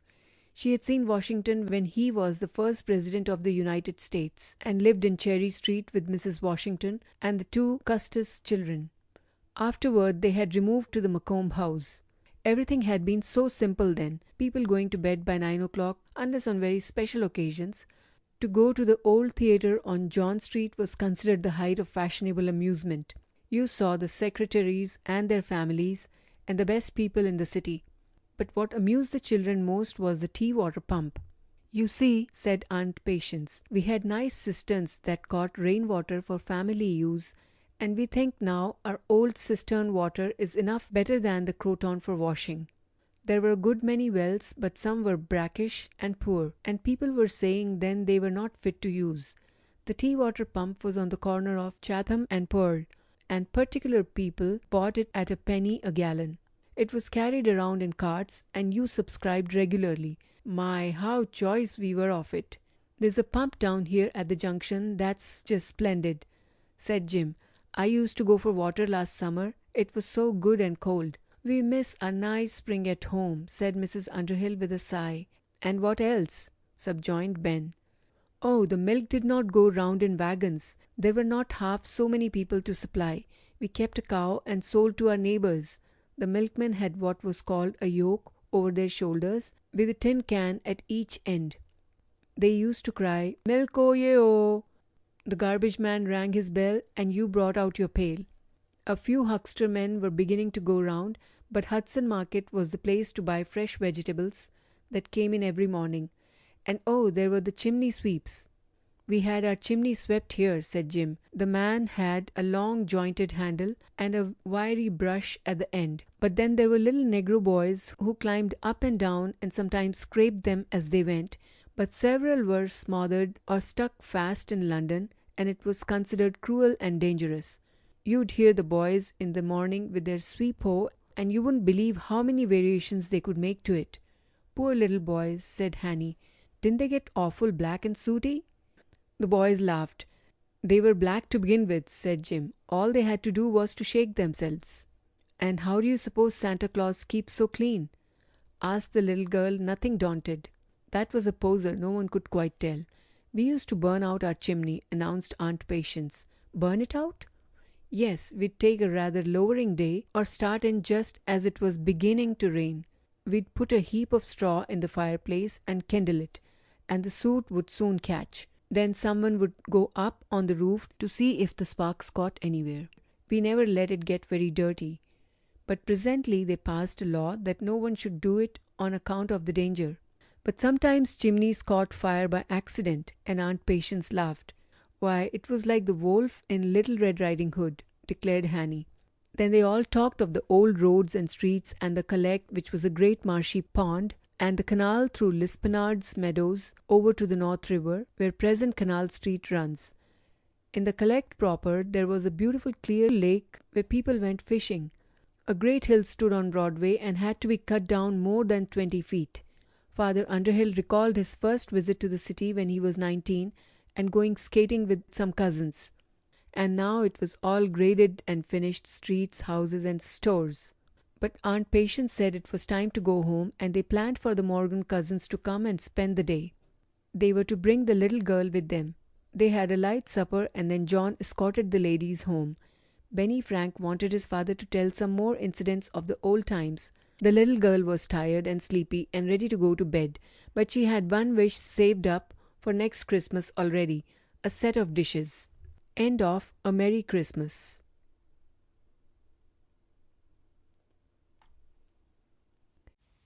A Little Girl in Old New York by Amanda Minnie Douglas. Chapter 11. The Little Girl in Politics. A whole week of holidays! Jim and Benny Frank had their mother almost wild, and Martha said she would be dead in another week. If Christmas came twice a year, there would be no money nor no people left. They would be all worn out. It was splendid winter weather, sunny and just warm enough to thaw and settle the snow during the day and freeze it up again at night. Then there came another small fall of snow to whiten up the streets and make the air gayer than ever with bells. The Morgan cousins had to go down and call on Miss Dolly Beekman, and were very favorably impressed with her. The little girl went with them to Cherry Street, and had just a beautiful time with the kitty, she told her mother. Her blue woolen frock was full of white cat hairs as a memento. She went to tea with the little Dean girls. She spent an afternoon with Nora, and had the little girls in to visit her. Margaret played on the piano, and they had a charming dance, beside playing hot butter blue beans, which was no end of fun. On New Year's Day, everybody had calls. Margaret was hardly considered a young lady, but Miss Cynthia came to help entertain. It was really very pleasant. A number of family relatives called in, some of whom they had not seen since they came to the city. They were all rather middle-aged, though Joe brought in his chum, a very handsome young man who had graduated with his class but was 2 years older. Margaret was quite abashed by Dr. Hoffman's attention to her, and his saying he should take her good wishes as a happy omen for his new year. Indeed, she was very glad to have Miss Cynthia come to the rescue in her airy fashion. Late in the afternoon, the Odells drove down. The little girls went upstairs to see the Christmas things and the lovely doll for whom no name had been good enough. John had a fire in his room, and it was nice and warm, so he told them they might go up there. They played Mother and Visiting and wound up with a splendid game of Puss in the Corner. There were only 4 pussies and they could have but 3 corners, but it was no end of fun dodging about, and if they did squeal, the folks down in the parlor hardly heard them. Saturday was Saturday everywhere. It was Ladies' Day, too, but people had to clear up their houses and begin a new week, a new year as well, for it was 1844. The little girl wondered what made the years. Mrs. Craven explained that the recurrence of the 4 seasons governed them, and some rather learned reasons a child could not understand. But she said, "It seems to me the year ought to begin in spring, and not the middle of the winter." Ophelia came home. She was Mrs. Davis now, and they had a grand party with music and dancing and a supper, and Nora wore her pretty new silk frock. Then Mrs. Davis went downtown to be near her husband's business, and started housekeeping in 3 rooms.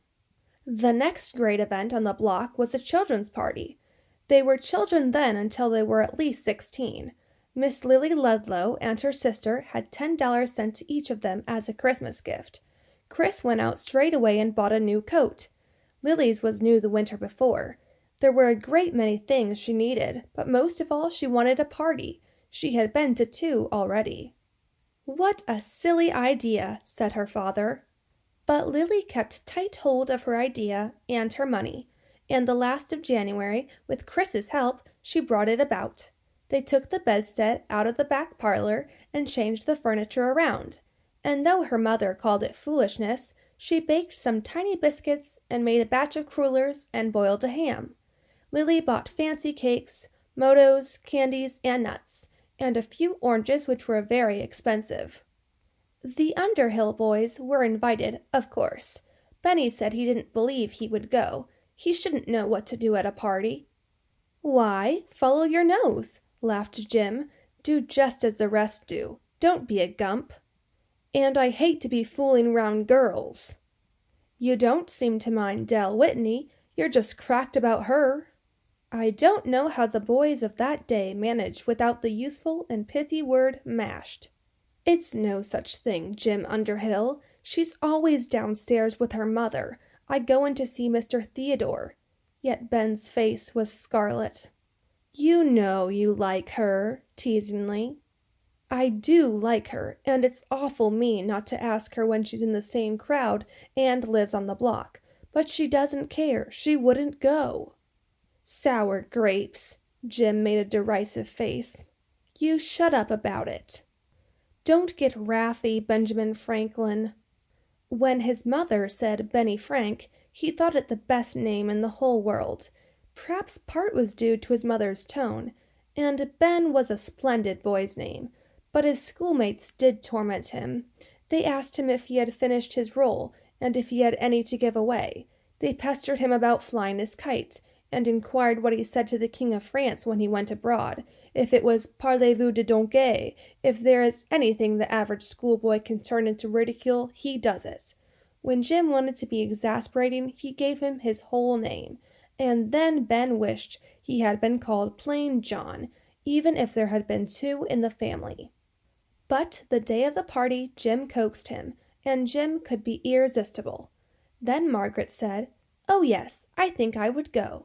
She fixed up both of the boys and scented their handkerchiefs with her triple extract, and hoped they would have a nice time, insisting that one needn't be afraid of girls. Of course they did, especially Jim. He was in for all the fun and frolic, and the kissing didn't worry him a bit when the forfeits were announced. He didn't mind how deep he stood in the well, nor how high the tree was from which they picked cherries. Ben could rise to an emergency, if he was not praying for it every moment. Chris was a great card. She could not help wishing that she knew enough young people in her social round to ask to a party. There were enough young ladies, but a hen party wasn't much fun. She made herself very agreeable to the Underhill boys, and wished in the sweetest of tones that she did know their sister Margaret. There were a good many imperfect lessons the next day, but the party was the great topic. Hosts of girls were mad. "I couldn't ask everybody. The house wouldn't hold them," declared Lily, but she took great comfort in thinking she had paid out several girls against whom she had a little grudge, and the left-outs declared they wouldn't have gone anyhow. It must be admitted that the party did advance Lily socially.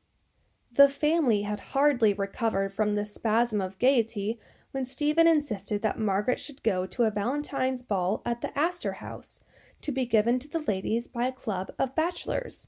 He was going to take Dolly. Mrs. Bond would be there, and Dolly came up to coax her prospective mother-in-law. Margaret had not gone into any society and was only a schoolgirl, altogether too young to have her head filled with such nonsense, with many more reasons and conjunctions. Dolly was so sweet and persuasive, and said the simplest white gown would do. Young girls really didn't dress much. Then Margaret would have it ready for her graduation. They would be sure to send her home early and take the best of care of her. Joe said, why, of course, she must go. It wasn't like being among strangers with Dolly and her people. So the boys and Dolly carried the day. All the while Margaret's heart beat with an unaccustomed throb. She did not really know whether she wanted to go or not. St. Valentine's Day was held in high repute then. You sent your best girl the prettiest valentine your purse could afford, and she laid it away in lavender to show to her children. Bashful young fellows often asked momentous question in that manner. There were some lovely ones with original verses written in, for there were young bards in those days who struggled over birthday and valentine verses, and who would have scorned second-hand protestations. Though Margaret didn't get any valentines, a little girl received 3 that were extremely pretty. She asked Steve if he didn't send one. "Oh dear," he answered, as if he were amazed at the question. "I had to spend all my money buying Dolly one," and Joe pretended to be so surprised. He had spent his money for Margaret's sash and gloves and bunch of flowers. Even John would not own up to the soft impeachment, and declared, "Your lovers sent them." "But I haven't any lovers," said the little girl, in all innocence. She used to read them to her mother, and ask her which she thought came from Steve, which from Joe and John. It was quite funny, though, that Nora Whitney had one exactly like one of hers, and even Mr. Theodore declared he didn't send them. Margaret looked like an angel, the little girl thought. Her white cashmere frock was simply made, with a lace frill about the neck, and at the edge of the short sleeves. Her broad blue satin sash was elegant. Miss Cynthia came and plaited her beautiful hair in a marvelous open-work sort of braid, and she had 2 white roses and a silver arrow in it. Her slippers were white kid, her gloves had just a cream tint, and Miss Cynthia brought her own opera cloak, which was light brocaded silk, wadded and edged with swan's down. Joe looked just splendid, the little girl decided, if she could only have seen Dolly. The Beekman coach was sent up for Margaret, who kissed her little sister and went off like Cinderella. "Oh, do you suppose she will meet the king's son?" asked Hanny, all excitement. "Oh, child, what nonsense!" exclaimed her mother. It wasn't the king's son, but young Dr. Hoffman was there, and Margaret danced several times with him. They talked so much about Joe that Margaret felt very friendly with him. After that, the world ran on in snow, in sunshine, and in rain. The days grew longer. March was rough and blowy. Mother Underhill had to go up in the country for a week, for Grandfather Van Cortlandt died. He had been out of health and paralyzed for a year or 2. Aunt Katrina had been staying there, and they would go on in the old house until spring. She was grandmother's sister. Of course, no one could feel very sorry about poor old Uncle Nicky, as he was called. He had always been rather queer, and was no comfort to himself, for he had lost his mind, but everybody admitted that grandmother had done her duty, and the Van Cortlandt children, grown men and women, thanked her for all her good care. Oh, what fun the children had on the 1st of April! What rags were pinned to people, what shrieks of, "My cat's got a long tail!" And there on the sidewalk would lay a tempting $half with a string out of sight, and when the pedestrian stooped to pick it up, presto, how it would vanish! When one enterprising wight put his foot on it and picked it up triumphantly, the boys called out, "April Fool, that's an awful sell, mister, it's a bad $half." They watched and saw him bite it and throw it down. Then they went after it and had their fun over and over again. Stephen had given the $half to Jim, with strict injunctions not to attempt to pass it, or he'd get a hiding, which no one ever did in the Underhill family. Mrs. Underhill declared Millier was as easy as an old shoe, and she didn't see what had kept the children from going to ruin. Joe always insisted it was pure native goodness.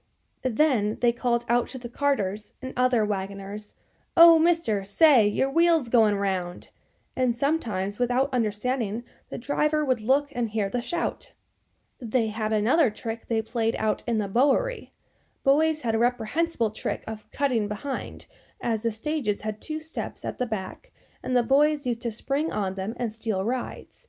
It was such a sight of fun to dodge the whip and spring off at the right moment. Sometimes a cross-grained passenger who had been a very good boy in his youth would tell. On this day they didn't steal the ride. They called out, with great apparent honesty, "Cutting behind, driver, 2 boys!" Then the driver would slash his whip furiously, and even the passers-by would enjoy the joke. Of course you could only play that once on each driver. Altogether, it was a day of days. You were fooled, of course. No one was smart enough to keep quite clear, but almost everybody was good-natured about it. Martha found some eggs that had been blown and a potato filled with ashes, and there were inventions that would have done credit to the Pixies. The little girl would not go out to play in the afternoon, and she didn't even run when Jim said Nora wanted her for something special. But she really had no conscience about fooling her father several times. He pretended to be so surprised and said, "Oh, you little witch! It was a day on which you had need to keep your wits about you." Then, with the long days and the sunshine came so many things. Little girls skipped rope and rolled hoops, their guiding sticks tied with a bright ribbon. The boys had iron hoops and an iron guider, and they made a musical jingle as they went along. There were kites too, but you didn't catch Benny Frank flying one, and marbles, and a ball. In the afternoon the streets seemed alive with children. But what would those people have said to the 5-story tenement house with their motley crew? Then Ludlow and Allen, and many another street, were such a clean and quaint aspect, and the ladies sat at their parlor windows in the afternoon, sewing and watching their little ones. Ring Around a Rosie began again, and dear me, there were so many signs. You must not step on a crack in the flagging, or something dreadful would happen to you. And you mustn't pick up a pin with a point toward you, or you would surely be disappointed. If the head was toward you, you could pick it up and make a wish, which would be sure to come to pass. You must cut your fingernails Monday morning before breakfast, and you would get a present before the week was out. And if you walked straight to school that morning, you were likely to have good lessons. But if you loitered or stopped to play, or were late, bad luck would follow you all the week. And the little girls used to say, "Lesson, lesson, come to me, Monday, Tuesday, Wednesday 3, Thursday, Friday, then you may have a rest on Saturday."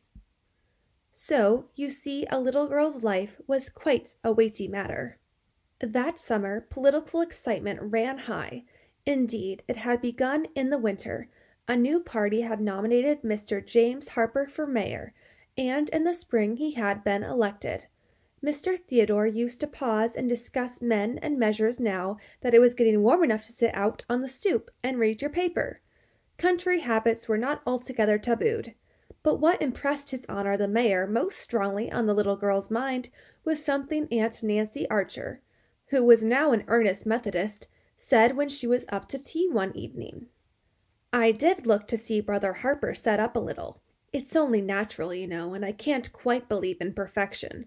But there he was in class meeting, not a mite changed, just as friendly and earnest as ever, not a bit lifted up because he had been called to the highest position in the city.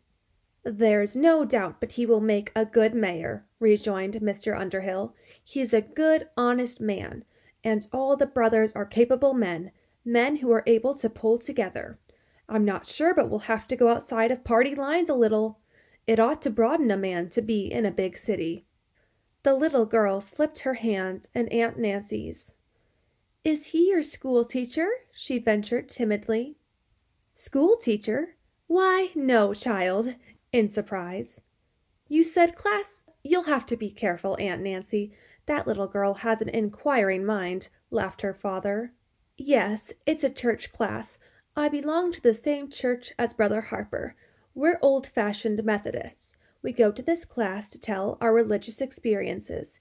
You are not old enough to understand that, but we talk over our troubles and trials and tell of our blessings too, I hope, and then Brother Harper has a good word for us.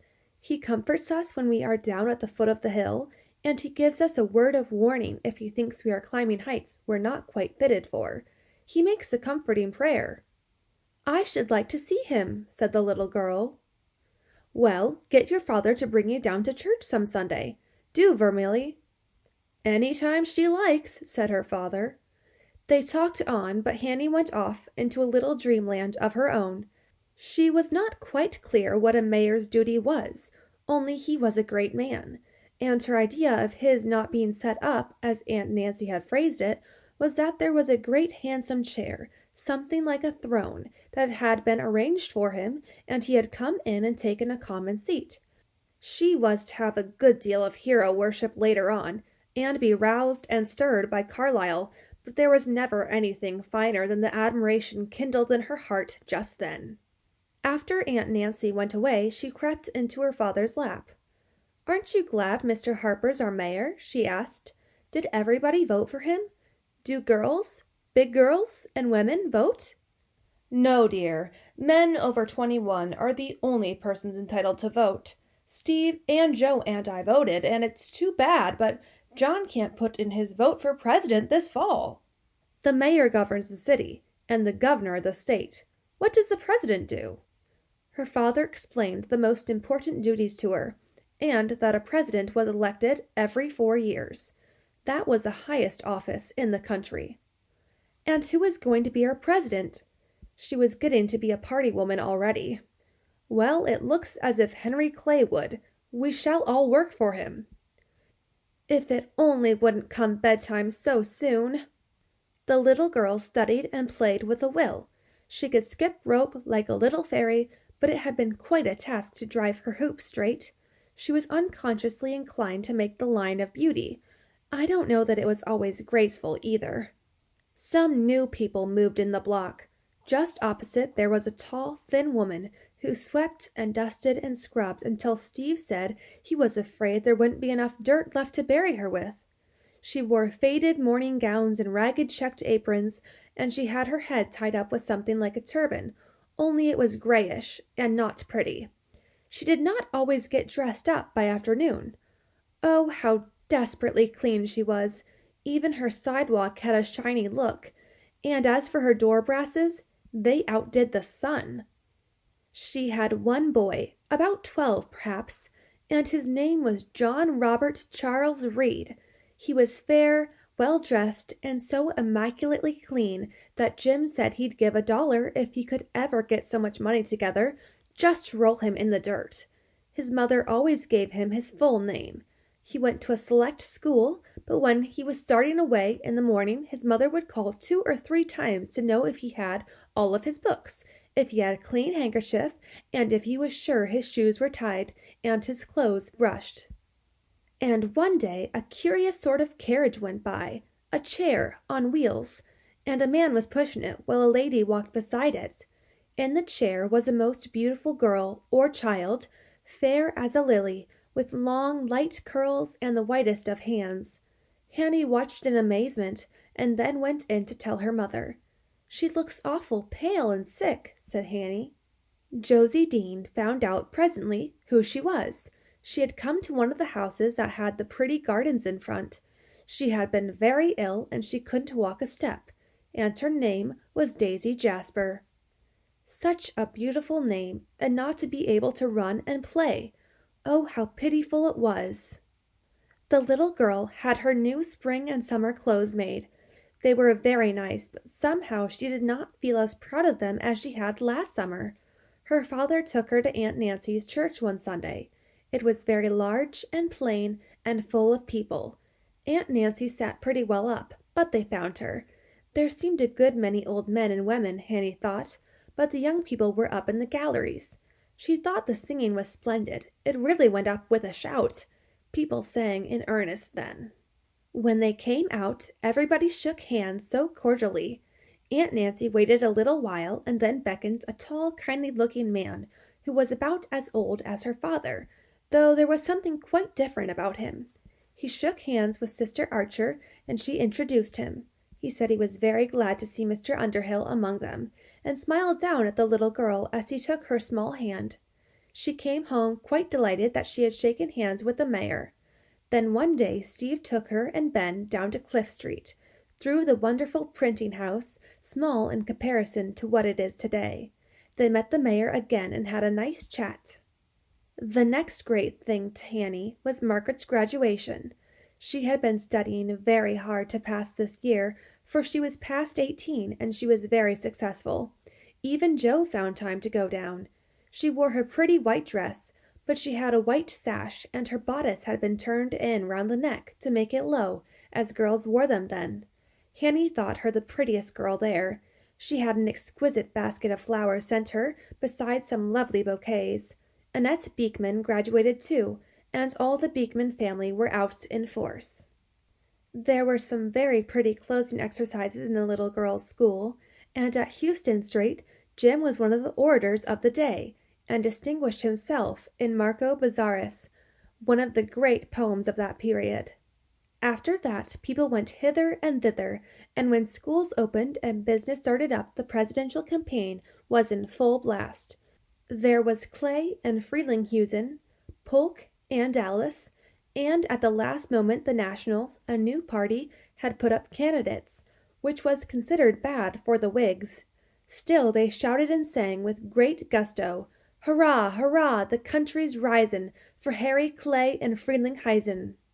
The Democrats, Locofocos, as they were often called in derision, were very sure of their victory. So were the Whigs. The other party did not really expect success.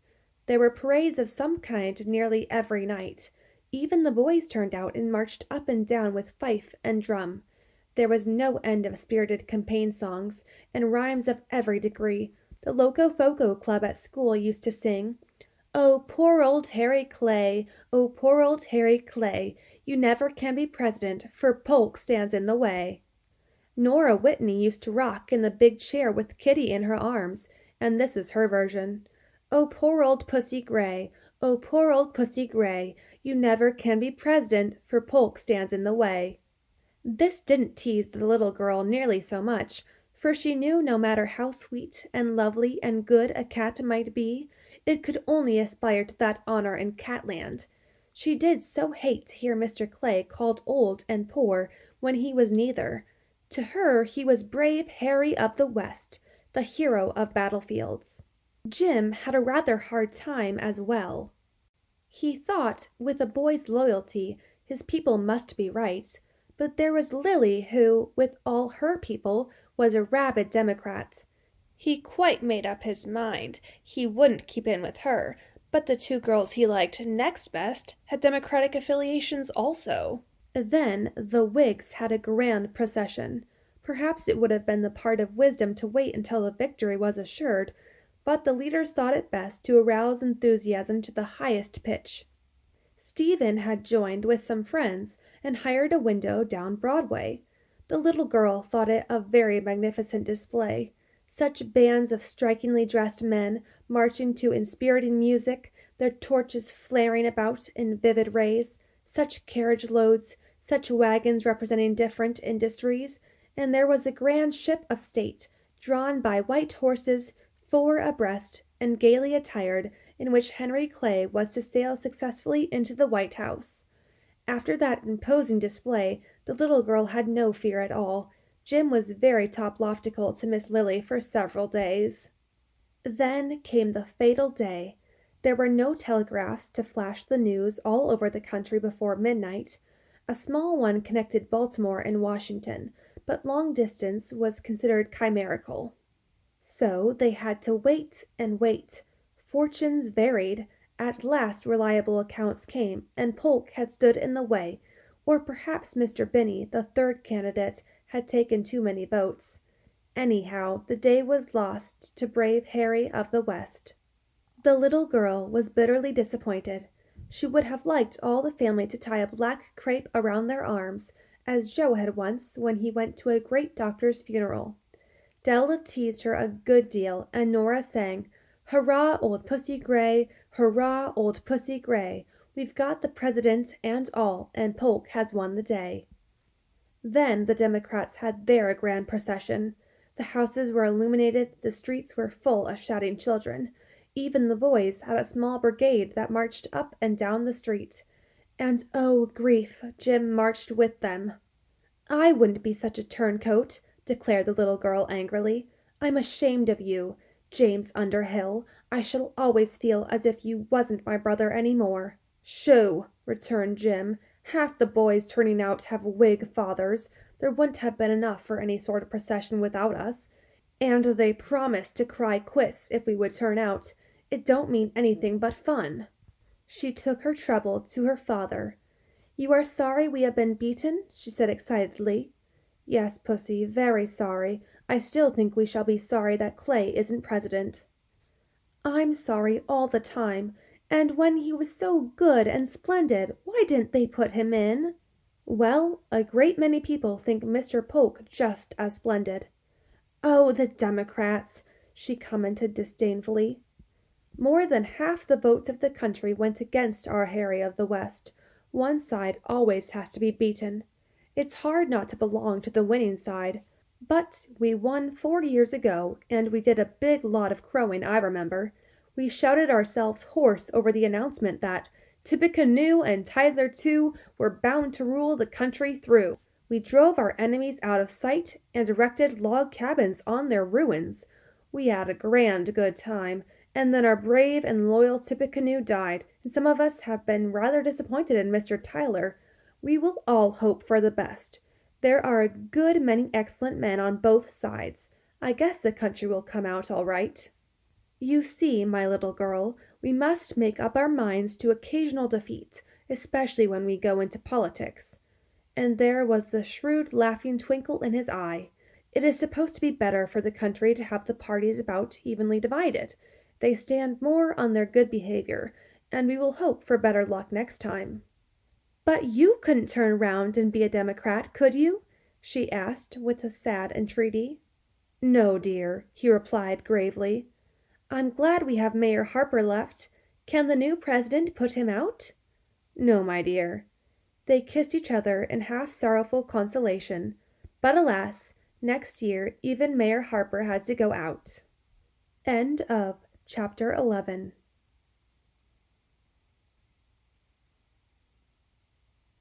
A Little Girl in Old New York by Amanda Minnie Douglas. A real party. The little girl would have felt a great deal better if Lily Ludlow had not been on the other side. Lily was growing into a very pretty girl. They were wearing pantalets shorter now, and she noticed that Lily wore hers very short. Then aprons were made without bibs or shoulder bands and had ruffles on the bottom. They were beginning to go farther around almost like another skirt. Lily had 2 white ones. She walked up and down the block with a very grand air. Then Miss Chrissy met Margaret at a house of a mutual acquaintance and invited her very cordially to call on her, and Margaret did the same. Miss Chrissy lost no time but came card case in hand and made herself very agreeable. "Would you like to go down and call on Jim's girl?" Margaret asked smilingly. Ben always called her that. "No," replied Hanny, with much dignity. "I don't like her. She called me queer the first time she saw me. And I shouldn't think of calling Nora queer." no matter how she looked. If Jim wants her, he may have her, but I do hope they won't live in New York. The temper was so unusual and so funny that Margaret let it go without a word. Everything came back to its normal state. Mr. Theodore and her father and Steve remained the same good friends. The party transparencies and emblems were taken down. It seemed to her that people had not been as deeply disappointed as they ought to be. She was very loyal and faithful in her attachments, and no doubt, you'd think, quite obstinate in her dislike. But something else happened that aroused her interest. Indeed, there were things happening all the time. Miss Jean Underhill up at Harlem was dead and buried, and Margaret had taken a great interest in Miss Lewis. Cousins had been going and coming. Mrs. Retty Finch had a little son, and Aunt Crete had come down and spent a week with her sister-in-law. But this distanced them all. Steve and Dolly Beekman were going to be married. The Beekmans had been staying up in the country house. All the girls had been married there. There were to be 5 bridesmaids. Enid and Margaret were among them.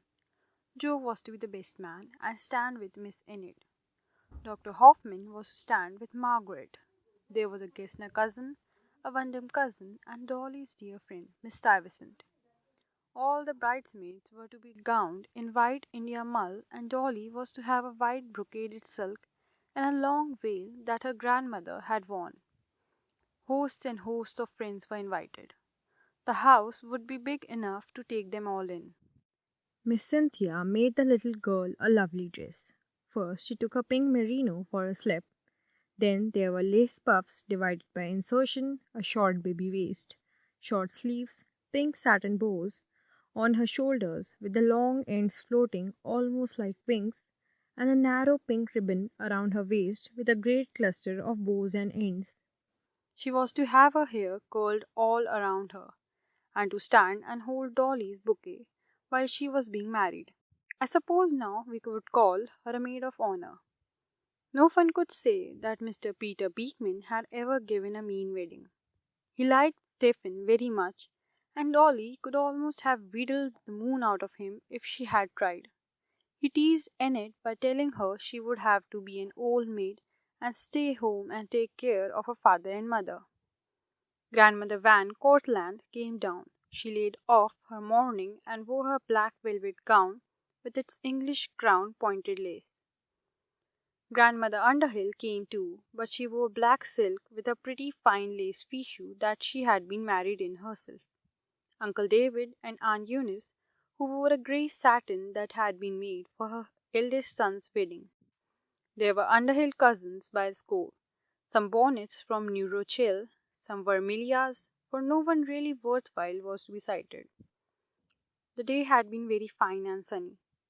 That was a sign the bride would be merry and happy and pleasant to live with. And when the evening fell, the great lawn was all alight with Chinese lanterns that a second cousin in tea trade had sent Dolly. All the front of the big old house was illuminated. It was square with great cupola on the top of second story, and that was in a blaze of light as well. The Underhills all went up early. Steve was very proud of his mother, who had a pretty changeable silk, lilac, and grey, and Joe had given her a collar and cuffs of Honiton lace to wear at his wedding, he said. They went in to see the bride when she was dressed. Of course, she was beautiful. A pretty girl couldn't look otherwise in her wedding gear. Her veil was put on with orange blossoms and buds and delicately scented. There was a wreath of the same over one shoulder and across her bosom. Her hair was done in a marvelous fashion and looked like a golden crown. How the carriages rolled around and silk rustled up and down the stairs. There were gay voices and soft laughs, and presently word was sent that the Reverend Dr. D. Witt had arrived. Then the immediate family went down. Dolly stooped and kissed Hanny and told her she must not feel a mite afraid. The young men filed out. Stephen took Dolly, just putting her white gloved hand on his arm, as if it was the most precious thing in the world. Joe, smiling and really much handsomer than Stephen, though you couldn't persuade Dolly to any such heresy. Then Dr. Hoffman and the others. They seemed to float down the broad stairs. The rooms were very large, but oh, how full they were! The procession walked through the back parlor. Stephen and Dolly and the little girl went straight up to Dr. DeWitt, who stood there in his gown and bands, a sweet, reverential old man.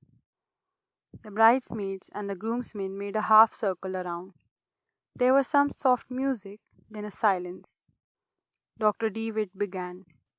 Dorothy Beekman and Stephen Decatur Underhill promised each other and all the world to love and cherish and live together according to God's holy ordinance all their lives. The little girl held the flowers and listened attentively. She had an idea there must be a great deal more to it and was almost disappointed, for she could not understand that it included all one's life. Dr. DeWitt bent over and kissed the bride with solemn reverence. Then Stephen kissed his wife. There was a great deal of kissing afterward, for the new husband kissed the bridesmaids, and the groomsmen had a right to kiss the bride. The mothers had their turn next, and afterward all was laughing confusion. In the midst of this, Philip Hoffman leaned over Margaret. "I believe you kissed the bridesmaid too," he said in a serious fashion, and touched her soft red lips with his. Margaret's face was scarlet, and her breath seemed taken away. They made a pretty semicircle afterward, and all the guests came up with good wishes. There were so many elegantly dressed people that the little girl was half dazed. I forgot to tell you that she wore her string of gold beads, and they always had a wedding flavor after that. Presently the procession reformed and went out to the dining room, where the table ought to have groaned if tables ever do. There were some immaculate black waiters who handed one thing after another. The bride cut the cake of both kinds, pound cake like gold, and fruit cake rich enough to give you indigestion. And this wasn't the regular supper. The bride had to grace the head of every table. What merry quips and jests they were! People were really gay and happy in those days. No one thought of being bored. They had better manners and kindlier hearts, and enjoyment was a duty as well as pleasure. The musicians were playing softly in the hall. By and by, the elder people, who had a long drive to take and who had passed their dancing days long ago, began to say good-bye to the bridal couple. In the upper hall, a table was piled with white boxes tied with narrow white ribbon containing a bit of bride's cake, and a maid stood there handing them to guests. You put some under your pillow and dreamed on it. If the dream was delightful, you might look for it to come true. If it was disagreeable, you felt sure you didn't believe in such nonsense. Then the dancing commenced. There were 3 large rooms devoted to this. Several of the old men went upstairs to Mr. Beekman's special room to have a smoke and a good game of cards. But oh, how merry they were downstairs! They danced with utmost zest because they really liked to. The little girl danced too. Steve took her out first, and she went through a quadrille very prettily. Then it was Joe, and after that Dr. Hoffman begged her mother to let her dance just once with him, and though she was a little afraid, she enjoyed it very much. Dolly introduced her to ever so many people and said she was her little sister. "Am I really?" said Hanny, a little confused. "Why, yes," laughingly. "And one reason why I wanted to marry Stephen was because he has so many brothers. Now they are all mine, 5 of them." The little girl studied a moment. "It's queer," she said with a smile, "but I have one more than you. And are you going to have Margaret too?" "Yes, and your mother and father. But I am going to be very good and not take them away. Instead, I shall come to see you and have my little peace. I am quite in love with Benny Frank, and Jim's a regular mischief." Jim did wish, when he saw all the pretty girls, that he was a grown man and could dance. Ben found some men to talk to, and Mr. Bond, who was in a large jewelry establishment, told him about some rare and precious stones. Old Mrs. Beekman made much of them and said she envied Mrs. Underhill for her fine boys. There was supper after midnight. Cold meats of all kinds, salads, fruits, and ice cream, to say nothing of the wonderful jellies. Tea and coffee, and in an anteroom a great bowl of punch. After that Mrs. Underhill gathered her old people and her young people and said they must go home. Joe promised he would look out for George, and Margaret was to stay to the bridesmaids' breakfast next morning. Dolly slipped a ring on the little girl's finger. "That's a sign you are my little sister for ever and ever," she said with a kiss. "Can't I ever grow big?" asked Annie seriously. Mr. Beekman laughed at that. "You must come down and see me," he exclaimed. "We are going to move next week, and we always take Katrina. Come and have a good time with us." The little girl was asleep in grandmother's arms when they reached home, and the old lady gently took off her pretty clothes and laid her in bed. "She is by far the sweetest child you have got, Margaret," she said to Mrs. Underhill. That was not the end of gaieties. Relatives kept giving parties, and the bridesmaids were asked. Margaret began to feel as if she knew Dr. Hoffman very well. He liked Annette too. Perhaps he would marry Annette, they had all been saying. One wedding makes many. It seemed so queer to be without Stephen. The little girl began to realize that they had somehow given him away, and she did not quite enjoy the thought. He and Dolly came down and stayed 2 days, and oh dear! Dolly was the sweetest and the merriest and the funniest being alive. She played such jolly tunes. She sang like a bird and whistled like a bobolink, could play checkers and chess and fox and geese, and she brought Jim a backgammon board. They talked a good deal about building a house way uptown. Mr. Beekman had offered Dolly a lot. John said it was going to be the finest part of the city. Stephen couldn't really afford to build, but they would like to begin in their own home. Property was getting so high downtown that young people like them, just beginning life, must look around and consider. You just go uptown, you can't miss it, and Mayor Harper is going to make a beautiful place of Madison Square. The firm I am with count on that being the fine residential part, declared John. We can't afford much grandeur on the start, says Dolly with charming frankness. When we get to the middle-aged people, perhaps. Mr. Underhill is very glad to have her so prudent. She will make a fine wife for Stephen. Stephen took his new wife up to Yonkers to spend a Sunday, so that Aunt Reed would not feel slighted. She seemed quite an old lady, and though it was cold and blustering, they walked up on the hill where father's new house was to be built, by and by a lovely place for the children and the grandchildren to cluster around a hearthstone. Meanwhile, Margaret was learning to cook and bake and keep house. She practiced her music diligently. She kept on with her French, and she began to read some books Dr. Hoffman had recommended. There were calls to make and invitations to tea, and a Christmas Eve party at one of her schoolmates. Jo said she must let him know when she wanted an escort, and John was ready to go for her at any time. It did not seem possible that Christmas could come around so soon. Santa Claus was not quite such a real thing this year. So many gifts came to the little girl by the way of the hall door. But she hung up a stocking all the same, and had it full to the topmost round. There was a beautiful set of dishes, and they came with best love from Dolly and Stephen. There was cloth for a pretty new winter coat, blue and black plaid, some squirrel fur to trim it with, and a squirrel muff. Among the gifts bestowed on Margaret was a box of lovely hothouse flowers. There was only Merry Christmas on the card. Stephen and Dolly came to the Christmas dinner, but they strenuously denied any knowledge of it. Mrs. Underhill had all her family together, and she was a happy woman. In truth, she was very proud of Stephen's wife.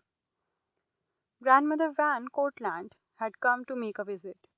Aunt Katrina was down also staying with her son as the two old ladies found it rather lonesome now that there were no active duties demanding their attention. And Grandmother Underhill had sent the little girl her Irish chain bed quilt, finished and quilted. The Dean children came in during the afternoon to exchange notes and tell a grand secret. Their aunt and two cousins were coming from Baltimore. Bessie was quite a big girl, 14, and Ada was 10. Their mother had said they might have a real party of boys and girls, not just a little tea party and playing with dolls, but real plays with 4 feet. I have just studied with all my might and main, and Mother said if I had all my lessons and a good record, then I could have the thing I wanted most, if it didn't cost too very much. And I said I wanted a real party. It will be just splendid, declared Hanny, and we have been counting up. We have 7 cousins to ask, and the girls at school, some of them. I wish we knew some more boys. Oh, do you think Jim would come? I'll ask him if you would like. Oh, just coax him. I suppose Benny Frank will feel that he is too old, but he is so nice. Oh, do you suppose John Robert Charles' mother would let him come? Oh dear, I promised to call him Charles, but I think Robert's prettier, don't you? And Mother said she'd write the invitations on note paper, and she has some lovely little envelopes. That did look like a party.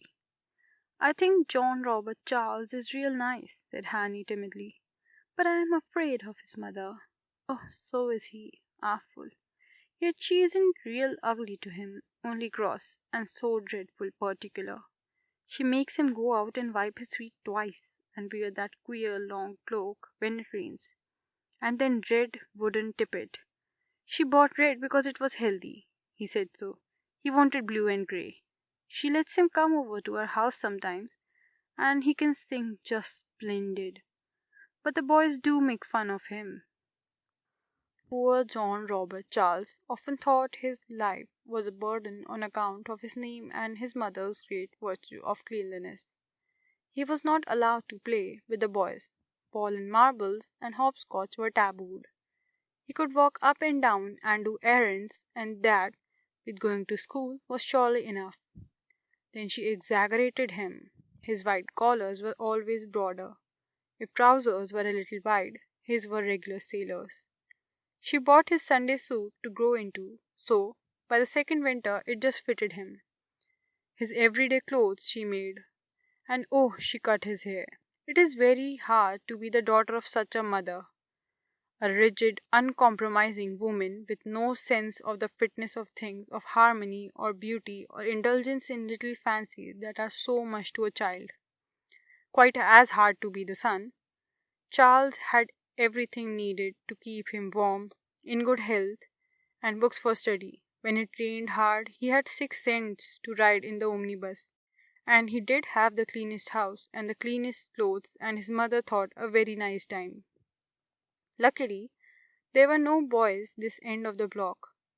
They were quite grown up or little children, but there were enough below to torment the poor lad. In the summer, when the charcoal men went by, they would sing out, John Robert Charles, what did you have for breakfast? And the refrain would be, charcoal.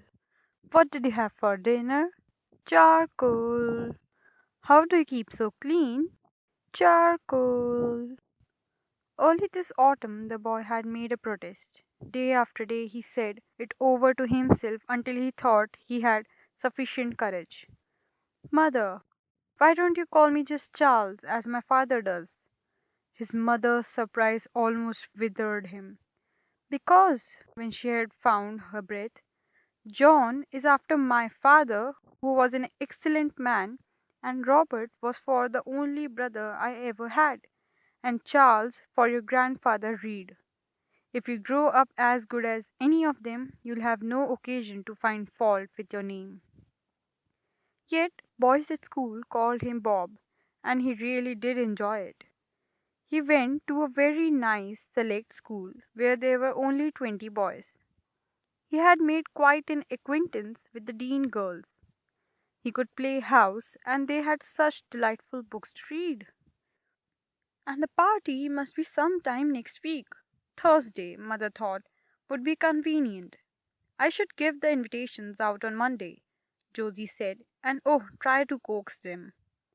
The cousins came. Hanny saw them on Sunday, and on Monday, two girls went round with a pretty basket and left pale green missives at the house of friends.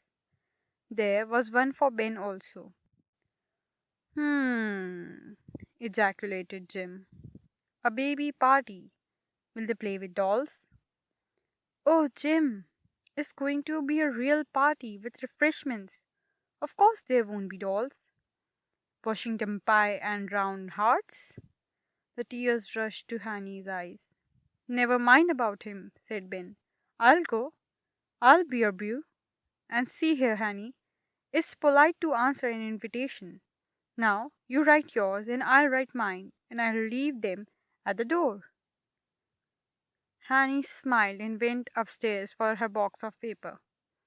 Jim gave a whistle and marched off, but when he saw the pretty Baltimore cousin, he reconsidered, though he was afraid Lily Ludlow would laugh at him when she heard of it. Margaret dressed the little girl in her pretty blue cashmere, and she felt very nice with her two brothers. Most of the children were 10 and 12, but the two cousins were older. Bessie Ritter was quite used to parties and took the lead, though the children were rather shy at first. They played stagecoach to begin with. When the driver, who stood in the middle of the room, said, "Passengers change for Boston," everyone had to get up and run to another seat, and of course there was one who could not find a seat, and he or she had to be the driver. That broke up the stiffness. Then they had cross questions where you answered for your neighbor, and he answered for you, and you were always forgetting and had to pay a forfeit. Of course, they had to be redeemed. Charles Reed came, though his mother couldn't decide until the last moment. He looked very nice too. He had to sing a song, and really, he did it in a manly fashion. But the little girl thought oats, peas, beans the prettiest of all. It nearly foreshadowed kindergarten songs. The children stood in a ring with one in the middle, and as they moved slowly around, sang, "Oats, peas, beans, and barley grows. 'Tis you nor I nor nobody knows how oats, peas, beans, and barley grows. Does the farmer sows his seeds? Does he stands and take his ease? Stamps his foot and clap his hands, and turns around to view his lands, a-waiting for a partner, a-waiting for a partner. So open the ring and take one in, and kiss her when you get her in." The children had acted it all, sowing the seed, taking his ease, stamping, clapping hands, and whirling around. They looked very pretty doing it. Bessie Ritter had asked Ben to stand in first, and he had obligingly consented. Of course he chose her. Then the children sang again. "Now you are married, you must obey. You must be true to all you say. You must be kind, you must be good, and keep your wife in kindling wood. The oats are gathered in the barn, the best produce upon the farm. Gold and silver must be paid, and on the lips a kiss is laid." The two took their places in the ring, and Jim next sacrificed himself for the evening's good and chose another of Josie's cousins. Then John Robert Charles manfully took his place and chose Josie Dean. So they went on until nearly all had been chosen. Then Mrs. Dean asked them out to have some refreshments. They were all very merry indeed. Mr. Dean sang some amusing songs afterward, and they all joined in several school songs. "I have just been happy through and through," admitted Charles. "I wish I could give a party. You should come and plan everything," he whispered to Josie. It was time to go home then. There was a babble of talk as the little girls were finding their wraps mingled with pleasant outbursts of laughter. Mr. Dean was to take some of the small people home, and Jim obligingly offered his escort. it had not been so very babyish. Ben wrapped his little sister up, head and ears, and ran home with her. How the stars sparkled! "It's been just splendid," she said to her mother. "Don't you think I might have a party sometime, and Ben and all of us? Next winter, maybe?" Her father looked up from his paper and smiled. She seemed to have grown taller. What if, some day, he should lose his little girl? The very next day, Mr. Whitney announced that he was going to take the Deans and their cousins and Nora to the museum. He wanted the little girl to go with them. Delia was visiting in Philadelphia. He promised laughingly to have them all home in good season. End of A Real Party.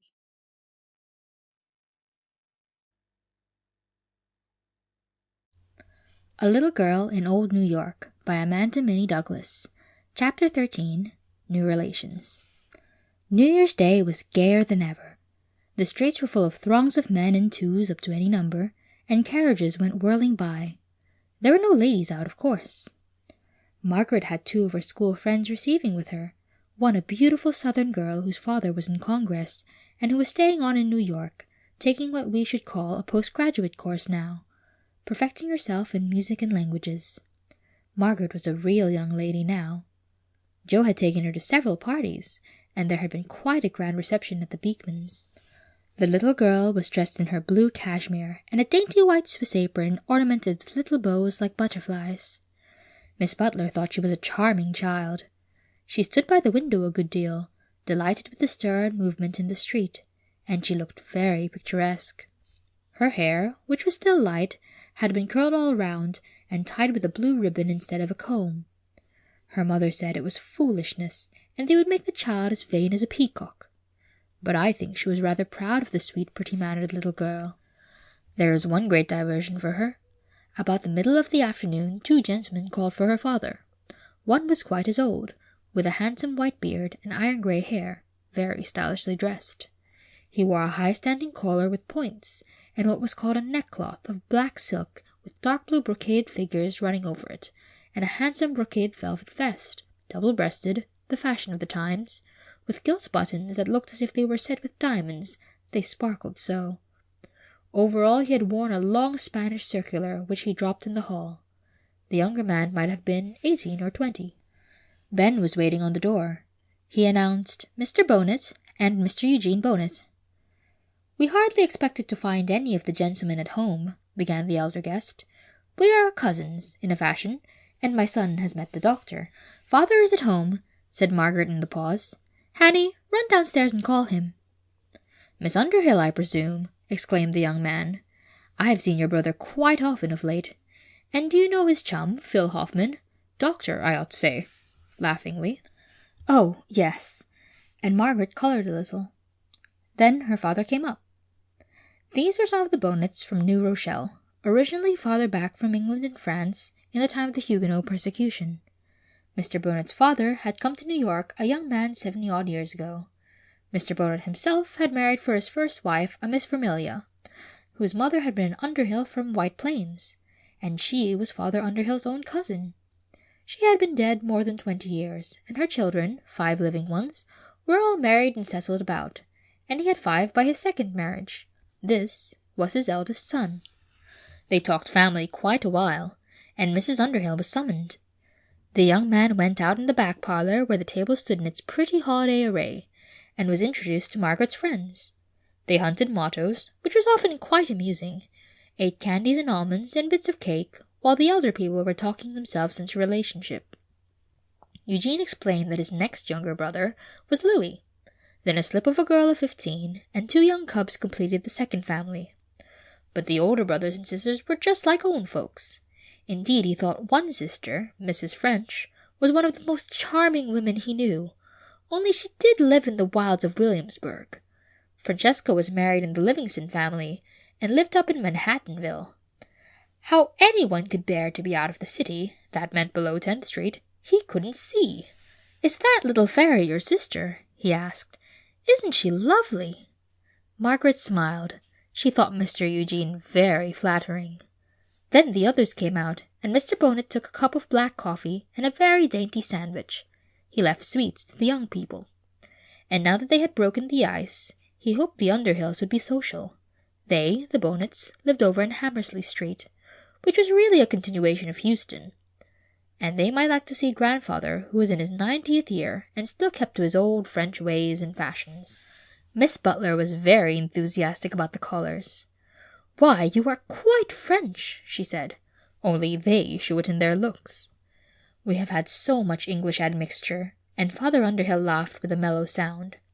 "But I've heard that my great-grandmother was a useless fine lady when they came to this country, and had never dressed herself or brushed her hair, and had to have a lady's maid until she died. She never learned to speak English, or only a few words, but she could play beautifully on a harp and recite the French poets so well that people came from a distance to see her. But her daughters had a great many other things to learn, and were very smart women.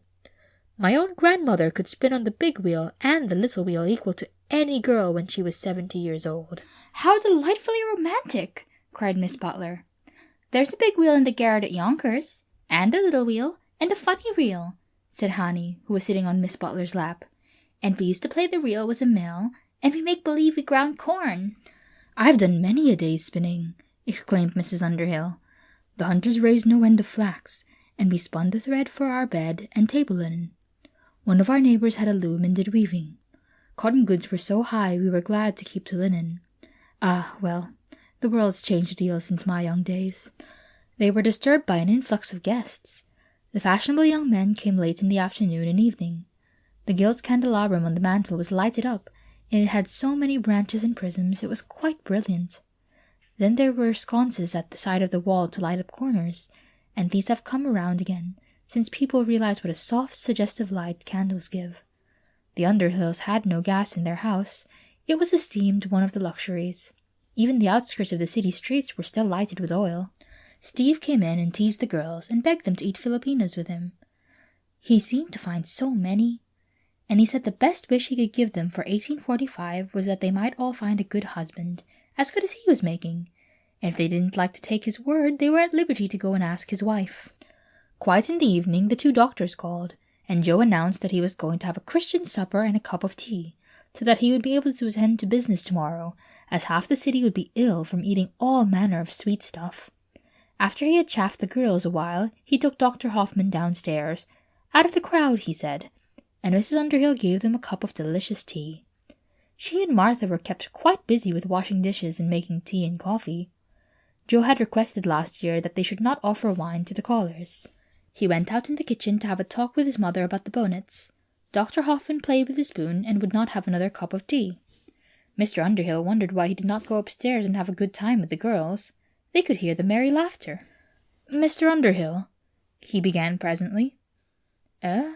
What?" said that gentleman, rather amazed at the pause.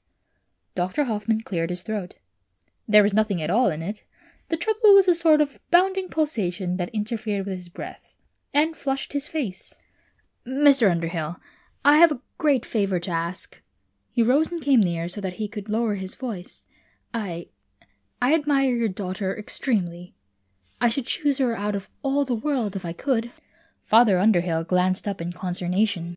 He wanted to stop the young man from uttering another word, but before he could collect his scattered wits, the young man had said it all. "I want permission to visit her, to see if she cannot like me well enough to some day take me for a husband. I have really fallen in love with her. Joe will tell you all you want to know about me. I'm steady, thank heaven, and have a start in the world beside my profession. I wanted you to know what my intentions were, and to give me the opportunity of winning her." "I never once thought—" The father was confused, and the lover now self-possessed. "No, I suppose not. Of course, we are both young, and do not need to be in a hurry. I wanted the privilege of visiting her." Yes, in embarrassed surprise. "Thank you," said the lover, grasping his hand. "I hope to win your respect and approval. Joe and I are like brothers already. I admire you all so much." Hanny came flying in with pink cheeks and eager eyes. "Where's Joe? Margaret wants him. She said I must ask them if they wouldn't please to like to dance a quadrille, and come upstairs when they had finished their tea. Joe was sitting astride a chair, tilting it up and down and talking to his mother. "Oh, yes, your Royal Highness. Phil, if you have finished your tea." And Joe laughed, inwardly knowing some other business had been concluded as well. They had a delightful quadrille.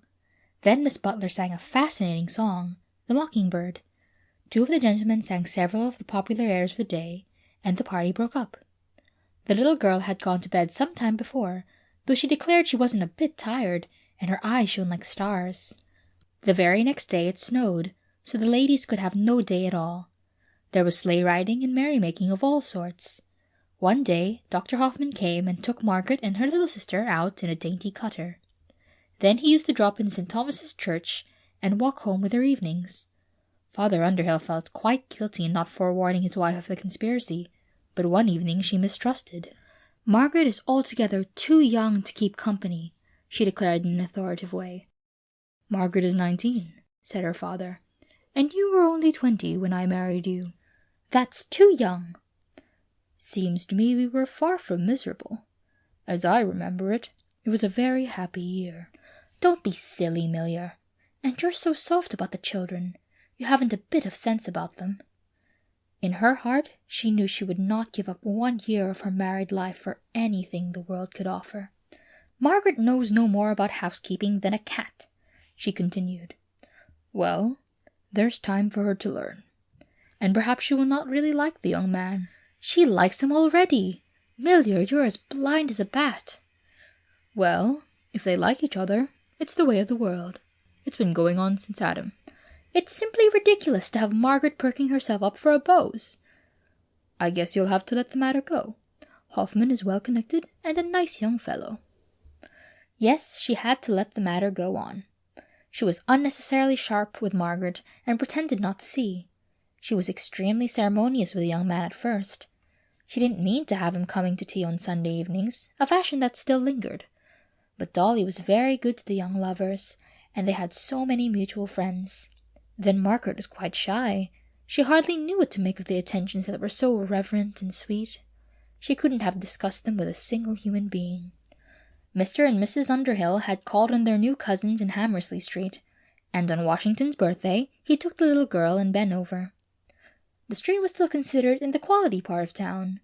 The row was quite imposing, the stoops being high, the houses 3 stories and a half, with short windows just below the roof. The railing of the stoop was very ornate, the work around the front door and the fanlight at the top being of the old-fashioned decorative sort. They were ushered into the parlor by a young colored lad. It was a very splendid room, the little girl thought, with a high frescoed ceiling and a heavy cornice of flowers and leaves. The side walls were a light gray, but they were nearly covered with pictures. The curtains were a dull blue, and what we should call old gold, and swept the floor. There was a mirror from floor to ceiling with an extremely ornamental frame, the top forming a curtain cornice over the windows. At the end of the room was the same kind of cornice and curtains, but no glass. The carpet had a great medallion in the center, and all kinds of arabesques and scrolls and flowers about it. The furniture was rather odd, divans, chairs, ottomans, and queer-looking tables, and the little girl came to know afterward that 2 or 3 pieces had been in the royal palace of Versailles. A very sweet, dark-eyed, dark-haired woman came through the curtain. "I am Mrs. French," she said in a soft tone, "and I am very glad to see you. Is this the little girl of whom I have heard so much? Be seated, please. Father is out, and he will be very sorry to miss you." She dropped on an ottoman and drew the little girl toward her. "Let me take off your hat and coat. There are some children who will be glad to see you. Mother will be up in a few moments. Do you know that I have been seriously considering a visit to you? Father and Eugene have talked so much about you. And your grandfather. He is very well today. I was in his room reading to him. He will be pleased you have come." Mrs. Bonnet came in with her daughter, a rather tall, lanky girl of 15, very dark, with a great mop of black hair that was tied at the back without being braided. She looked as if she had outgrown her dress. This was Miss Luella. After a moment she came over to Ben and asked him where he went to school and if he had any pets. They had a squirrel and some guinea pigs and a parrot that could talk everything. Didn't he want to see them? Hanny looked eager as well. "Can I take her?" asked Lou. The boys are downstairs. Don't be rough." It was rather dark. Lou caught Hanny in her arms and whisked her down to the dining room. The boys were 13 and 11, and were playing checkers on the large dining table. Everything looked so immensely big to Hanny. The shelves of the sideboard were full of glass and silver and queer old blue china. The chairs had great high backs and were leather-covered. "We want to see the guinea pigs," said Lou, "but I'll take her out to see the parrots first." There was a fat colored woman in the kitchen who suggested Aunt Mary. They went through to a little room under the great back porch, made in the end of the area. There were 2 parrots and a beautiful white paroquet. Polly was sulky. "Mind your business," was all she would say.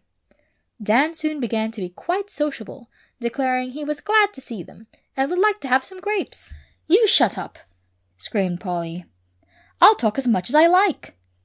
"No, you won't. I'll come and choke you. Do if you dare." Then they shrieked at each other with the vigor of fighting cats.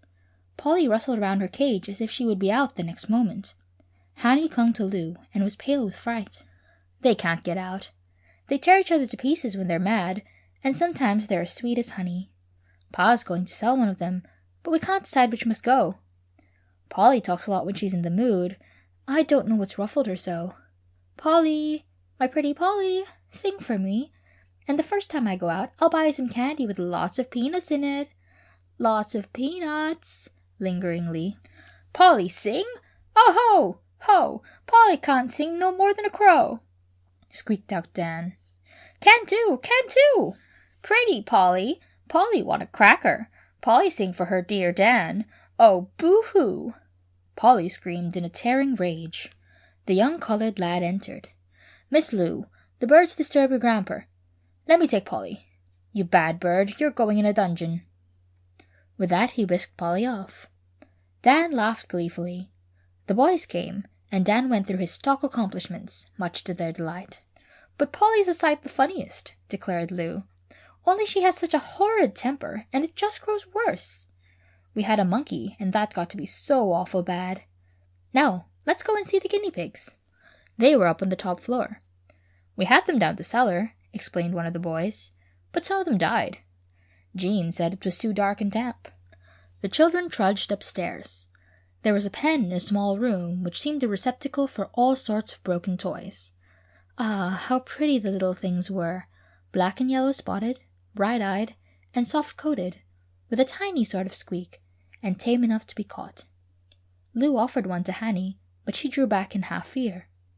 Then they brought in the squirrel, and he was a handsome fellow with beady eyes and a bushy tail, and when they let him out, he ran up on anyone's shoulder. If only it was warm, we'd go out and have a swing. Oh, don't you want to ride? Here's our horse. We don't care much for it now, though in summer we have it out of doors." Hanny was speechless with amaze. She had never seen so large a one in the stores. He was covered with real hair, and had a splendid mane and tail and beautiful eyes. His silver-mounted red trappings were extremely gorgeous. "He's magnificent," declared Ben. "Honey, just try him. Don't be a little fraid cat," as she hung back. "See here!" Lou sprang on and took an inspiriting gallop. The horse worked with springs and seemed fairly alive. Afterward, Hanny ventured and found it exhilarating. Oh, if she could only have one! "I suppose it cost a good deal?" she questioned timidly. Geoffrey laughed. "Jean picked it up at an auction where people were being sold out, and he got it for a song," he said. "But we've outgrown it. I'd like a real pony. I wish Pa'd keep a horse." "We have 2," said the little girl. "Pshaw, now! You're joking." "No," rejoined Ben quietly. "We brought them down from the farm. Father and Steve needed them." "Do you own a farm, too?" Geoffrey asked in amaze. "Why, you must be all fired rich." "No, we're not so very rich," said Ben soberly. "Our house in First Street isn't nearly as big and as handsome as this. But we did have a big one in the country. Uncle lives there now, and we have 100 acres of land." "Jiminy!" ejaculated the young boy. "Chillun, chillun, please bring the company down to your grandpa." "Oh, I'm afraid you're going away," said Lou. "You're awful sweet. I just wish I had a little sister. I'd wish you'd come and stay a week. But I suppose you feel like a cat in a strange garret. I'd be real good to you, though." She caught Hanny in her arms and fairly ran downstairs with her. "You're just the littlest mite of a thing. Why, you're never 9 years old. You're just like a doll." "Oh, please let me walk," entreated Hanny. Their mother stood in the lower hall. "You boys go downstairs or in the parlor. So many children confuse Grandpa. Lou, you look too utterly harum-scarum. Do go and brush your hair." Between the parlor and the back room was a space made into a library on one side, and some closets on the other.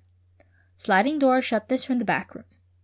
This was large, with a splendid high-post bedstead that had yellow silk curtains around it, a velvet sofa, and over by the window some armchairs and a table. And out of one chair rose a curious little old man, who seemed somehow to have shrunken up, and yet he was a gentleman from head to foot. His hair was long and curled at the ends, but it looked like floss silk. His eyes were dark and bright. His face was wrinkled, and his beard thin. Hanny thought of the old man at the Bowling Green who had been in the Bastille. His velvet coat, very much cut away, was faced with plum-coloured satin. His long waistcoat was of flowered damask. His knee breeches were fastened with silver buckles, and his slippers had much larger ones. There really were some diamonds in them. His shirt frill was crimped in the most beautiful manner, and the diamond pins sparkled with every turn. "This is Grandpa," said Mrs. French. "We are all very proud of him, that he has kept his faculties, and we want him to live an even 100 years. The old man smiled and shook his head slowly. He took Hanny's hand, and his was as soft as a baby's. He said he was very glad to see them both. He and their father had been talking over old times and relationships. His voice had a pretty foreign sound. It was a soft, trained voice, but the accent was discernible. "And you were here through the War of the Revolution," said Ben, who had been counting back. "Yes. My father had just died and left 9 children. I was the oldest, and there were 2 girls, so I couldn't be spared to go. The British so soon took possession of New York. But in 1812 I was free to fight for liberty in the country of my adoption. We were never molested nor badly treated, but of course we could give no aid to our countrymen. It was a long, weary struggle. No one supposed at first the rebels could conquer. And all that is 70 years ago. 70 years." He leaned back and looked weary. "You must come down some Saturday morning when he feels fresh, and he will tell you all about it," said Mrs. French. "His memory is excellent, but he does get fatigued." "I wonder if you ever saw the statue of King George that was in Bowling Green?" Hanny asked with a little hesitation. "They made bullets of it." "Ah, you know that much." He smiled and leaned over on the arm of the chair. "Yes, my child. The soldiers met to hear the Declaration of Independence read for the first time. Washington was on horseback with his aides around him. The applause was like a mighty shout from one throat. Then they rushed to the city hall and tore the picture of the king from its frame, and then they dragged the statue through the streets. Yes, its final end was bullets for the rebels, as they were called. As my daughter says, come and see me again, and I will tell you all you want to hear. You are a pretty little girl." And he pressed Hanny's hand caressingly. "He always dresses up on holidays," said Mrs. French smilingly, "though he continues to wear the old-fashioned costume. He has had a number of calls today. People are still interested in the old times. And believe me, I shall take a great deal of pleasure in continuing the acquaintance. You may expect me very soon." Luella kissed Hanny with frantic fervor and begged her to come again. She was so used to boys, she cared nothing about Ben. The little girl had so much to tell Jim, who had been skating. The quarreling parrots, the beautiful house, the queer little guinea pigs, and the splendid hobby horse that they didn't seem to care a bit about. "And Lou is a good deal like Dell, only not so nice or so funny, and her hair is awful black. She ran downstairs with me in her arms, and I was most frightened to death. I don't believe I would want to be her little sister. And the grandpa's like a picture of the old French people. And to think that he doesn't read English very well, and always uses his French Bible. There were so many foreign people in New York at that time, I suppose they couldn't all talk English." "And they had preaching in Dutch after 1800 in the Middle Dutch Church," said Jim. "And even after the sermons were in English, the singing had to be in Dutch. Aunt Nancy said the place used to be crowded just to hear the people sing. It's queer how they could understand each other. Do you suppose the children had to learn every language?" Jim gave a great laugh at that. End of chapter 13. New Relations.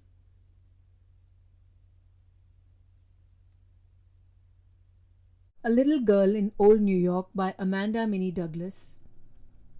John Robert Charles. The new president was inaugurated on the 4th of March. The little girl sighed to think how many democratic people there were on her block. They put out flags and bunting and illuminated in the evening. They had tremendous bonfires, and all the boys waved personal feeling and danced and whooped like wild Indians. No healthy, well-conditioned boy could resist the fragrance of a tar barrel. Miss Lily Ludlow wore a red, white, and blue rosette with a tiny portrait of Mr. Polk in the center. The public school girls often walked up First Avenue and met Mrs. Craven's little girls going home. Lily used to stare at Annie in an insolent manner. She and her sister could not forgive the fact that Miss Margaret had not called. And now the talk was that Miss Margaret Underhill had a beau, a handsome young doctor.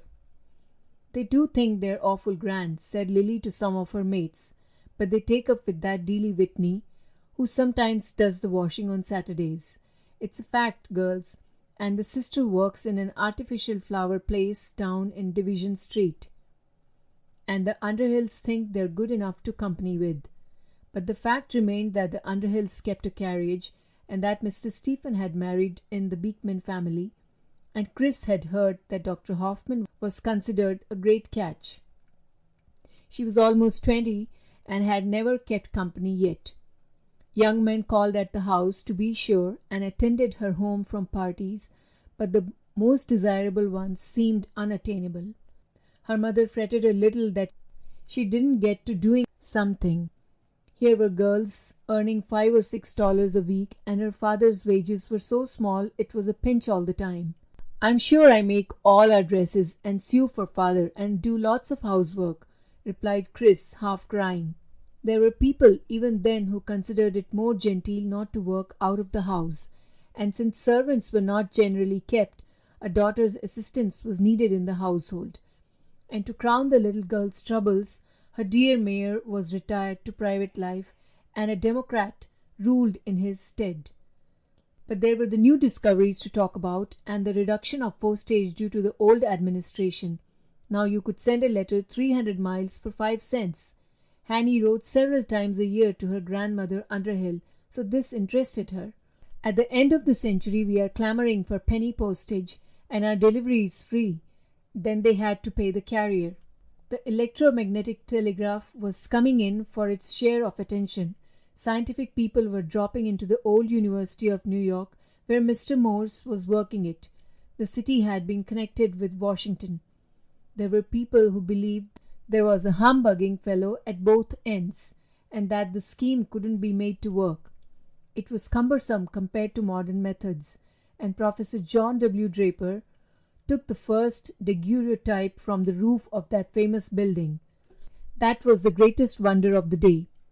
What was more remarkable, a picture or portrait could be copied in a few moments. Then there was a hint of war with Mexico, and the Oregon question was looming up with its cabalistic figures of 54-40 or fight. Indeed, it seemed as if war was in the air. Children too had trials, especially John Robert Charles. He had been allowed to go to Allen Street Sunday school with the Dean children, and he went over on Saturday afternoon to study the lesson. Annie used to come in, and occasionally they had a little tea. They played in the yard and the wide back area. The boys did tease him. The target was too good to miss. Annie sympathized with him, for he was so nice and pleasant. They couldn't decide just what name to call him. Bob did well enough for the boys, but it was a little too rough for girls. His mother still made him put on a long checked pinafore to come to meals. His father used a white napkin, and he did wipe dishes for her, and help with the vegetables on Saturday. He could spread up a bed as neatly as a girl, but he kept these accomplishments to himself. There was another excitement among the small people. Mr. Bradbury, who for years was destined to be the children's delight, was teaching singing classes and giving concerts with his best pupils. Mrs. Dean decided to let the girls go to the 4 o'clock class. Hanny would join them. They could study the Sunday lesson before or afterward. "If I only could go," sighed the boy. The tears came into his eyes. "And you can sing just lovely," declared Tooty. Josie stood up with a warmly flushing face. "I do believe I'd raise an insurrection. It isn't as if you wanted to do anything wicked, like swearing or stealing. And my father said God gave beautiful voices to people to sing with. But if I asked Mother, she wouldn't let me go, and I couldn't run away. You see, that would be just for once. Perhaps then I wouldn't be let to come over here afterward." The boy replied sadly. "Couldn't you coax?" asked Hanny. "I could just ask, and she'd say no." Hanny felt so sorry for him. He was very fair and had pretty but rather timid eyes. "You can't raise an insurrection when you know for certain it'll be put down the next moment," the boy added. "Well," Josie drew a long breath and studied. "I'd ask my father," said Hanny. "And he'd say, 'Ask your mother. It's as she says. Most everything is as mother says.' Then I'd put my arms around his neck and coax. I'd tell him I wanted to be like other boys. They think it's queer." Hanny stopped, very red in the face. "Oh, you needn't mind. I know they laugh at me and make fun of me. But mother is so nice and clean. Only I wish she'd dress up as your mothers do, and take a walk sometimes and go to church. And she cooks such splendid things and makes puddings and pies. And she lets me sit and read when I'm done my lessons. I have all the Rollo books, and father has Sir Walter Scott that he's letting me read now. It's only that mother thinks I'll get into bad things and meet bad boys and get my clothes soiled. Oh, sometimes I'm so tired of being nice. Only you wouldn't want me to come over here if I wasn't." That was true. But there are a great many nice boys. Ben is just lovely. Only he is growing up so fast, said the little girl with a sigh. And though Jim teases, he is real good and jolly. He doesn't keep his hands clean, and mother scolds him a little for that. They could not decide about the insurrection. Presently it was time for Charles to go home. He was always on the mark, lest he should not be allowed the indulgence next time. The poor boy had been moulded into the straight line of duty. The girls went out to swing. They could all three sit in at once, and they often talked all at once. "It's just awful mean. If we only could do something. Girls," Josie put her foot so firmly on the ground it almost tipped them out. "Girls, let us see Mr. Reed and ask him." They all looked at each other with large eyes. "It couldn't be wrong," began Josie, "because I have asked your father, Hanny, to let you come up to our stoop." "No, it couldn't be," said the chorus in firm approval. "Then let's do it. He always comes up First Avenue about 5:30 on Saturdays. Now if we were to walk down—" "Splendid!" ejaculated Tooty. "And I'll ask mother if we can't go out for a little walk. We mustn't wait too late." Tooty ran in to look at the kitchen clock. It was 20 minutes past 5. "I'll go and ask." "Why, isn't your own sidewalk good enough?" was Mrs. Dean's inquiry. "Well, yes, you may do an errand for me down at the store. I want a pound of butter crackers. Don't go off the block." They put on their bonnets. Hanny's was a pretty shirred and ruffled blue lawn. They twined their arms around each other's waists, with Hanny in the middle, and walked slowly down to the store. Tooty kept watch while her sister was making the purchase. Then they walked up, then down, looking on the other side lest they should not see him. Up and down again, up with very slow steps. What if they should miss him? They turned. "Hello!" cried a familiar voice. "Oh, Mr. Reed!" They blocked his way in a manner that amused him. He looked from one to the other and smiled at the eager faces. "Oh, Mr. Reed, we wanted to ask you," prompted Tooty. Josie's face was very red. It was different asking about a boy. She had not thought of that. "We want Charles to go to singing school with us next Saturday. Mr. Bradbury said we might ask all the nice children we knew." Annie had crossed the Rubicon in a very ladylike manner. Mr. Reed laughed pleasantly, but they knew he was not making fun of them. "Why, yes, I haven't any objection. It will be as his mother says." They all looked blank, disappointed. "If you would say it," pleaded Josie, "then we should be sure." "Well, I will say it. He shall go next Saturday. He has a nice voice, and there is no reason why he should not be singing with the rest of you." "Oh, thank you 1,000 times.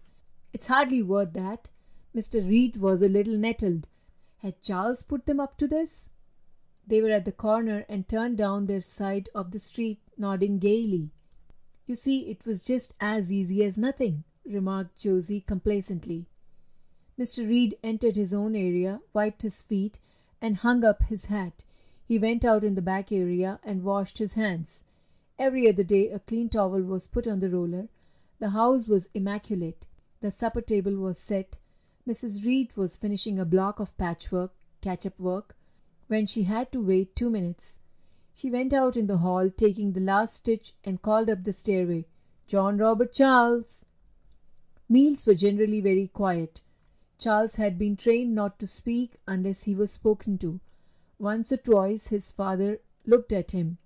A pinafore was rather ridiculous on such a big boy. How very large his white collar was! His hair looked too sleek. He was a regular Miss Nancy. He helped his mother take out the dishes and wipe them for her. "Come out on the stoop, Charles," said his father afterward, as he picked up his paper. Mrs. Reed wondered if Charles had committed some overt act that she knew nothing about. Could anything elude her sharp eyes? Mr. Reed pretended to be busy with his paper, but he was thinking of his son. In his early years the child had been a bone of contention. His mother always knew just what to do with him, just what was proper, and would brook no interference. What with her cleanliness, her inordinate love of regularity and order, she had become a domestic tyrant. He had yielded because he loved peace. There was a good deal of comfort in his house. He went out 2 or 3 evenings in the week to the lodge, to his whist club, and occasionally to call on a friend. Mrs. Reed never had any time to waste on such trifling matters. He had not thought much about his boy except to place him in a good school. "Charles, couldn't you have asked me about the singing school?" he said rather sharply. "About the singing school?" Charles was dazed. "Yes, it wasn't very manly to set a lot of little girls asking a favor for you. I am ashamed of you." "Oh, father, who asked? We were talking of it over to Josie Dean's. I knew mother wouldn't let me go. I said so." Charles' fair face was very red. "You put them up to ask?" "No, I didn't. They never said a word about it. Why, I wouldn't have asked them to do it." Mr. Reed looked suspiciously at his son. "You don't care to go?" "Yes, I do, very much." The boy's voice was tremulous. "Why couldn't you ask me?" "Because you would leave it to mother, and she would say it was not worth while." "Was that what you told them?" Mr. Reed was truly mortified. No man likes to be considered without power in his own household. I think it was," hesitated the boy. The girls had started an insurrection, sure enough. Well, the poor lad had no chance before. It was not a hope swept away. There had been no hope. But now he gave up. "Don't be a fool nor a coward," exclaimed his father gruffly. "Here, get your hat and go straight over to the Deans. Tell them your father says you can go to singing school next Saturday afternoon, that he will be very glad to have you go, and next time you want anything, ask me." If the boy had only dared clasp his father's hand and thank him, but he had been repressed and snipped off and kept in leading strings too long to dare a spontaneous impulse. So he walked over as if he had been following some imaginary chalk line. The Deans were all up in the back parlor. He did his errand and came back at once, before Josie and Toody had recovered from their surprise. Nothing else happened. Mrs. Reed went out presently to do the Saturday night marketing. She preferred to go alone. She could make better bargains. When she returned, Mr. Reed lighted his cigar and took a stroll around the block. There was no smoking in the house, hardly in the backyard. Saturday noon, Mrs. Reed said to her son, "You are to go to singing school this afternoon. If I hear of your loitering with any bad boys or misbehaving in any way, that will end it." The poor lad had not felt sure for a moment. Oh, how delightful it was! Though a boy nudged him and said, "Sissy, does your mother know you're out?"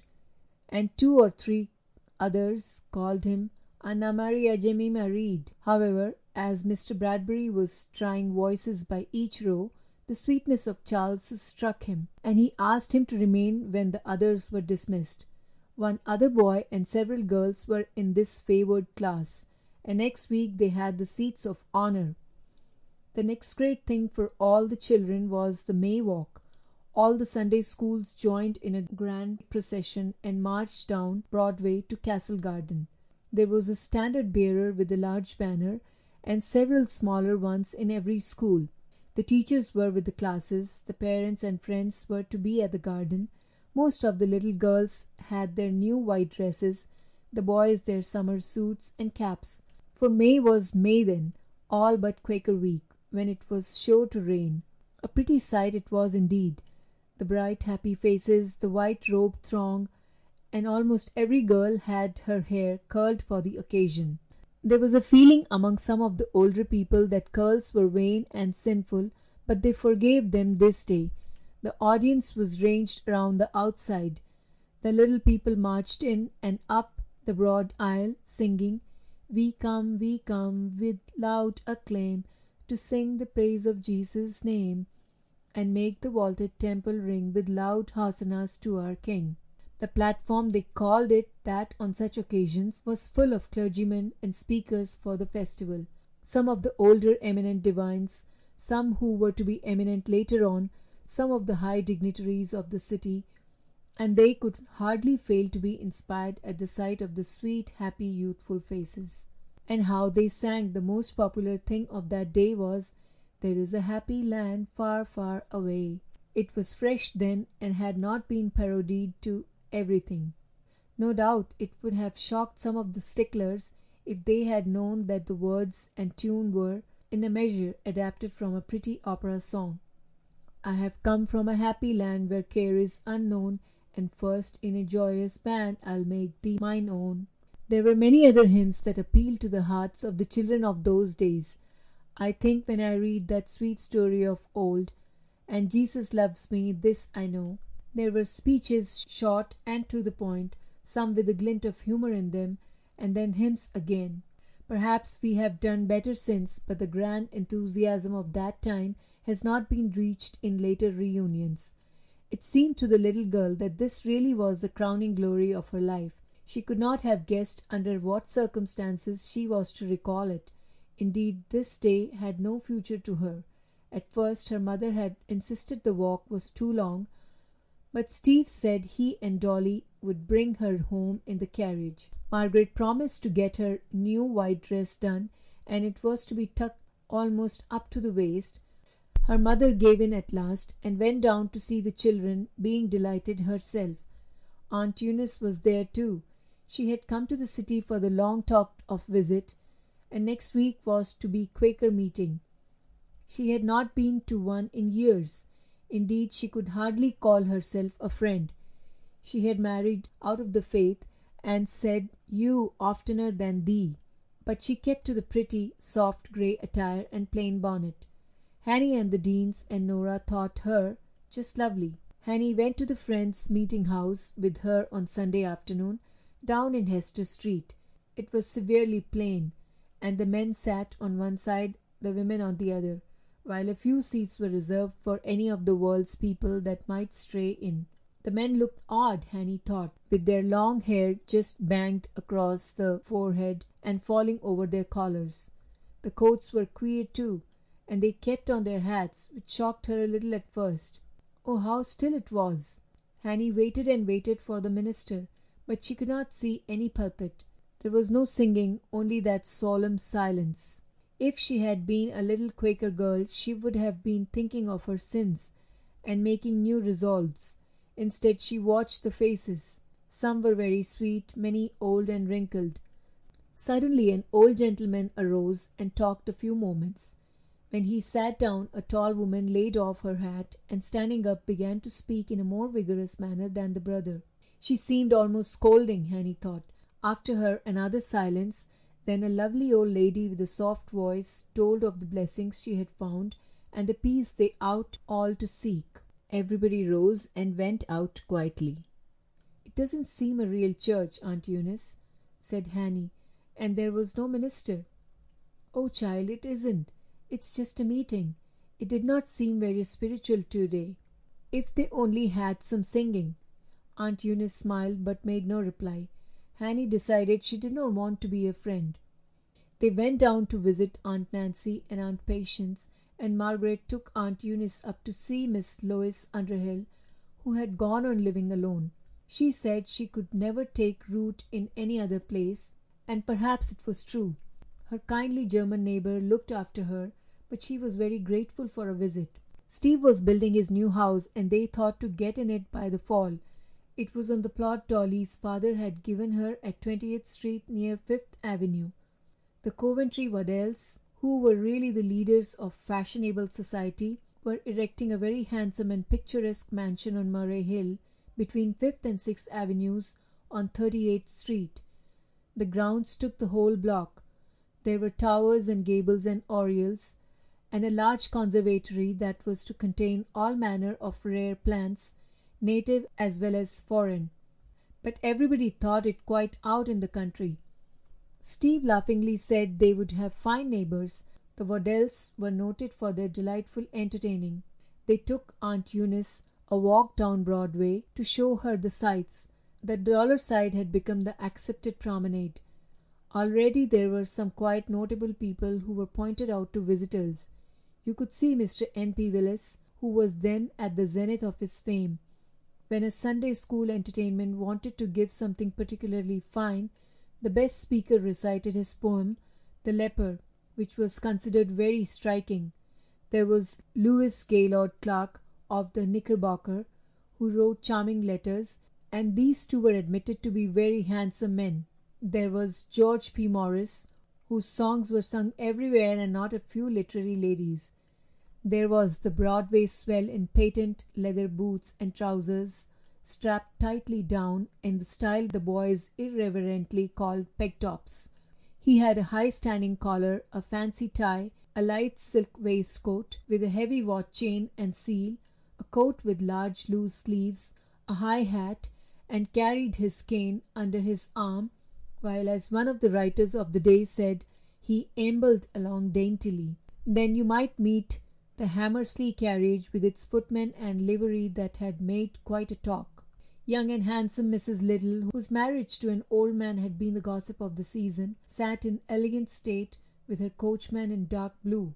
Now one hardly notes the handsome equipages or the livery either, but the Bowery boy was as great a feature of the time as the Broadway swell. He too wore a silk hat, and it generally had a 3-inch mourning band. His hair was worn in long, well-oiled locks in front, combed up with a peculiar twist. He wore a broad collar turned over and a sailor tie, a flashy vest with a large amount of seal and chain, and wide trousers turned up. His coat he carried on his arm when the weather permitted, and he always had a cigar in the lower corner of his mouth. He walked with a swagger and a swing that took half the sidewalk. He ran with the machine, and a fire was his delight, to get into a fight his supreme happiness. He really did not frequent the Bowery so much as the side streets. There were little stores where cigars and beer were sold, something stronger perhaps, and they were generally kept by some old lady who could also get up a meal on a short notice after a fire. On summer nights they had chairs out in front of the door, and tilting back on 2 legs would smoke and take their comfort. For diversion they went to Vauxhall Garden or the pit of the Bowery Theatre. Yet they were quite a picturesque feature of old New York. Bowery and Grand Street were the East Side's shopping mart. Stewart was building a marble palace at the corner of Broadway and Chambers Street. You went to Division and Canal Streets for your bonnets. There were a few private milliners who made to order and imported. There were sails and short journeys to take even then. Elysian Fields had not lost all its glory, and yet the little girl was quite disappointed in her visit to it. She had lived in the country, you know. She had looked off the Sound at Rye Beach and seen the Hudson from Tarrytown and Sleepy Hollow, and really they were lovely spots up the old Bloomingdale road, and she had pictured this as beyond all. Aunt Eunice was very much struck with the changes. Her surprise really delighted the little girl. They took her over in a Hammersley Street. Old Mr. Bonnet seemed quite feeble, and though he was not in his court attire, he had a ruffled shirt front and small clothes. Aunt Eunice thought him delightful. It seemed queer to think of a French Quarter in New York in the old part of the last century, where people met and read from the French poets and dramatists, and almost believed when civilization set in earnestly, French must be the polite language of the day. The little girl felt quite as if she was one of the hostesses of the city. She knew so many strange things and could find her way about so well, and yet she was only 10 years old. Aunt Eunice thought her a quaint, delightful little body and wise for her years. But she was small. Nora Whitney had outgrown her, and the Dean children were getting so large. As for the boys, they grew like weeds, and the trouble now was what to do with Ben. There was no free academy in those days, but the public school gave you a good and thorough education in the useful branches. End of chapter 14.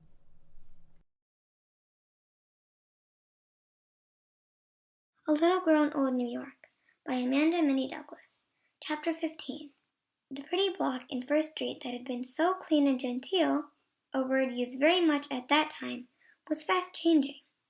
The lower part on the south side was filling up with undesirable people, some foreigners who crowded 3 families into a house. Houston Street was growing gaudy and common with juice stores. And oh, the children! There was a large bakery where they sold cheap bread, and in the afternoon there really was a procession coming in and going out. Chris and Lily Ludlow had teased their mother to move. The place was comfortable and near their father's business, so why should they? But the girls Lily was intimate with had moved away, and she hated to go around Avenue A to school. Changes at the upper end as well. The Wares had gone from next door, and 2 families with small children had taken the house. The babies seemed so pudgy and untidy that the little girl did not fancy them much. Frank Whitney was married with quite a fine wedding party, and had gone to Williamsburg to live. Miss Whitney had rented 2 rooms in the house to a dressmaker. Delia was almost grown up. She had shot into a tall girl. Though she would have her dresses short, she despised young ladyhood. She was smart and capable. She helped with the meals often. Indeed, her mother did not come down until breakfast was ready, when she had had a bad night. It was when she read novels in bed until 2 or 3 o'clock. Delia swept the house. She often did wash on Saturday, though her brother scolded when she did it. She was the same jolly, eager, careless girl, and delighted in a game of tag, but she could so easily outrun the smaller children. Jim sometimes raced around the block, going in one direction, one in the other, and Jim didn't always beat either. Then she would sit out on the stoop with the crowd of children and tell wonderful stories. She didn't explain that they were largely made up out of her own head. Next door above the Deans, 2 little girls had come, very nice children, who played with dolls. There was quite an array when 5 little girls had their best dolls out. Nora generally brought Pussy Gray, and they were always entertained with her talking. Boys had invaded the Reed side of the block. Charles had strict injunctions not to parley with them, but one went in office as an errand boy, and the other quite disdained Jane Robertine Charlotte, as he called him. It did begin to annoy Mr. Reed to have his son made the butt of the street. He was a nice, obedient, upright, orderly boy. What was lacking? In some respects he was very manly. Mr. Reed suddenly concluded that a woman wasn't capable of bringing up boys, and he must take him in hand. For 2 weeks Mrs. Reed had been threatening to cut his hair. The boy said, "Sissy, why don't your mother put your hair up in curl papers?" So dreadful when it was first cut that Charles always spent these weeks between Scylla and Chartbus. He knew all about the rock and the whirlpools, but something had been happening all the time, even to this Saturday afternoon, when all the silver had to be scoured. Mr. Reed inspected his son as he sat at the supper table. He had a rather poetical appearance with his long hair curling at the ends, but it was no look for a boy. "Don't you want to take a walk down the street with me?" said his father. Charles started as if he had been struck. "I'm dead tired and I want to wipe my dishes. I haven't been off my feet since 5 o'clock this morning, only at mealtime. Then he must go to the store. I'll wait until then." Miss Reed looked sharply at them. Had Charles done something that had escaped her all-sighted vision, and was his father going to take him to task? Or was there a conspiracy? "What do you want him for?" she inquired sharply. "Oh, I thought we'd walk down the street. Smoking a cigar, of course," as Mr. Reed took one out of his case. "It certainly won't be your fault if the child hasn't had every bad tendency under the sun. I've done my best. And you know smoking is a vile habit." Reed had long ago learned the wisdom of silence, which was even better than a soft answer. Charles put on a pinafore that hung in the kitchen closet. He could dry dishes beautifully. "You've been cutting behind on stages," said his mother. "Someone has told your father." "No, I haven't, upon my word and honor." "That's next to swearing," John rumbled Charles. "How often have I told you these little things lead to confirmed bad habits?" John rumbled Charles was silent. "Well, you've done something. And if your father does take you once in hand—" The boy trembled. This awful threat had been held over him for years. Nothing had come of it, so it couldn't yet be compared to Miss Toad Gargery's rampage. Mr. Reed sat comfortably on the front stoop, smoking and reading. The wind drove the smoke straight down the street, and not into the house. How could it get with the window shut down was a mystery, but it seemed to sometimes. Charles brushed his hair and washed his hands. "I must cut your hair. I ought to do it this very night, tired as I am. Now brush your clothes and go out to your father. I'll be thinking up what I want. Pepper is one thing. Go down to old man's and get some horseradish. If there's anything else, I'll come out and tell you." Charles went reluctantly out to the front stoop. "Hello," said his father cheerfully. "You through?" That did not sound very threatening. "We are to get pepper and horseradish." Mr. Reed nodded, folded his paper, and, slipping it into his pocket, settled his hat. Mother may think of something else. She positively couldn't. She considered that it saved time to do errands when you were going out, and she spent a great deal of time trying to think how to save it. They walked down First Avenue past Houston Street. Almost at the end of the next block there was a barber pole with its stripes running round. The barber pole and the Indian at the cigar shops were features of that day, as well. "Wouldn't you like to have your hair cut, Charles?" inquired his father. The world swam round so that Charles was minded to clutch the barber pole, but he bethought himself in time that it was dusty. He looked at his father in amaze. "Oh, don't be a ninny. No one will take your head off. Come on, you're a big enough boy to go to the barber's." The Palace of Delight seemed opening before the boy. No one can rightly understand his satisfaction at this late day. The mothers, you see, used to cut hair as they thought was right, and nearly every mother had a different idea except those whose idea was simply to cut it off. They had to wait a while.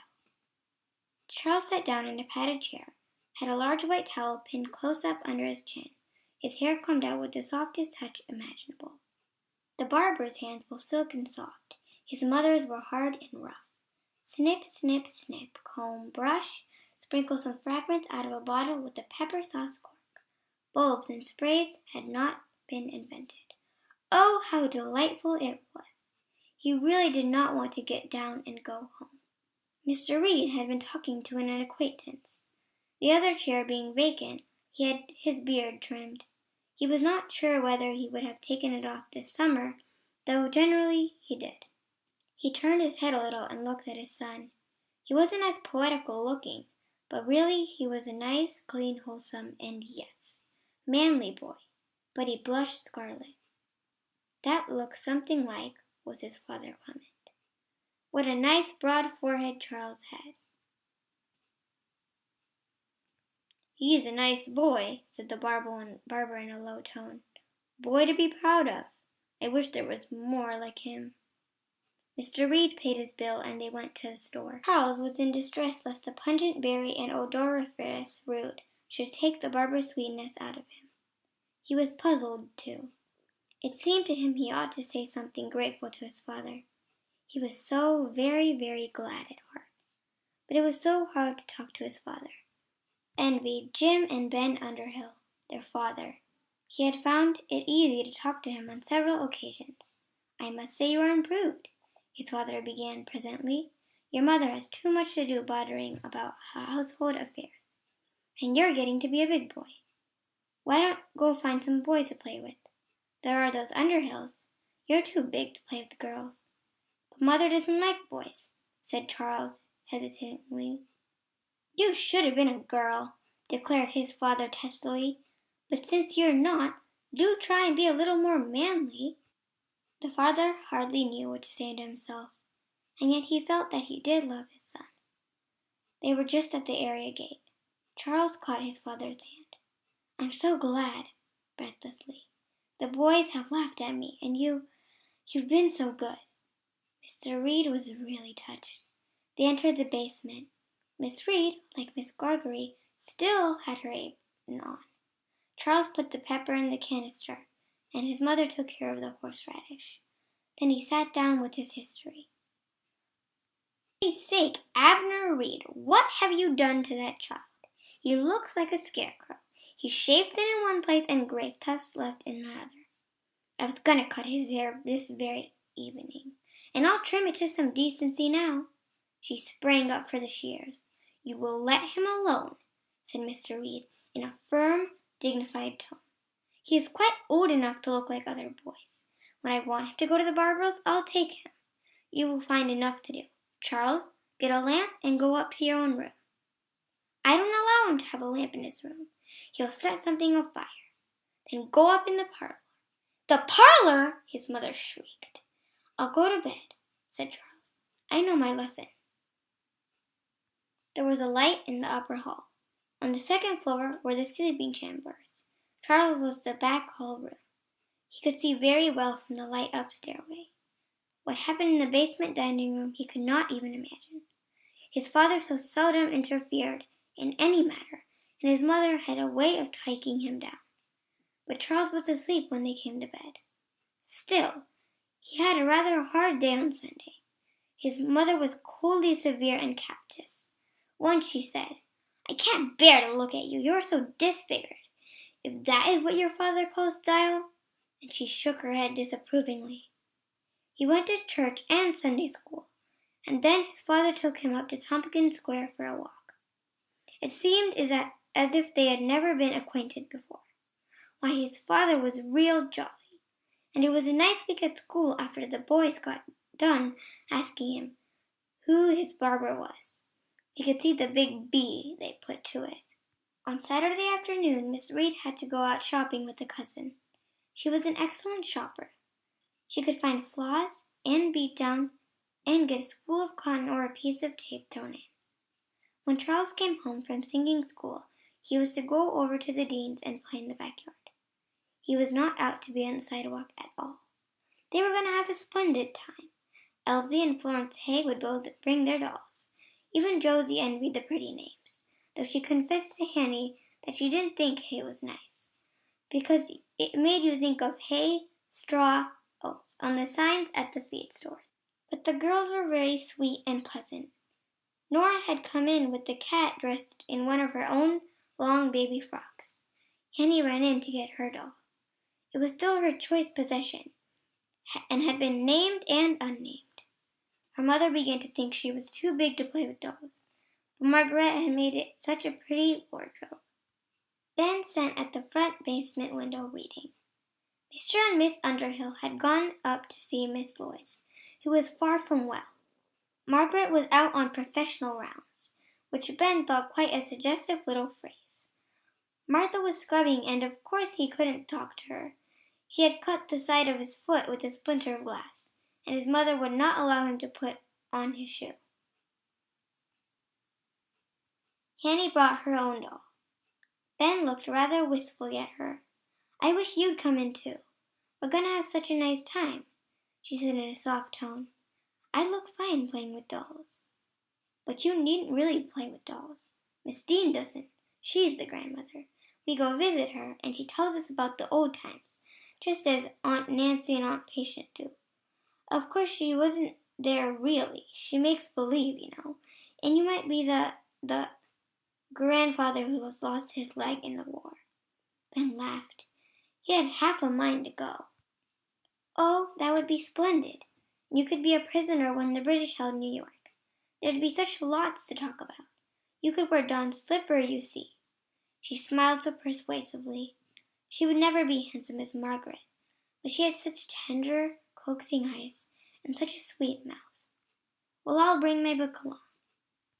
It was one of Cooper's novels that the boys were going wild over just then. Do you really think they'd like to have me? Oh, I know they would, eagerly. Ben had to walk rather one-sided. Joe said he must not bear any weight on the outside of his foot to press the wound open.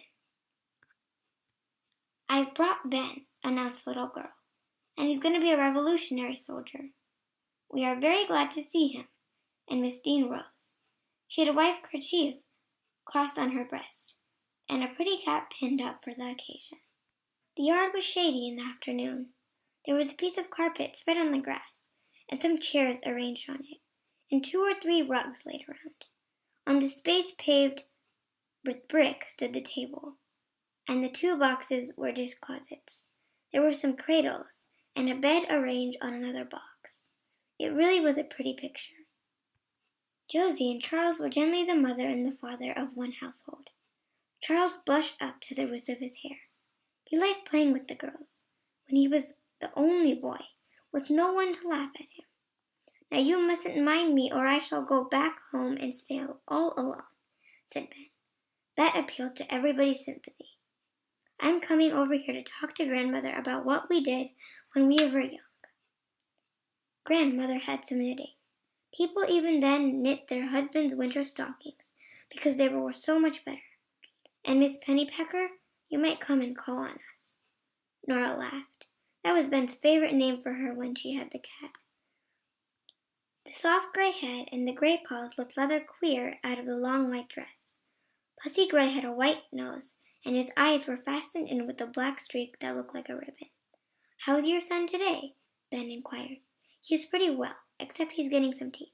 And you, darling? And Nora hugged him up. Wow, said Kitty softly. Have you had the doctor? No, oh, answered Kitty, looking up pathetically. I'm afraid I've neglected him, explained Miss Pennypacker.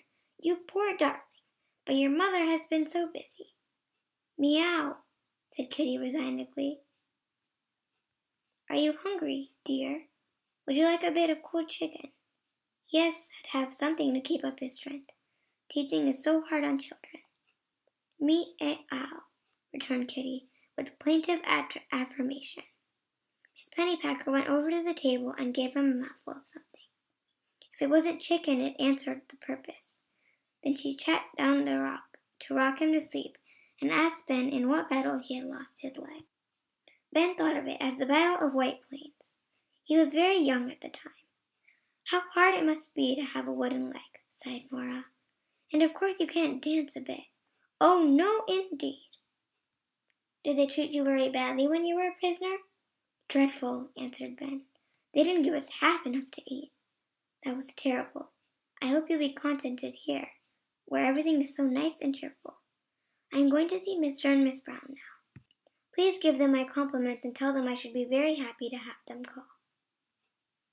Charles had been watching Ben furtively with an apprehension that the real enjoyment of the afternoon would be spoiled, and no doubt he would tell the Houston Street boys all about it. He was hardly prepared to see Ben enter into the spirit of the make-believe. Then Ben and Miss Dean had a little talk that might have been considered an anachronism, since it was about the foot still fast to his body. He had stepped on a piece of glass in the stable, and it had gone through the old shoe he had on for that kind of work, but Joe had seen it that morning and thought it would get along all right. They were talking very eagerly over the other side of the city, and presently quite a procession came to call on the old veteran. Ben and Charles fell into the discussion about some battles, the misfortune it was to the country to lose New York so early in the contest. They compared their favorite generals and discussed the prospect of war with Mexico that was beginning to be talked about. And Mr. Brown said he had some cousins who were very anxious to see an old soldier of the Revolution. Could he bring them over? Then Elsie and Florence Hay came. Miss Brown and Miss Pennypacker asked him to tea, and he said he should be glad to accept. Miss Dean thought they better have their tea in the dining room, but Josie said let them spread the cloth on the coping of the area, and bring the areas and benches just inside. Charles said that would be sort of a Roman feast, and the guests would make believe there were couches. They put papers and then a cloth, and Josie brought out her dishes. Grandmother held the Pennypacker baby, who certainly was the best cat in the world, and settled himself down, white dress and all. Ben asked Charles if he was studying Roman history, and found he was reading Orations of Cicero in Latin, and knew a great deal about Greece and Rome. He had read most of Sir Walter Scott's novels, and liked Marmion beyond everything. What was he going to do? Enter college? Mother wants me to. Father says I may if I like.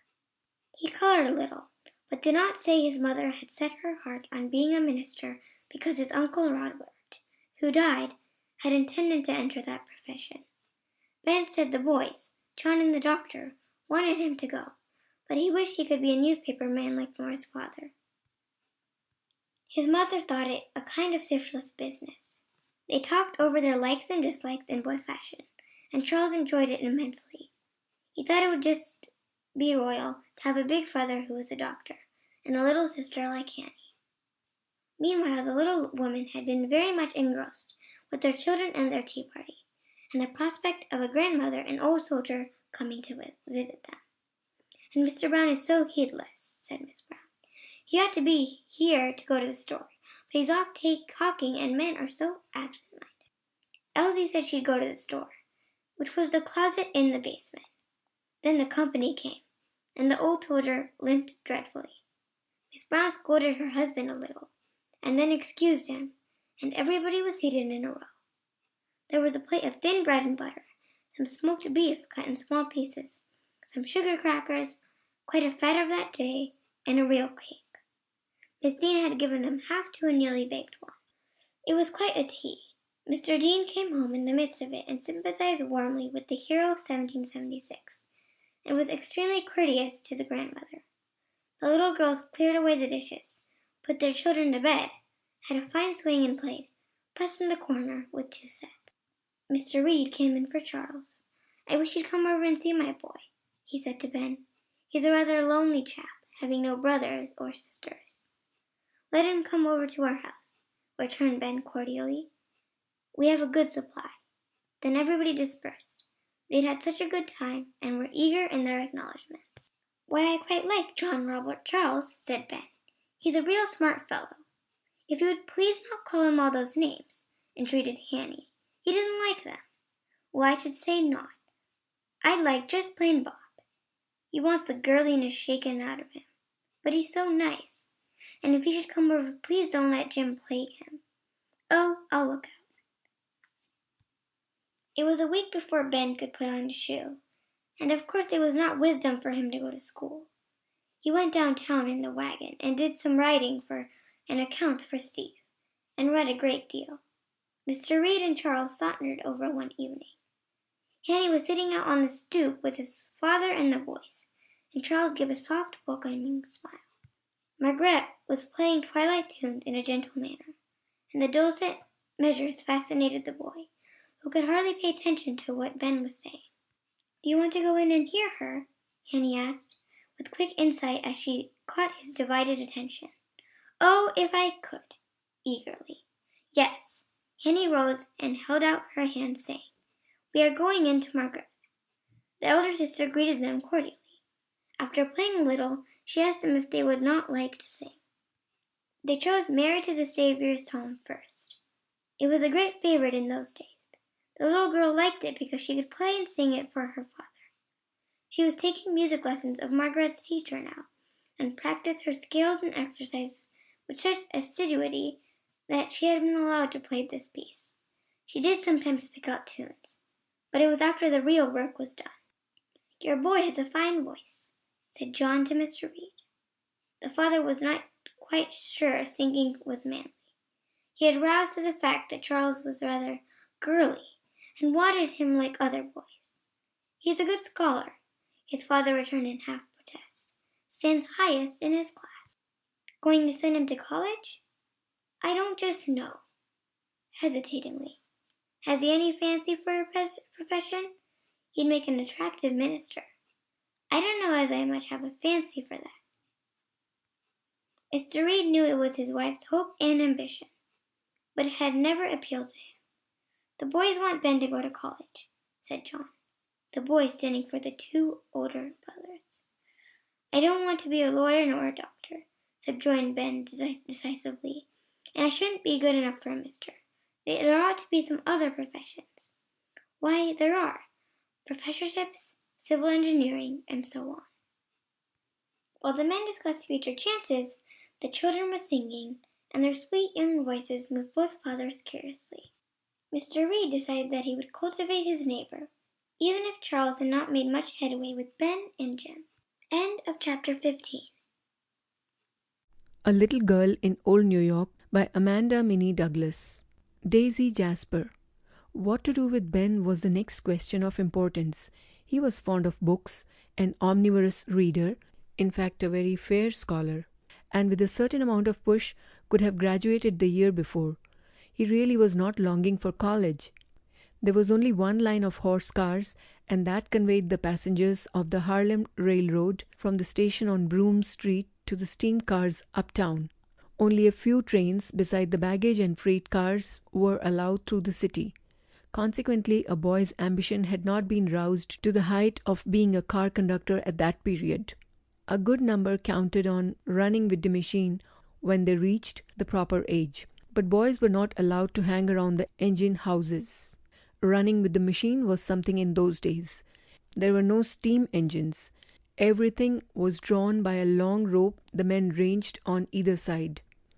The force of the stream of water was also propelled by main strength, and the high throwing was something to be proud of. There was a good deal of rivalry among the companies to see who could get to a fire the first.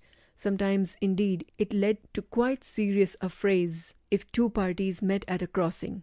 Big Six never gave up for anyone. 41 was another famous engine on the east side. Indeed, they had a rather menacing song they sometimes shouted out to their rivals, which contained these two blood-curdling lines: "From his heart the blood shall run by the balls of 41. Later on, the fights and disturbances became so bitter that the police had to interfere, and as the city grew larger, some new method of expediting matters had to be considered. But the fire laddies were a brave, generous set of men, who turned out any time of day or night and dragged their heavy engines over the rough cobblestones with a spirit and enthusiasm hard to match. They received no pay but were exempt from jury duty, and after a number of years of service had certain privileges granted them. Jim counted strongly on being a fireman. John had sometimes gone to fires, but was not a regular. But all differences were forgotten in the Great Fire, as it was called, for a long time. There had been one about 10 years before that had devastated a large part of the city, and in February of this year there had been quite a tragic one in the Tribune building. There was a fierce, drifting snowstorm, so deep it was impossible to drag the engines through it, and some of the hydrants were frozen. Men had jumped from the windows to save their lives, and there had been quite a panic. Early in the grey dawn of July 19th, a watchman discovered flames issuing from an oil store on New Street. A carpenter shop next door was soon in flames.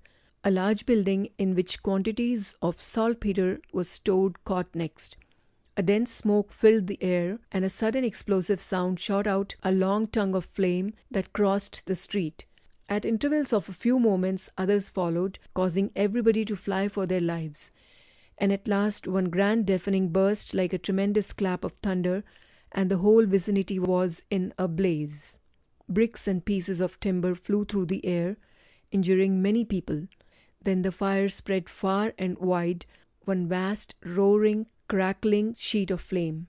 One brave fireman and several other people were killed, and engine 22 was wrecked in the explosion.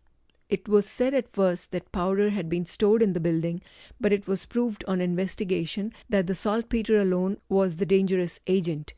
345 buildings were destroyed at a loss, it was estimated, of $10 million. For days there was an immense throng about the place. The ruins extended from Bowling Green to Exchange Place. A relic of revolutionary times perished in this fire. The bell of the famous Provost prison that had been used by the British during their occupancy of the city had been removed when the building was remodeled and placed on the bridewell at the west of the city hall and used for a fire alarm bell. When the bridewell had been destroyed, it was transferred to the cupola of the Naiad Hose Company in Beaver Street. It rang out its last alarm that morning, for engine house and bell perished in the flames. Stephen had been very fortunate in that he was out of the fire district. He took Margaret and Hanny down to view the great space heaped with blackened debris, and when a fire alarm was given, the little girl used to shiver with fright for months afterward. And now schools were considering their closing exercises, and parents of big boys were puzzled to know just where to start them in life. Ben declared his preference at last. He wanted to be some sort of a newspaper man. They called Mr. Whitney in to counsel. He was not quite sure he would recommend beginning there. It would be better to learn the trade thoroughly at such a place as the Harpers. Then there would always be something to fall back upon. Steve did not cordially approve, and Dr. Joe was quite disappointed. He was ready to help Ben through college. Newspaper people did not rank as high then as now. There was a good deal of what came to be called bohemianism among them, and it was not of the artistic type. For the one really good position there were a dozen precarious ones. Aunt Nancy Archer rather amused them with another objection. She wasn't at all sure the publishing of so many novels was conducive to the advancement of morals and religion. She never could quite understand how so good a man as Brother Harper could lend it countenance. When she was young, the girls of her time were reading Hannah More, and there was Mrs. Chapone's letters, and now Charlotte Elizabeth and Mrs. Sigourney. "Did you know Hannah More wrote a novel?" inquired John, with a half-smile of his father's humour. "And Mrs. Barbauld and Mrs. Edgeworth and Charlotte Elizabeth's stories are in the novel form. But they have a high moral. And there are so many histories for young people to read. They ought to have the real truth instead of silly make-believes and trashy love stories." "There are some histories that would be rather terrible reading for young minds," said John.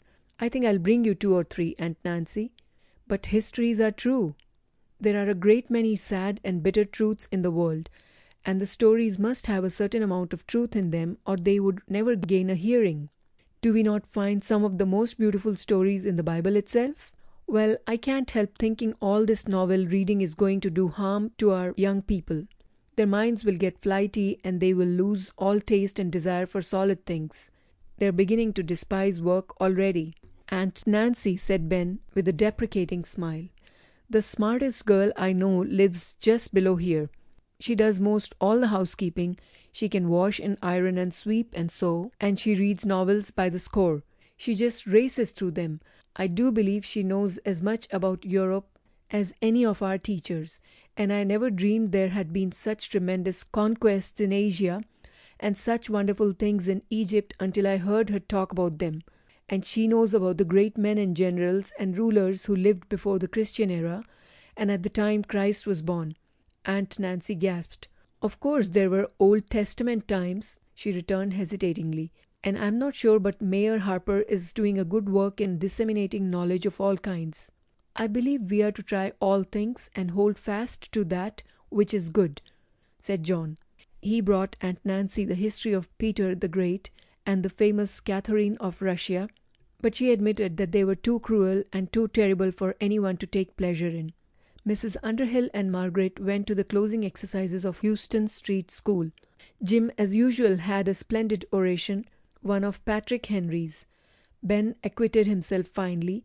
There was a large class of boys who had finished their course, and the principal made them an admirable address, in which there was much good counsel and not a little judicious praise, as well as beneficial advice concerning their future. But at Mrs. Craven's there was something more than the ordinary exercises. The front parlour was turned into an audience room, and a platform was raised a little in the back parlour, almost like a stage. There was a dialogue that was a little play in itself, and displayed the knowledge as well as the training of the pupils. Some compositions were read, and part of a little operetta was sung quite charmingly by the girls. Then there was a large table spread out with specimens of needlework that were really fine, drawing, painting, and penmanship that elicited much praise from the visitors. The crowning pleasure was the little party given in the evening, to which anyone was at liberty to invite a brother or cousin, or indeed a neighbour of whom their mother approved. And strange to relate, there were a good many boys who were really pleased to be asked to the girls' party. Charles Reed came and had a delightful time. Josie had waylaid Mr. Reed again and told him all about it, and hoped he would let Charles come, and he said he would be very happy to. Mrs. Reed did not approve of parties for children, and Charles had been but to very few. Mr. Underhill and Dr. Joe went down to the Harpers, having decided to place Ben there to learn a trade. Thinking it all over, he resolved to acquiesce, though he told Hanny privately that some day he meant to have a newspaper of his own and be the head of everything. But he supposed he would have to learn first. Margaret and Hanny went with them, and found many changes since their first visit. The making of a book seemed a still more wonderful thing to the child, but how one could ever be written puzzled her beyond all.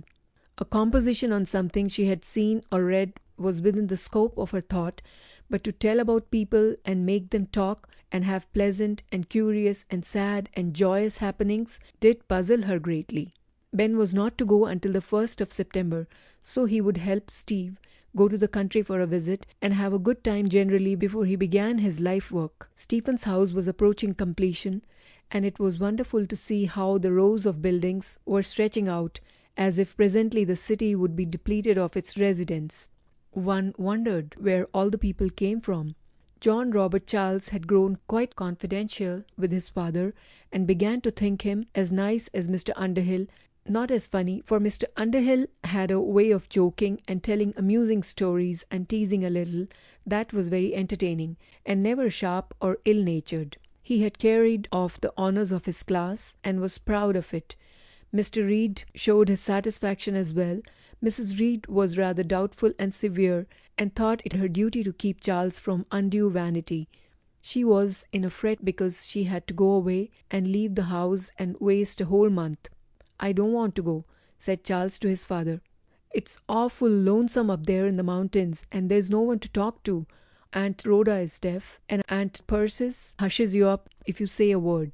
And the old gardener is stupid. There are no books to read, and I do get so tired."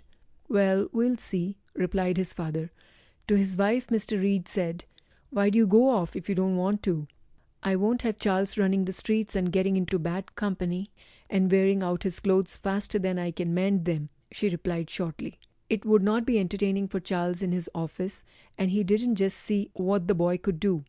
But he met a friend who kept a sort of fancy toy store, musical instruments, and some curios down Broadway, and learned that they were very much in want of a trusty, reliable lad who was correct in figures and well-mannered. A woman came in the morning to sweep the store and sidewalk, to wash up the floor and windows, and do the chores, so there was no rough work. "I'll send my boy down and see how you like him. I think he would fancy the place, and during the month you might find someone to take it permanently. There seems to be no lack of boys." "You can't always find the right sort," said Mr. Gerard. "Yes, I shall be glad to try him." Mr. Reed did not set forth the matter too attractively to his wife, not even to Charles, who had learned to restrain his enthusiasm before his mother. And though she made numerous objections, and the thought of bad company seemed to haunt her, she reluctantly decided to let him try it for a week. He would go down in the morning with his father, so he could not possibly begin his day in mischief. Charles was delighted. The city was not overcrowded then. The park gave downtown quite a breathing space. Now, a boy would think it very hard not to have any vacation after 11 months of study. He would be so tired and worn and nervous that 10 weeks would be none too much. The children then studied hard and played hard and were eager to have a good time, and generally did have it. And now Charles was delighted with the newness of the affair. He walked up at night fresh and full of interest, and was quite a hero to the girls over on Mrs. Dean's stoop. "I hope you will bring them down, even if you shouldn't want to buy anything." Mr. Gerard said the stock was low now, as it is the dullest season of the year. But there are such beautiful articles for gifts, china cups and saucers and dainty pitchers and vases, and sets like yours, Josie, some ever so much smaller, and a silver knife and fork and spoon in a velvet case, and lovely little fruit knives and nut picks, and ever so many things I have never heard of, and musical instruments, flutes and flageolets and violins, and oh, the accordions! There are German and French. Oh, I wish I could own one. "I know I could soon learn to play on it," declared Charles eagerly. In that far back time an accordion really was considered worth one's while. A piano was quite an extravagance. A good player could evoke real music out of it, and at that period it had not been handed over to the saloons. In fact, saloons were not in fashion. The children listened enchanted. It was a great thing to know anyone in such a store. Mrs. Dean promised to take them all down. Hanny had a new source of interest. Dr. Joe had told her a very moving story when he was up to tea on Sunday evening about a little girl who had been 2 months in the hospital and who had just come home for good now, who lived only a little way below them. It was Daisy Jasper, whom they had seen a little while last summer in a wheeling chair, and who had disappeared before anyone's curiosity could be satisfied. She was an only child, and her parents were very comfortably well off. When Daisy was about 6 years old, a fine, healthy, and beautiful little girl, she had trodden on a spool dropped by a careless hand and fallen down a long flight of stairs. Beside a broken arm and some bruises, she did not seem seriously injured. But after a while she began to complain of her back and her hip, and presently the sad knowledge dawned upon them that their lovely child was likely to be a cripple. Various experiments were tried until she became so delicate her life appeared endangered. Mr. Jasper had been attracted to this pretty row of houses standing back from the street with the flower gardens in front. It seemed secluded yet not lonely. She grew so feeble, however, that the doctors had recommended Sulphur Springs in Virginia, and thither they had taken her. When the cool weather came on, they had gone farther south and spent the winter in Florida. She had improved and gained sufficient strength, the doctors thought, to endure an operation. It had been painful and tedious, but she had borne it all so patiently. Dr. Mott and Dr. Francis had done their best, but she would always be a little deformed. The prospect was that some day she might walk without a crutch. Joe had seen a good deal of her, and at one visit he had told her of his little sister, who was just her age, as their birthdays were in May. Hanny had cried over the sorrowful tale. She thought of her early story heroine, little blind Lucy, whose sight had been so marvellously restored, but Daisy could never be quite restored to straightness. After supper Joe had taken her down to call on Daisy. Oh, how pretty the gardens were, a beautiful spot of greenery and bloom, and such a change from the pavements. A narrow brick wall ran up to the house, edged with rows of dahlias just coming into bloom.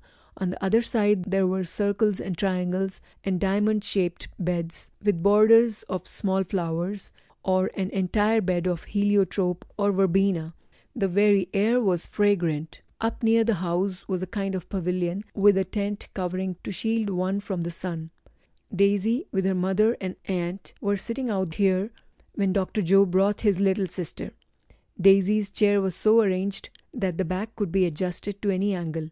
It was of bamboo and cane, with a soft blanket thrown over it, a pretty rose colour that lighted up the pale little girl whose languor was still perceptible. After a little Mrs. Jasper took Dr. Joe into the house, as she wanted to question him. Then Hanny and Daisy grew more confidential. Daisy asked about the children in the neighbourhood, and thought she would like to see Nora and Pussy Grey. She was very fond of cats, but theirs, a very good mouser, was bad-tempered and wanted no petting. and then the Dean girls, and Flossie and Elsie Hay, and last but not least of all, Charles Reed with his beautiful voice. "I do so dearly love music," said Daisy longingly. "Auntie plays, but she doesn't sing. Mamma knows a good many old-fashioned songs that are lovely. When I'm tired and nervous, she sings to me. I don't suppose I can ever learn to play for myself," she ended sadly. Annie told her she was learning and could play "Mary to the Saviour's Tomb" for her father. And there were the boys and Stephen and her lovely married sister Dolly and her own sister Margaret. "Oh, how happy you must be!" cried Daisy.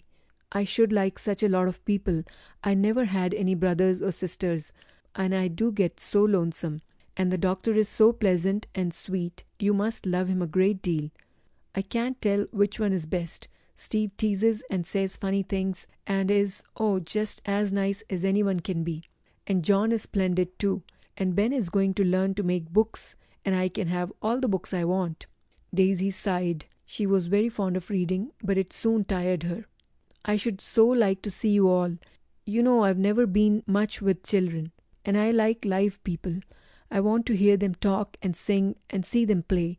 One gets tired of dolls. If you would like, I will bring Nora and Pussy Gray, and I know Josie's mother will let them come. If you could be wheeled up on our sidewalk. Oh, that would be delightful," and the soft eyes glowed. Annie had taken Nora the very next afternoon, and Pussy Gray had been just too good for anything. Daisy had to laugh at the conversations between him and Nora. It really did sound as if he said actual words. And they told Daisy about the time they went to the museum and had a double share for their money. Daisy laughed heartily, and her pale cheeks took on a pretty pink tint. "You're so good to come," said Mrs. Jasper. "My little girl has had so much suffering in her short life that I want her to have all the pleasure possible now." Josie and Tudie Dean had been out spending the day, and really there was so much to tell that it was 9 o'clock before it was all discussed. Charles was very much interested in Daisy Jasper. "You know, I can tell just how she feels about not having any brothers and sisters," he exclaimed. "I've wished for them so many times, and I do think Annie is the luckiest of the lot. She has so many. It is like a little town to yourself." "I'm so glad it is vacation," declared Josie. "If we were going to school, we wouldn't have half time for anything." Mr. Underhill came for his little girl. While he was exchanging a few words with Mr. Dean, Annie caught one hand in both of hers and hopped around on one foot. She was so glad she could do it. Poor Daisy, with a beautiful name, who could never know the delight of exuberant spirits. Annie's thoughts did not take in the long word, but that was what she felt in every fibre of her being. Charles wondered how she dared.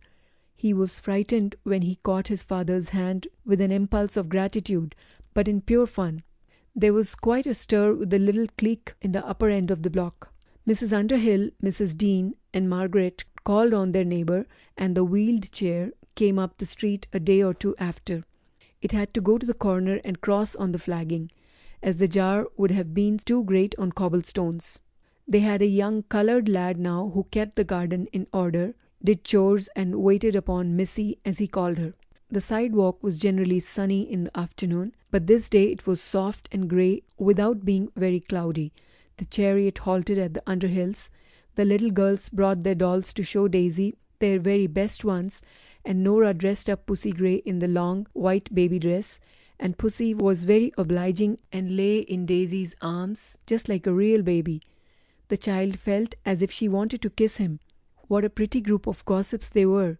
If Kate Greenaway had been making pictures then, she would have wanted them, though their attire was not quite as quaint as hers.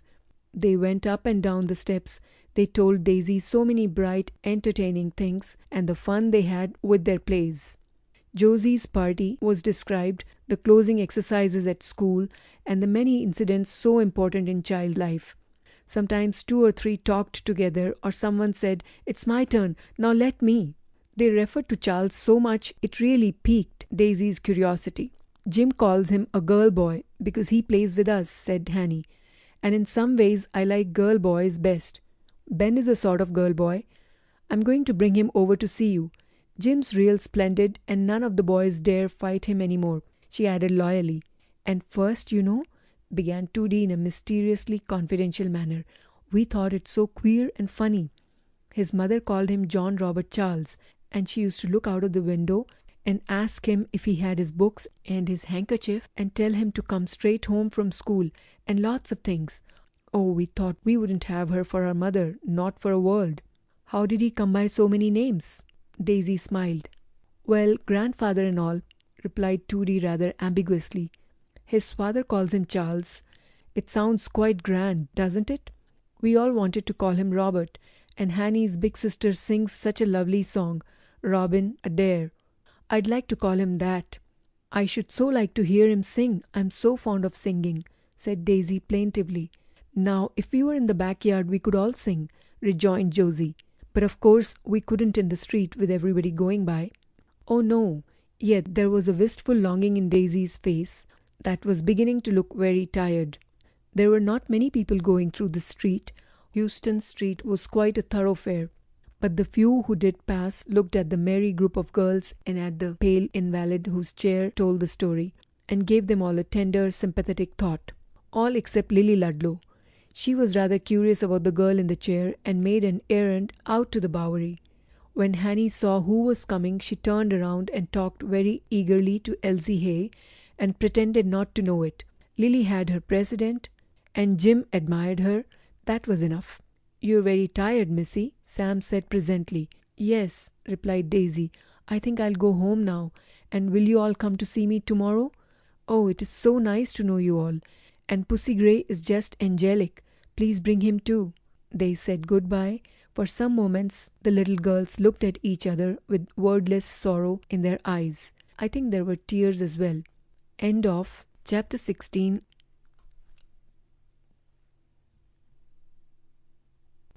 A Little Girl in Old New York by Amanda Minnie Douglas. Chapter 17. "Yes, all of us," said Ben. "We can tuck in the Deans. I only wish Charles could go. Well, the house won't run away. And Mr. Audubon has traveled all over the world. Mr. Whitney wrote an article about him. That's the work I'd like to do. Go and see famous people and write about them." Interviewing was not such a fine art in those days. Ben had enough of it later on. Dr. Joe had asked Mr. Audubon's permission to bring a crowd of children to see him and his birds. He was getting to be quite an attraction in the city. When they packed up they found a crowd, sure enough, but Dr. Hoffman took Margaret and the little girl with him, as Charles had been allowed a half-day off for the trip. The drive was so full of interest, they went up past the old Stuyvesant place and took a look at the pear tree that had been planted almost 200 years ago, and was still bearing fruit. Then they turned into the old Bloomingdale Road, and up by 75th Street. They all stopped to see the house where Louis Philippe taught school when he was an immigrant in America. And now he was on the throne, king of the French people, a grander and greater position, some thought, than being president of the United States. "For of course," said Jem, "he can stay there all his life, and the president has only 4 years in the White House. After all, it is a big thing to be king." And in a little more than 2 years he was flying over to England for refuge and safety, and was no longer a king. Mr. Polk was still in the White House. It was an odd, low, 2-story frame house where royalty had been thankful to teach such boys as Ben and Jim and Charles. There was a steep sloping roof with wide eaves, a rather narrow doorway in the middle of the front, carved with very elaborate work, and an old knocker with a lion's head, small but fierce. The large room on one side had been the schoolroom, and the board floor was worn in 2 curious rows where the boys had shuffled their feet. The fireplace was what most people came to see. It was spacious and had a row of blue and white Antwerp tiles with pictures taken from the New Testament. They were smoked and faded now, but they still told their story. The mantelpiece and the doors were a mass of the most elaborate carving. There were still some houses standing in New York that had been built with bricks brought from Holland. Charles was very much interested in these curiosities, and had found one of the houses down in Pearl Street. Then they drove up through McGowan's Pass, where Washington had planned to make a decisive stand at the Battle of Harlem Heights. There was the ledge of rock and the pretty lake that was to be Central Park some day. It was all wilderness now. There was so much to see that Dr. Joe declared they had no more time to spend following Washington's retreat. "But it was just grand that he should come back here to be inaugurated the first president of the United States," said Charles. "I am proud of having had that in New York." "The city has a great many famous points," said Dr. Joe, "but we seem to have lost our enthusiasm over them. Beyond there," nodding his head over east, "is the Murray House, that can tell its story. Handsome Mrs. Murray, and she was a Quaker too, made herself so charming in her hospitality to the British generals that she detained them long enough for Silliman's brigade to retreat to Harlem. Washington was awaiting them at the Thorpe House, and they had left that place not more than 15 minutes when the British came flying in the hot haste of pursuit. So, but for Mrs. Murray's smiles and friendliness, they might have captured our Washington, as well as the city. That was splendid, declared Charles enthusiastically. And maybe as a boy, Lindley Murray might have thought up his grammar that he was to write later on to puzzle your brains, continued Dr. Joe. Well, that is odd, too. I'll forgive him his grammar, said Ben with a twinkle in his eye. And if we don't go on, we will have no time for Professor Audubon and the birds. But we could ramble about this all day. I didn't know there was so many interesting things in the city. They seem somehow a good ways off when you are studying them, replied Charles. He really wished Annie was in the carriage. She was so eager about all these old stories. Then they went over to 10th Avenue. There was the old colonial house with its broad porch and wide flight of steps. It was country then with its garden and fields, its spreading trees and grassy slopes. And there was Professor Audubon, on the lawn with his wife and 2 little grandchildren. He came and welcomed the party cordially. He had met both doctors before. He was a tall, with a fine fair face and long curling hair thrown back, now snowy white. Once, with regard to the wishes of some friends while abroad, he had yielded and had it cut fashionable, to his great regret afterward. And the reminiscence was rather amusing. His wide white collar open at the throat, adding to his picturesque aspect. Then he had a slight French accent that seemed to render his hospitality all the more charming. Ben and Charles knew that he had been nearly all over the continent, and had hardships innumerable and discouragements many, and had in spite of them succeeded in writing and illustrating one of the most magnificent of books. And when they trooped into the house and saw the stuffed birds and animals, the pictures he had painted, and the immense folio volumes so rich with drawings, it hardly seemed possible that one brain could have wrought it all. Everything, from the most exquisite hummingbird to an eagle and a wild turkey. There was no museum of natural science then. Mr. Barnum's collection was considered quite a wonder, but to hear this soft-voiced man, with his charming simplicity, describe them, was fascination itself. The little girl really wavered in her admiration for Mayor Harper. He had been her hero par excellence up to this time.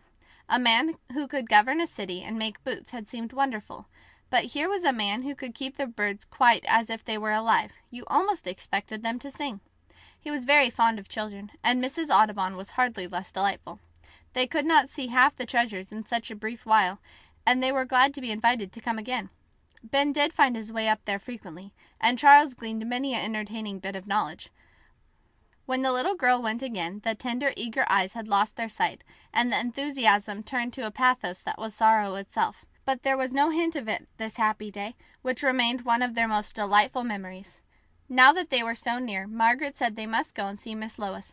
Dr. Joe was quite a regular visitor, for Miss Lois was growing more frail every week. Josie and Tootie thought they would like to see another old house, and a harp taller than yourself. Charles was much interested. Jim had his mind so full of birds and hunting adventures he could think of nothing else, and said he'd rather walk around. Miss Lois was quite feeble today, and said Margaret must be the hostess. They went back into the old parlor and examined the quaint articles and some of the old-fashioned books. Josie wished they might try the harp and see how it would sound, but no one could propose it if Miss Lois was so poorly. "It's very queer," said Hanny. "She played for me once. The strings are rusted and broken, and it sounds just like a ghost of something, as if you were going way, way back. I didn't like it." The German woman was out in the kitchen and gave them each a piece of cake. There was a quaint old dresser with some pewter plates and a pitcher, and old china and great high mantel. "You seem way out in the country," said Charles, "but it's pretty, too. And the trees and the river and Fort Washington. Why, it's been like an excursion. I'm so glad you asked me to come." Margaret entered the room. "She wants to see you, Hanny," she said quietly, "and when she is stronger, she would like the little girls to come again." Hanny went into the chamber. Miss Lois was sitting up in the big rocker, but her face was as white as the pillows back of her head. And oh, how thin her hands were! Strangely cold, too, for a summer day. "I'm very glad you came again, little Hanny," she said. "I had been thinking of you and Margaret all day, and how good it was of your father and you to hunt me up as you did. You've given me a deal of happiness. Tell him I am thankful for all his kindness. Will you kiss me good-bye, dear?" I hope you'll be spared to be a great comfort to everyone." Hanny kissed her. The lips were almost as cold as the hands, and then she went out softly with a strange feeling she did not understand. It was late enough then to go straight home. Dr. Joe had a little talk with his mother, and the next day he took her up to Harlem. The children went over to Daisy's in the afternoon and told her about everything. Mrs. Jasper insisted upon keeping them to supper. Her mother had not returned while the little girl went to bed. It seemed so strange the very next morning without her. Margaret was very quiet and grave, so the little girl practiced and sewed, and then read a while. In the afternoon her mother came home and said Miss Lois had gone to be with her sister and her long-lost friends in the other country. A feeling of awe came over her. No one very near her had died, and though she had not seen so very much of Miss Lois, for her mother had gone up quite often without her, the fact that she had been there so lately, had held her poor nerveless hand, had kissed her good-bye in an almost sacred manner when she was so near to death, touched her. Did she know? Hanny wondered. What was death? The breath went out of your body, and the old thoughts about your soul came back to her. It was so different when the world was coming to an end. Then you were to be caught up into heaven and not be put into the ground. She shrank from the horrible thought of being buried there, of being so covered that you never could get out. She decided that she would not so much mind if the world did come to an end. "Margaret," she said, "was it dreadful for Miss Lois to die?" "No, dear," returned her sister gently. "If we were all in another country, the beautiful heaven, and you were here all alone, would you not like to come to us?" That was the way Miss Lois felt. It is so much better than living on here alone. And then when one gets old. No, dear, it was a pleasant journey to her. She had thought a great deal about it, and had loved and served God. This is what we all must do. "Margaret, what must I do to serve him?" "I think trying to make people happier is one service, being helpful and obedient, and taking up the little trials cheerfully when we have to do the things we don't quite like. I wish you would tell me something hard that I do not like to do." "Suppose I said I would not go out and play with the girls this afternoon?" "I'd rather not of myself," said Hanny. "I feel like being still and thinking." Margaret smiled down in the sweet, serious face. There was no trial she could impose. "Then think of the beautiful land where Miss Lois has gone, where no one will be sick or tired or lonely, where the flowers are always blooming and there is no winter, where all is peace and love." "But I don't understand. How do you get to heaven?" said the puzzled child. "No one knows until the time comes. Then God shows us the way, and because he is there we do not have any terror. We just go to him. It is a great mystery. No one can quite explain it." Elsie Hay came for her, but she said she was not going out, that she did not feel like playing. She brought her sewing, and in her mind wandered about heaven, seeing Miss Lois in her new body. They did not take her to the funeral. She went over to Daisy Jasper's and read to her, wondering if little Daisy would be glad to go, where she would be well and strong and have no more pain. But then she would have to leave her father and mother, who loved her very much. Miss Lois had left some keepsakes to Margaret. 2 beautiful old brocaded silk gowns that looked like pictures, some fine laces, and a pretty painted fan that had been done expressly for her when she was young. A white embroidered lawn for Hanny, a pearl ring, and 6 silver spoons, besides some curious old books. Mrs. Underhill was to take whatever she liked and dispose of the rest. The good German neighbor was to leave the house and lot for the care she had taken of both ladies. Mr. Underhill had arranged this some time before, so there would be no trouble. Everything in the house was old and well worn. There was little china of value, and the rest was turned over to the kindly neighbor. Margaret and Hanny went up to visit grandmother, both grandmothers indeed. The old Van Cortlandt house was a curiosity in its way, and though Hanny had seen it before, she was not old enough to appreciate it. The satin brocade furniture was faded, the great gilt-framed mirrors tarnished, and all the bedsteads had high posts and hanging curtains, and a valance round the lower part. Aunt Katrina was there, and a cousin Reinards, a small, withered-up old man who played beautifully on the Jew-sharp, and who sang in a rather tremulous but still sweet voice, songs that seemed quite fascinating to Hanny, pathetic old ballads such as one finds in the ballad book of 100 years ago. There was an old woman in the kitchen who scolded the 2 farmhands continuously, a beautiful big dog and a cross mastiff who was kept chained, as well as numerous cats, but Grandmother Van Cortlandt despised cats. It was delightful to get home again, though now Elsie and Florence had gone to see their grandmother, and the Deans were away also, but Daisy Jasper kissed her dozens of times, and said she had missed her beyond everything, and she would not have known how to get along but for Dr. Joe. Hanny had so much to tell her about the journey and her relatives. "And I haven't even seen any grandmother," said Daisy. "There is one family of cousins in Kentucky, and one in Canada, so you see I am quite destitute." Both little girls laughed at that. Dr. Joe said Daisy was really improving. She walked about with her crutch, but they were afraid one leg would be a little short. Charles came over to see Hanny that very evening. He certainly had grown taller, and had lost much of his timidity. He really talked up to Jim. He was so fair, and with this sort of sweet expression that was considered girlish, and kept himself so very neat that he was different from most boys. I don't suppose his mother ever realized how much mortification and persecution it had cost him. She still toiled from morning to night. Charles began to wish she would wear a pretty gown and a collar and a white apron at supper time, instead of the dreadful faded ginghams. Everything had a faded look with her. She washed her clothes so often, swept her carpets, and scrubbed her oilcloths so much. The only thing she couldn't fade was the window glass. Charles and his father had grown quite confidential. They had talked about school and college. "Though I am afraid I don't want to be a minister," said Charles, drawing a long breath as if he had given utterance to a very wicked thought. "You shall have your own choice about it," replied his father firmly. "And there's no hurry." It had been such a pleasure to walk downtown every morning with his father. Broadway was fresh and clean, and the breeze came up from the river at every corner. There were not so many people nor factories, and there were still some lots given over to grassy spaces and shrubs. Walking to business was considered quite the thing then. He had a great deal to tell Hanny about our store and what we were doing. The new beautiful stock that was coming in, for then it took from 12 to 16 days to cross the ocean, and you had to order quite in advance. He had learned to play several tunes on the accordion, and he had hoped his father would let him take his 4 weeks' wages and buy one. And Mr. Gerard had said he should be very happy to have all the girls and their mothers come down some afternoon. And if Daisy only could go! "Isn't she beautiful?" said Charles. "She looks like an angel. Her short golden hair is like the glory they put around the saints and the Saviour, an aureole, they call it. What a beautiful word! I thought at first she would die, but your brother is sure she will live now. Only it's such a pity." The boy's voice faltered a little from intense sympathy. Hanny sighed too. She knew what he meant to say, but the children refrained from giving it a name. "Hanny, I think it's just splendid to be a doctor, to help people and encourage them when you can't cure them." He said one night when he stopped at the Dean's that she might have been dreadfully deformed, and now it will not be very bad, and when her lovely hair gets grown out again it will not show much. I'm so glad. They had cut the golden ringlets close to her head, for she could not be disturbed during the critical weeks in the hospital.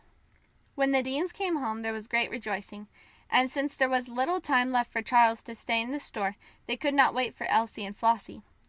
"If we could take Daisy," Hanny said to Joe. He dropped in nearly every evening now. The city was very healthy in spite of August weather, and young doctors were not wont to be overrun with calls. "I don't see why you shouldn't. It would be the best thing in the world for her to go out, and to be with other children and have some interest in common with them. Yes, let us go down and see." The family were all at the stoop and the little paved court. They were so screened from observation. Dr. Joe came and stood by Daisy's chair, while Hanny sat on a stool and held the soft hand. Then he preferred the children's request. "Oh, it would be lovely!" Then the pale face flushed. "I don't believe I could." "Why not?" asked Dr. Joe. There was no immediate answer. Mrs. Jasper asked hesitantly, "Would it be wise, doctor? One cannot help being, sensitive. Yet you do not want to keep this little girl forever secluded. There are so many enjoyable things in this world. It is not even as if Daisy had brothers or sisters who were coming in hourly with all manner of freshness and fun. I can't bear people to look at me so. I can almost hear what they say." Daisy's voice broke in a short sob. "My dear child," Dr. Joe took the other hand and patted it caressingly. "It is very sad and great misfortune, but if you had to remember that it came from the violence of a drunken father or the carelessness of an insufficient mother, it would seem a harder burden to bear. We can't tell why God allows some very sad events to happen, but when they do come we must look about for the best meaning of bearing them. God has seen fit to make a restoration to health and comparative strength possible. I think He means you to have some enjoyment as well. And when one gets used to bearing a burden, it does not seem so heavy. Your parents are prosperous enough to afford you a great many indulgences, and you must not refuse them for a spirit of undue sensitiveness. And then, my little girl, God has given you such a beautiful face that it cannot help but attract. Can't you be brave enough to take the pleasures that come to you without darkening them by a continual sense of the misfortune?" Daisy was crying now. Dr. Joe pressed the small figure to his heart and kissed her forehead. He had been unusually interested in the case, but he knew now some effort must be made, some mental pain endured, or her life would drop to weariness. Mrs. Jasper was very sensitive to comment herself. Mr. Jasper began to walk up and down the path. "Yes, doctor," he exclaimed, "what you say is true. You have been such a good friend to my little girl. We want her to be happy and to have some companionship. The children up your way have been very kind and sympathetic. I like that young lad extremely. It is only at first that the thing seems so hard. Daisy, I think I would go." He came and kissed his unfortunate little girl. "Oh, do!" entreated Hanny softly. "You see, it will be like the ladies of long ago, when they went out in their chairs. There's some pictures in the old books Miss Lois sent us, and the funny clothes they wore. I'll bring them over some day. I read about a lady going to court in her chair, and there were 2 or 3 pretty maids to wait on her. We'll make believe you are the Countess somebody, and we are the ladies in waiting, and we'll all go to the palace. The king will be out. They're always on hunting expeditions. And the prince. That will be Charles. There was a bonny Prince Charlie once. Will take us about and show us the lovely things in the palace." Hanny had talked herself out of breath and stopped. Mr. Jasper laughed. "Upon my word, Miss Hanny, you would make a good stage manager. There, could you have it planned out any nicer, Daisy? I shall have to be on hand to see the triumphal procession as it goes down Broadway." Hanny's imagination had rendered it possible. Joe swung her up in his strong arms. "We think a good deal of our Hanny," he said laughingly. "If she was smaller she might be exhibited along with Tom Thumb, but she spoiled that brilliant enterprise, and yet she stays so small that we begin to think she's stunted." "Oh, Joe, do you really?" she cried.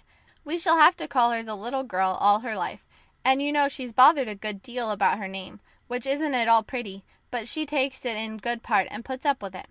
"I call her Annie sometimes," said Daisy. "Anne is but plain and common, and Nancy sounds but ill. While Anna is endurable, it's Annie better still," repeated Dr. Joe. "So you see we all have some trials. To be a little mite of a thing, and to be called Hanaran, is pretty bad. And now, little mite, we must go back home. When will the cavalcade start? I must be on hand to see it move." "About 3, Charles said. "Oh, it will be just delightful." Now that Hanny had been put down, she hopped around on one foot for joy. They said good night and walked up home. "Don't you think I will grow some more, Joe?" she asked with a pretty doubt in her tone. "I did grow last year, for mother had to let down my skirts." "I don't want you to grow too much. I like little women," he answered. The cavalcade, as Dr. Joe called it, did start the next day. Daisy's mother and her Aunt Ellen went, Mrs. Dean and Margaret, and 4 little girls, including Nora Whitney, who was growing like a weed. They went out to Broadway and then straight down. Of course people looked at them. The children were so merry, and really, Daisy in her chair with her colored attendant was quite an unusual incident. Aunt Ellen had let her carry her pretty dove-colored sunshade. It was lined with pink, and had a joint in the handle that turned it down and made it a shelter from 2 curious eyes. There were a good many people out. It was not necessary then to go away for the whole summer in order to be considered fashionable. People went and came, and when they were home, they promenaded in the afternoon without losing caste. Stores were creeping up Broadway. Gerard & Co. was on the block above the Astor House, a very attractive notion and fancy store. The window was always beautifully arranged, and the cases were full of tempting articles. There were seats for customers, and across the end of the long store pictures and bijou tables and music boxes were displayed. In a small anteroom there was a workshop where musical instruments, jewelry, and trinkets were repaired. Sam lifted out his young mistress and carried her in. Charles came forward to receive his guests, and though he flushed and showed some embarrassment, acquitted himself quite creditably.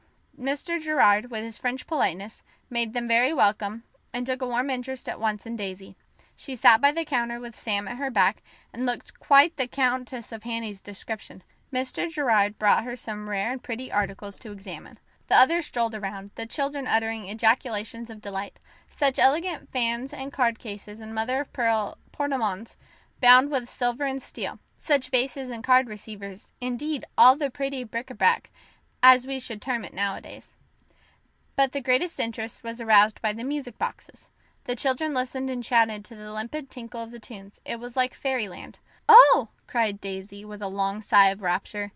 If I could only have a music box, then I could play for myself. And it is so beautiful. Oh, Mamma!" Mrs. Jasper inquired prices, from $24 to beyond $100. There was one at $40 that played deliciously, and such a variety of tunes. "And when you tire of them you can have new music put in," explained Mr. Gerard. "And you don't have to learn all the tiresome fingering," commented Hanny. "If I had a piano I shouldn't ever think it tiresome," said Charles. "Oh, yes, you would. Even when you loved it and tried to learn with all your might, tunes give you a joyful sort of feeling."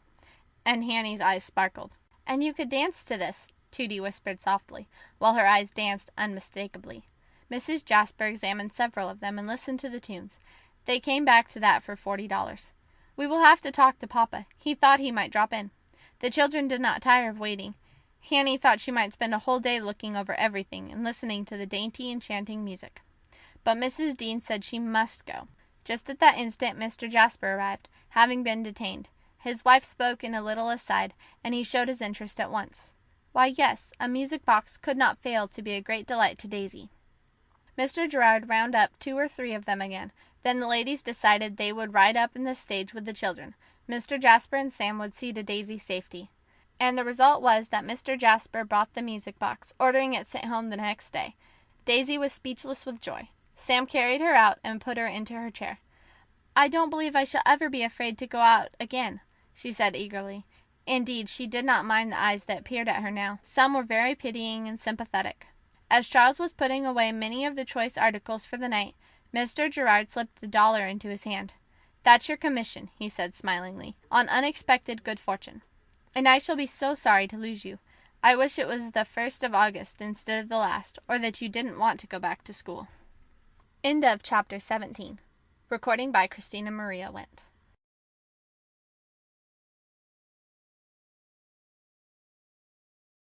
A Little Girl in Old New York by Amanda Minnie Douglas.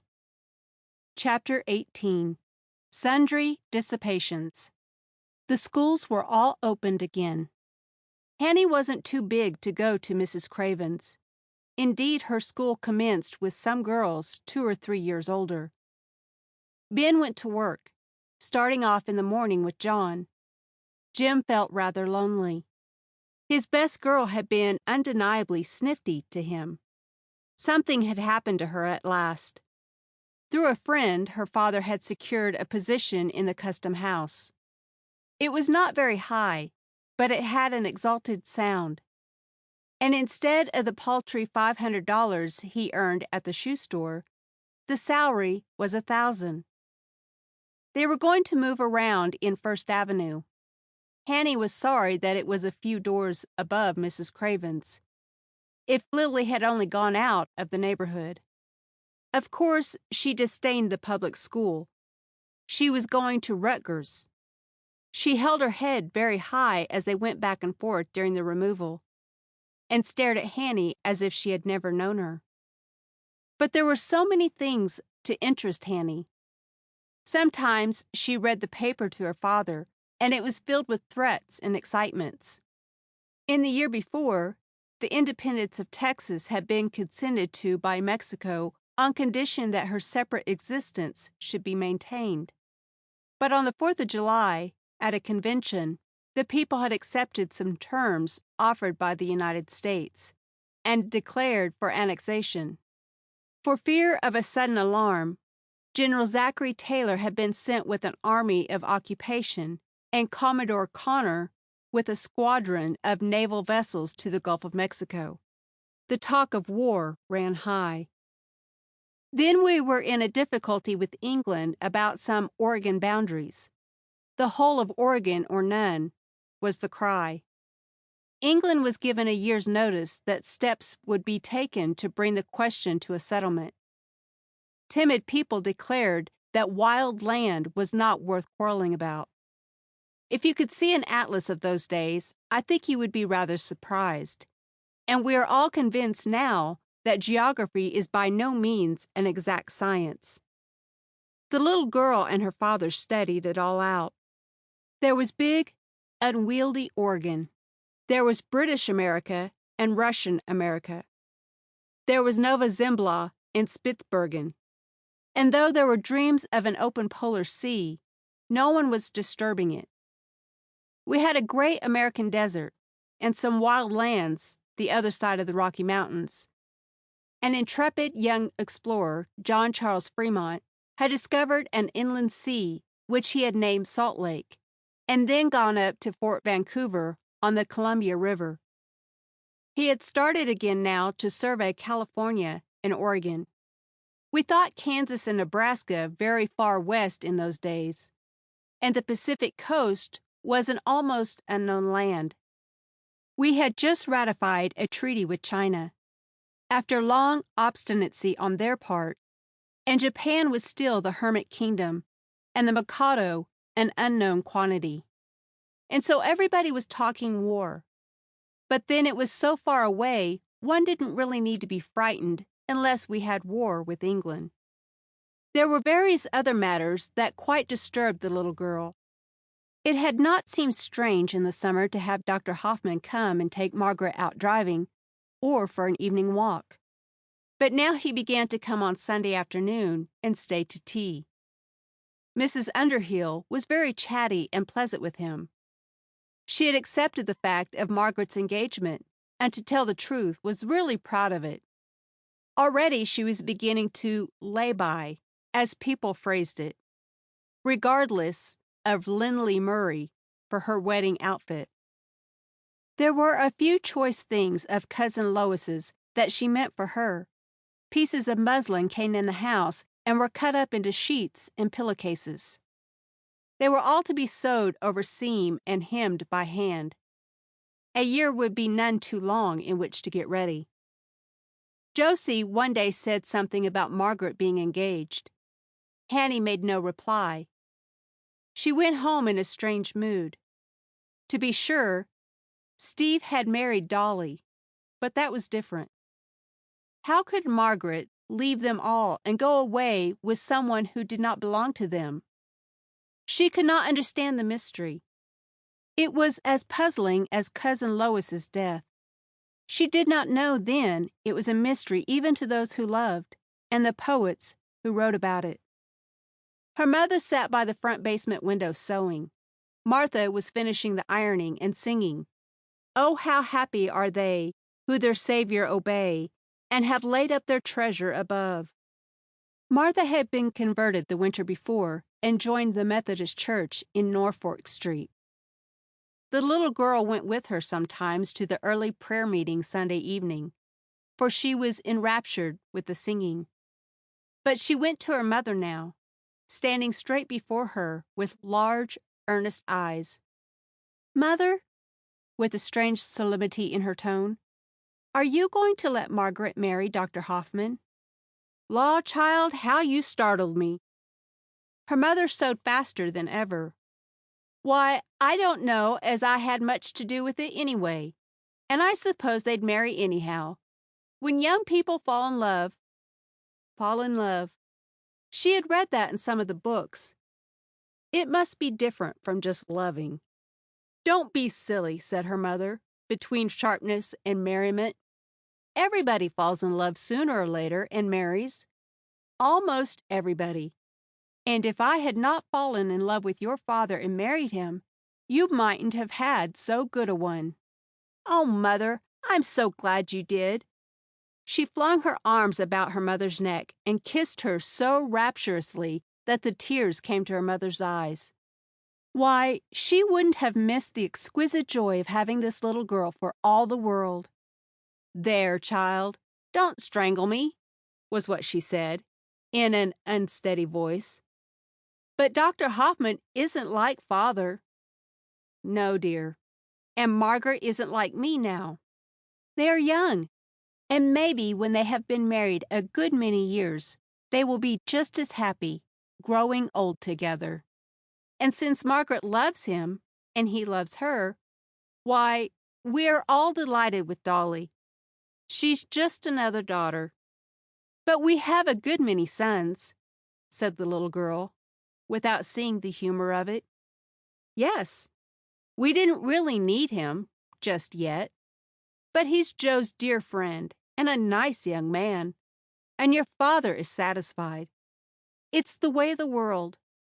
Little girls can't understand it very well, but they always do when they're grown up. There, go hang up your bonnet, and then you may set the table. Yes, it was a great mystery. Margaret seemed suddenly set apart, made sacred in some way. Hanny's intensity of thought had no experience to shape or restrain it. All the girls had liked Charles. Perhaps if there had been several boys and spasms of jealousy between the girls, she might have been roused to a more correct idea. But though they had made him the father, a lover had been quite outside of their simple category. Margaret came down presently. She had on her pretty brown merino, trimmed with bands of scarlet velvet, and at her throat a white bow just edged with scarlet. Her front hair was curled in ringlets. "Mother, can't we have supper quite soon? Or can't I? The concert begins at 7:30, and we want to be there early and get a good seat. Dr. Hoffman is coming at 6:30. Father came in. Mrs. Underhill jumped up and brought in the tea. Jim came whistling down the area steps. They did not need to wait for John and Benny Frank. Hanny looked at her sister quite as if she were a new person, with some solemn distinction. How had she come to love Dr. Hoffman? She had not settled it when she went to bed alone. There was a dreary feeling now of years and years without Margaret. That was Friday, and the following Sunday, Dr. Hoffman marched into the parlor with a vital at-home step. Margaret was upstairs. Hanny sat in her little rocker, reading her Sunday school book. He smiled and came over to her, took away her book, and clasping both hands drew her up, seated himself and her on his knee before she could make any resistance. "Hanny," he began, "do you know why you're going to be my little sister? I can't remember when I had a little sister. Mine always seemed big to me, and I am very glad to have you. You are such a sweet, dear little girl. Won't you give me a word of welcome?" Something in his voice touched her. "I wasn't glad on Friday," she said slowly. "I don't want Margaret to go away." "Then you will have to take me in here." "There's Stephen's room," she suggested naively. "Yes, that would do. But I'm not going to take Margaret away in a long, long time." "Oh!" She was greatly relieved. "But I want you to love me." And he gave her a squeeze, wondering how she could have kept so deliciously innocent. "Won't you try? You will make Margaret ever so much happier. We should be sad if you didn't love us. And now if you love one, you must love the other." Then Margaret came down, and she said the same thing. So what could Hanny do but promise? And it seemed not to disturb anyone else. When she spoke of the prospect to her father, he said with a laugh and a hug, "Well, I have my little girl yet."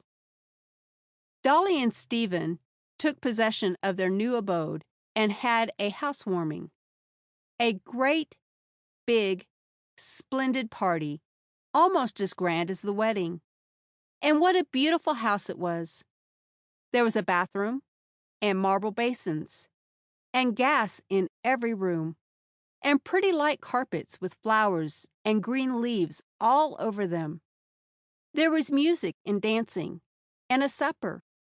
And old Mr. Beekman walked around with her and told her Katchina wasn't well at all, and he was afraid he should lose her. Dolly said she was to come up on Friday after school and stay until Monday morning. Would Margaret and Dr. Hoffman have a house like this sometime? She had more lessons to learn now. and grammar was curiously associated with Mrs. Murray being so sweet and attentive to the British officers while the Federal soldiers stole along. She could fairly see them with her vivid imagination. History began to unfold the great world before her. Another thing interested her, and this was that every pleasant day Daisy Jasper came to school for the morning session. She was very backward, of course, for she had never been to school at all. She could walk now without her crutch, but Sam was always very careful of her. The Jasper house became the rendezvous for the girls, as the Deans had been. Even bonny Prince Charlie was allowed to go there. Daisy loved to see them dance to the music of her wonderful box. But Charles had not been able to buy his accordion. He needed a new suit of clothes if he had any money to throw away, and Mrs. Reed insisted that should be put in the bank when his father said he could buy him all the clothes he needed. Some of the girls at school were making pretty things for a fair to be held in the basement of the Church of the Epiphany in Stanton Street, and they begged Hanny to help. They were to have a fair at Martha's church also, and the little fingers flew merrily. Hanny had found a new accomplishment, and she was very proud to bring it into the school. This was crocheting.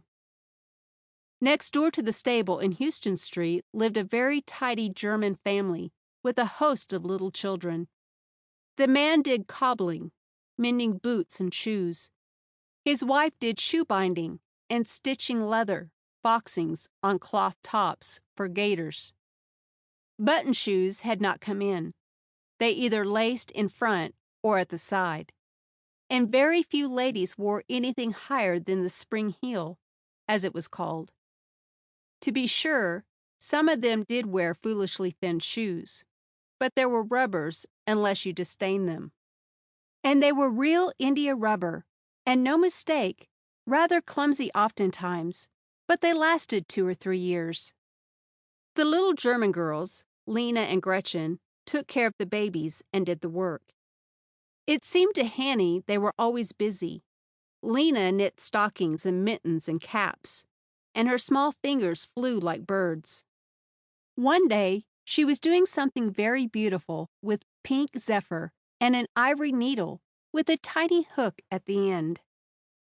"Oh, what is it?" cried Hanny eagerly. "Lace. Crocheted lace. A lady on Grand Street will give me 10 cents a yard. It is for babies' petticoats, and you can make caps and hoods and fascinators. It plagued me a little at first, but now I can do it so fast, much faster than knitting it, and I am to have all the work I can do." "Oh, if I could learn!" cried Hanny. "I'll show you, because you are so good to us. Your boy brought Mother such a package of clothes. But I am not going to teach the girls around here. They will be wanting to do it for the stores. You can make lace with cotton thread, and oh, elegant with silk. That is worth a good deal." Hanny bought her needle and worsted. At first she was bothered as well.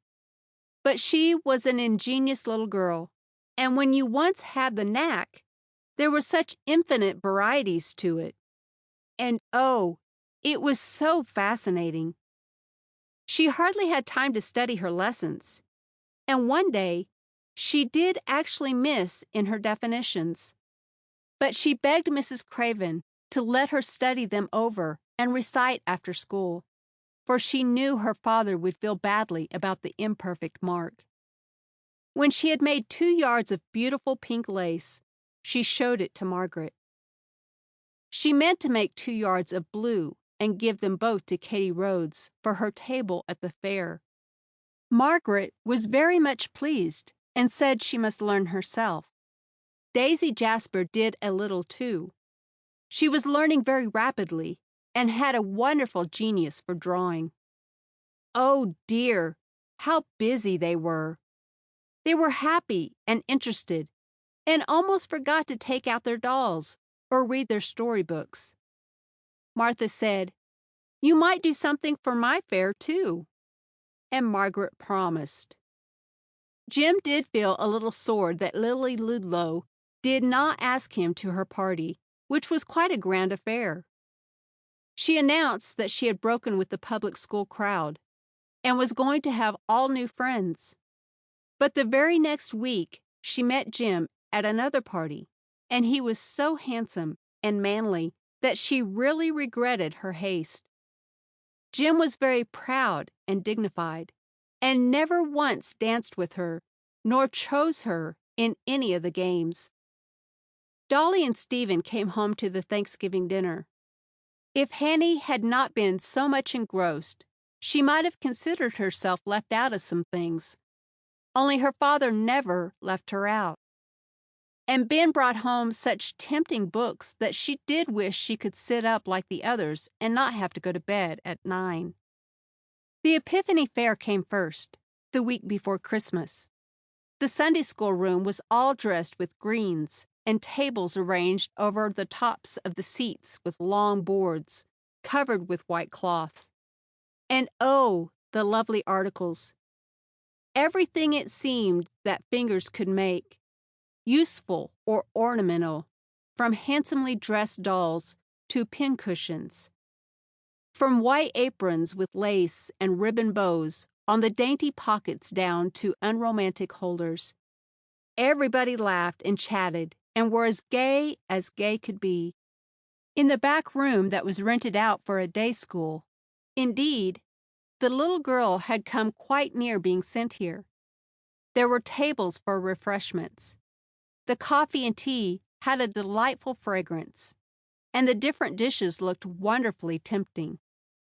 It was Hanny's first fair, but people didn't expect to take children out everywhere then, or indeed to go themselves. There was more home life, real family life.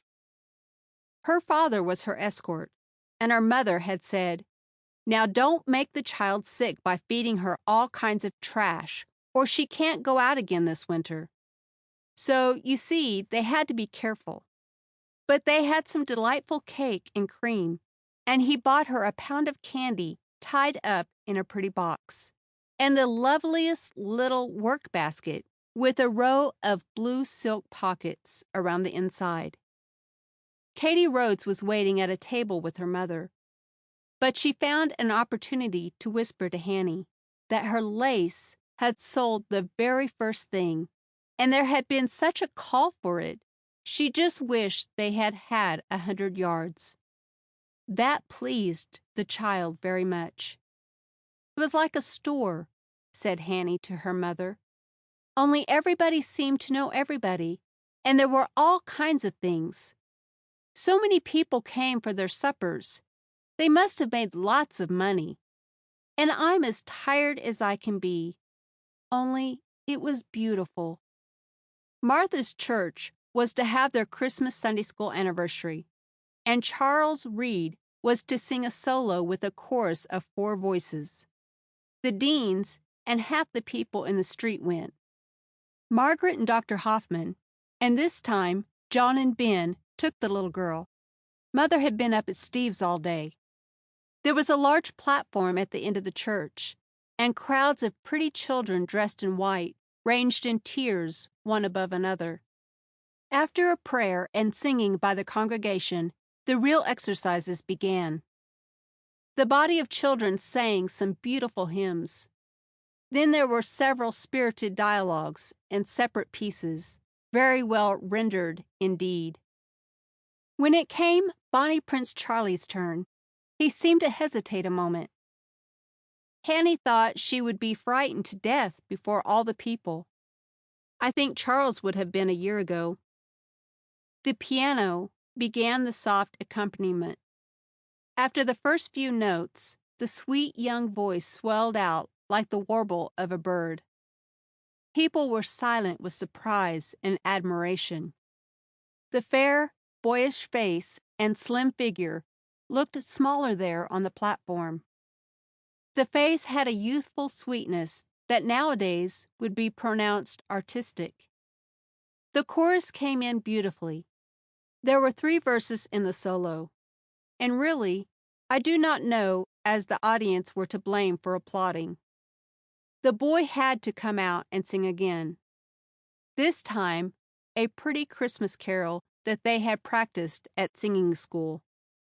When the exercises were finished, the children were all taken downstairs, and they looked very pretty flitting about. There was another surprise, one that greatly interested the little girl. In one prettily arranged booth were 2 curious small beings who had a history. They had already been in Sunday school on 2 occasions. A missionary to China, seeing these little girls about to be sold, had rescued them by buying them himself. He had brought them back on his return, and now kindly disposed people were making up a sum to provide them with a home and educate them. Hanny pressed forward, holding John's hand tightly. They were so strange-looking. The larger and older one was not at all pretty, but the younger one had a sweet sort of shyness and was not so stolid. Their yellow-brown skins, oblique dark eyes, black brows, and black hair done up in a remarkable fashion with some long pins, and their Chinese attire seemed very curious. The gentleman with them said there were hundreds of little girls sold in China, and that women bought them for future wives for their sons, and treated them like bond slaves. These children's feet had not been cramped. This was done mainly to the higher orders. He had some Chinese shoes worn by grown women, and they were such short, queer things, like some of the pincushions made for the fair. We didn't suppose then the Chinese would come and live with us and have a Chinatown in the heart of the city, do our laundry work, and take possession of our kitchens, that the blue shirts and queer-pointed shoes would be a common sight in our streets. So the Chinese children were a curiosity. Indeed, several years elapsed before Hanny saw another inhabitant of the Flowery Kingdom. "Don't you want to put something in the box?" John held out a quarter to the little girl. Her eyes sparkled with pleasure.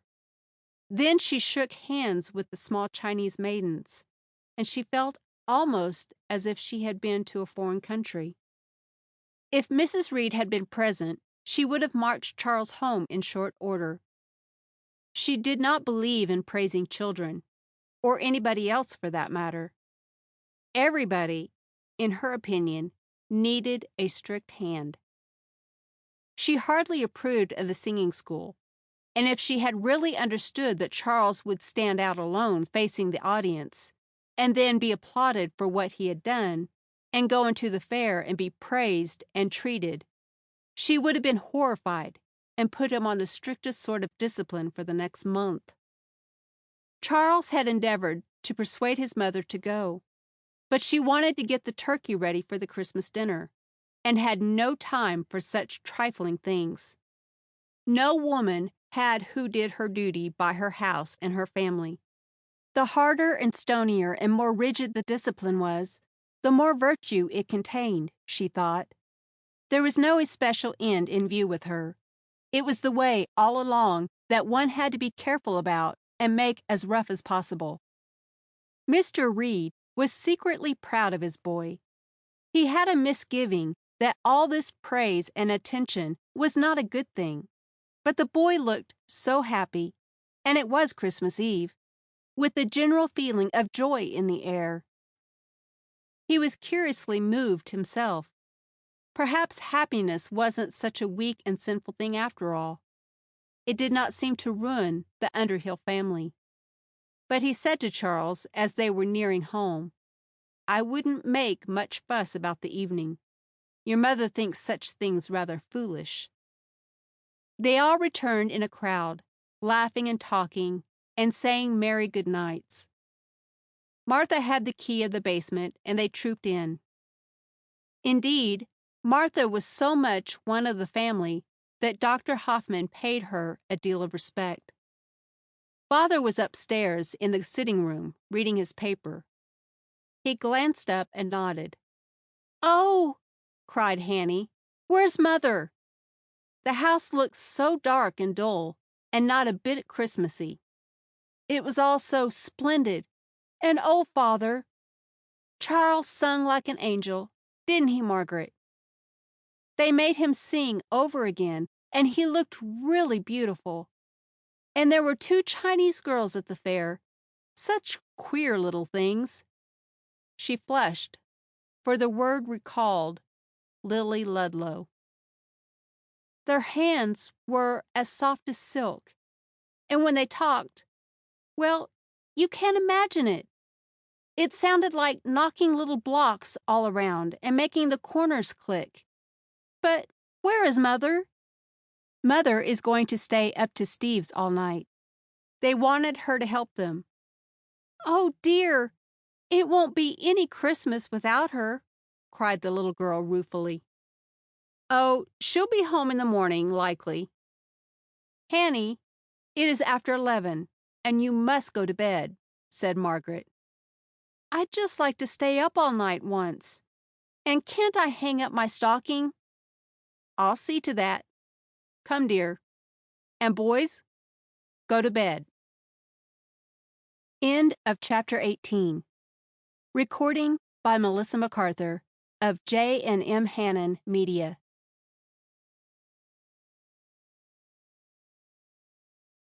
A Little Girl in Old New York by Amanda Minnie Douglas, Chapter 19. The boys tried to be merry with a big M to it on Christmas morning, but something was lacking. The stockings hung in a row, and there were piles of gifts below them. Books and books and books! They were all too old for playthings now. Hanny had 2 white aprons ruffled all around, and a pretty pair of winter boots. They were beginning to make them higher in the ankle and more dainty, and stitching them in colors. These were done with 2 rows of white. She had a set of the Lucy books that all little girls were delighted with. Oh, I do wonder what they would have said to Miss Alcott and Susan Coolidge and Pansy! But they were very happy in what they had. Jim was delighted with 2 new volumes of Cooper. Ben had a splendid pair of high boots, and 3 new shirts Margaret and the little girl had made for him. But, oh dear, what was it all without Mother? They missed her bright, cheery voice, her smile, and her ample person that had a warm, buoyant atmosphere. They would have been glad to hear her scold a little about the litter of gifts around, and their lagging so when breakfast was ready. To make the little girl laugh, her father told her that once a man was driving along a country road when he saw 7 children sitting on the doorstep crying, and 7 more on the fence. Startled at so much grief, he paused to inquire what had happened, and with one voice they answered, "Our mother's gone away and left us all alone." "There's only 7 of us with Martha, and I am not crying," said the little girl spiritedly. Joe dropped in just as they were seated at the table, and whispered something to his father and Margaret. He seemed very merry, and Mr. Underhill gave him a satisfied nod. He brought Margaret a beautiful cameo brooch, which was considered a fine thing then, and put a pretty garnet ring on Hanny's finger. Hanny guessed what the word had been. Mother was going to bring Steve and Dolly down to dinner. Dolly had changed her mind, for she had said she could not come. That was what they were smiling about. At 10, Stephen brought Mother down in the sleigh, and they were more mysterious than ever. Peggy and the little girl must bundle up and go back with him, for he had such a wonderful Christmas present to show them. "But why didn't you bring Dolly and stay to dinner? And oh, Mother, Christmas morning wasn't splendid at all without you," said the little girl, clinging to her. Mrs. Underhill stooped and kissed her and said in a full, tremulous sort of voice, "Run and get your hood, dear, and don't keep Stephen waiting." The horses tossed their heads and whinnied as if they too said, "Don't keep us waiting."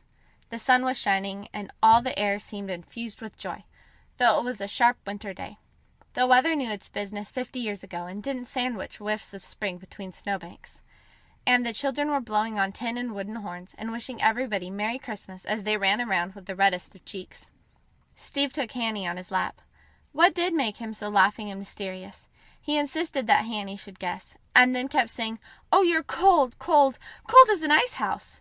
You should have put on your guessing cap," and the little girl felt quite teased. They stopped downstairs to get good and warm and take off their wraps. Then Stephen led them up to the front room. It was a kind of library and sitting room, but no one was there. In the window stood a beautiful vase of flowers. Hanny ran over to that. Roses at Christmas-tide were rare indeed. Here, said Stephen, catching her arm gently. She turned to the opposite corner. There was an old-fashioned mahogany cradle, black with age, and polished until it shone like glass. It was lined overhead with soft light blue silk, and had lying across it a satin coverlet that had grown creamy with age, full of embroidered flowers, dull and soft with their many years of bloom. On the pillow lay her brother's Christmas gift, that had come while the bells were still ringing out their message first heard on the plains of Judea. "Oh!" with a soft wandering cry. She knelt beside the cradle that had come from Holland a century and a half ago, and held many a Beekman baby. A strange little face with a tinge of redness in it, a round, broad forehead with a mistiness of golden fuzz, a pretty dimpled chin, and a mouth almost as round as a cherry. Just at that instant he opened the bluest of eyes, stared at Hanny with a grave aspect, tried to put his fist into his mouth, and with a soft little sound dropped to sleep again. A wordless sense of delight and mystery stole over the little girl. She seemed lifted up to heaven's very gates. She reached out her hand and touched the little velvet fist, not much larger than her doll's. But oh, it had the exquisite inspiration of life, and she felt the wonderful thrill to her very heart. Something given to them all that could love back when its time of loving came, when it knew of the fond hearts awaiting the sweetness of affection. "That's my little boy," said Stephen, with the great pride and joy of fatherhood. "Dolly's and all of ours. Isn't it a Christmas worth having?" "Oh!" she said again with the wordless delight in her heart, while her eyes were filled with tears, so deeply had the consciousness moved her. There was a sort of poetical pathos in the little girl, sacred to love. She had never known of any babies in the family, save Cousin Reddy's, and that had not appealed with this delicious nearness. Stephen bent over and kissed her. Margaret came to look at the baby. "He's a fine fellow," said the new father. "We wanted to surprise you," looking at Hanny and smiling. "We made Joe promise not to tell you. And now you are all aunts and uncles, and we have a grandmother of our very own." "Oh!" This time Hanny laughed softly. There were no words expressive enough. "And now you will have to knit him some little boots, and save your money to buy him Christmas gifts." "And what's that new work?" "Crochet him a cap. Dear me, how hard you will have to work." There were such lovely little boots at Epiphany Fair. If I only had known, but I'm quite sure I can learn to make them. Her eyes lighting with anticipation. "Oh, when will he be big enough to hold?" "In a month or so. You will have to come up on Saturdays and take care of him." "Can I? That will be just splendid." He was silent. He could not tease the little girl in the sacredness of her new all-pervading love. The nurse entered. She had a soft white kerchief pinned about her shoulders, and side puffs of hair done over little combs. She nodded to Margaret and said, the baby was a very fine child, and that Mrs. Underhill was sleeping restfully. They had been so glad to have Mr. Underhill's mother. Then she patted the blanket over the baby and said it had been worked for his great-great-grandmother, and they put it over every Beekman baby for good luck. Margaret declared they must return. Mother was tired, and the Archers were coming up to dinner after church. "Could I kiss it just once?" asked Hanny timidly. "Oh, yes," the nurse smiled and turned down the blanket, and the baby opened his eyes. Hanny felt that in some mysterious manner he knew she loved him. Her lips touched the soft little cheek, the tiny hands. "He's very good now," said the nurse, "but he can cry tremendously. He has strong lungs." Stephen took them back and then went down to Father Beekman's. There was so much to do. The little girl and the big girl were both busy enough, helping Mother. The boys and her father had gone out, but they had all heard the wonderful tidings. Hanny ran back and forth waiting on Martha and carrying dishes to the table, so there would be no flurry at the last. "Hello, Aunt Hanny," laughed Jim, bouncing in with the reddest of cheeks. "You'll have to grow fast now to keep up with your dignity. Well, is he Beekman Dutch or Underhill English?" "He's just lovely. His eyes are blue as the sky." "Hurrah for Steve! Well, that was a Christmas." Her father was coming with the two cousins, and she ran upstairs to wish them Merry Christmas and tell her father what she thought of the baby. The baby and the Christmas sermon and the rheumatism and cold weather seemed to get jumbled all together, and for a little while everybody talked. Then John and Joe made their appearance, and Martha rang the bell, though the savory odors announced that all was ready. They had a very delightful dinner. Mrs. Underhill had a pretty new consequence about her, and was not a bit teased by being called grandmother. Dolly's advent into the family had been a source of delight, for she fraternized so cordially with every member, and of late she and Mother Underhill had been tenderly intimate, for Mrs. Beekman was kept much at home by her husband's failing health. When they had lingered over the mince pies, which certainly were delicious, and finished their coffee, they went upstairs to chat around the fire.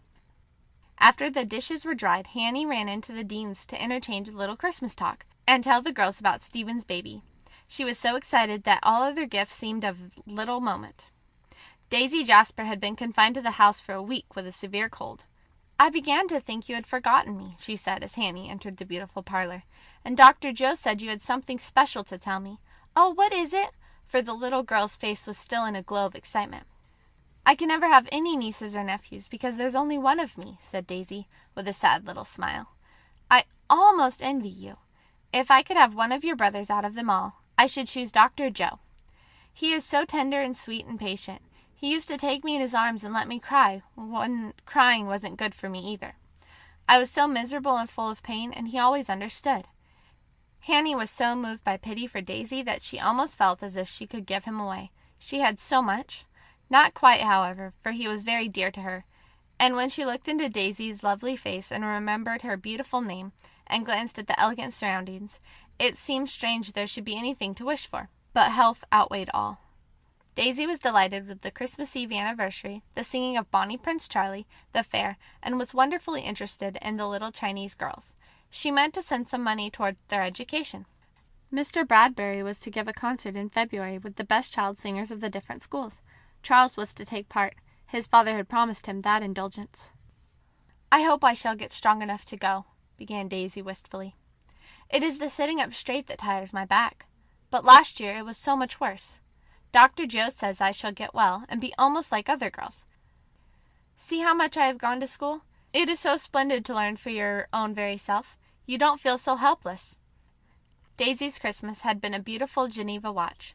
We had not gone to watchmaking then, and had to depend on our neighbors over the water for many choice articles, and a watch was a rare thing for a little girl to possess. When she went home, Hanny had to get out her pretty new work and show the visitors. She had nearly 4 yards of lovely blue edging she was making for Margaret, but she had not hinted at its destination. "Why," exclaimed Aunt Nancy, "I've seen mittens knit with a hook something like that. Not open work and fancy, but all tight and out of good stout yarn. They're very lasting." "I do believe they're like what Uncle David makes," said John. "Don't you remember? He used to give us a pair now and then." "Well, I declare, there's nothing new under the sun," laughed Aunt Patience. Hanny was quite sure there could not be any connection between her delicate lace and stout yarn mittens, and she meant to ask Uncle David the next time they made a visit. Both ladies praised her a good deal, especially when they heard of the shirts she had been making with Margaret. "It used to be a great thing," said Aunt Patience. "When I was 6 years old I had knit a pair of stockings by myself, and when I was 8 I had made my father a shirt. All the gussets were stitched, just as you do a bosom. My, what a sight of fine work there was then! I'll tell you something I read the other day in a queer old book I picked up down at the office," began Ben. "When the little Prince Edward was 2 years old, the Princess Elizabeth, who was an afterward queen, made him a shirt or smock, as it was called, with drawn work and embroidery, and she was only 6. "Children have more lessons to study now," said Mrs. Underhill, half in apology. "And Hanny has done some drawn work for me and embroidered some aprons. And Queen Elizabeth spent enough time later on with gay gallants," remarked Aunt Nancy. "So I do not know as her early industry held out." "I'd rather have her splendid reign than to have made shirts for an army," declared Ben.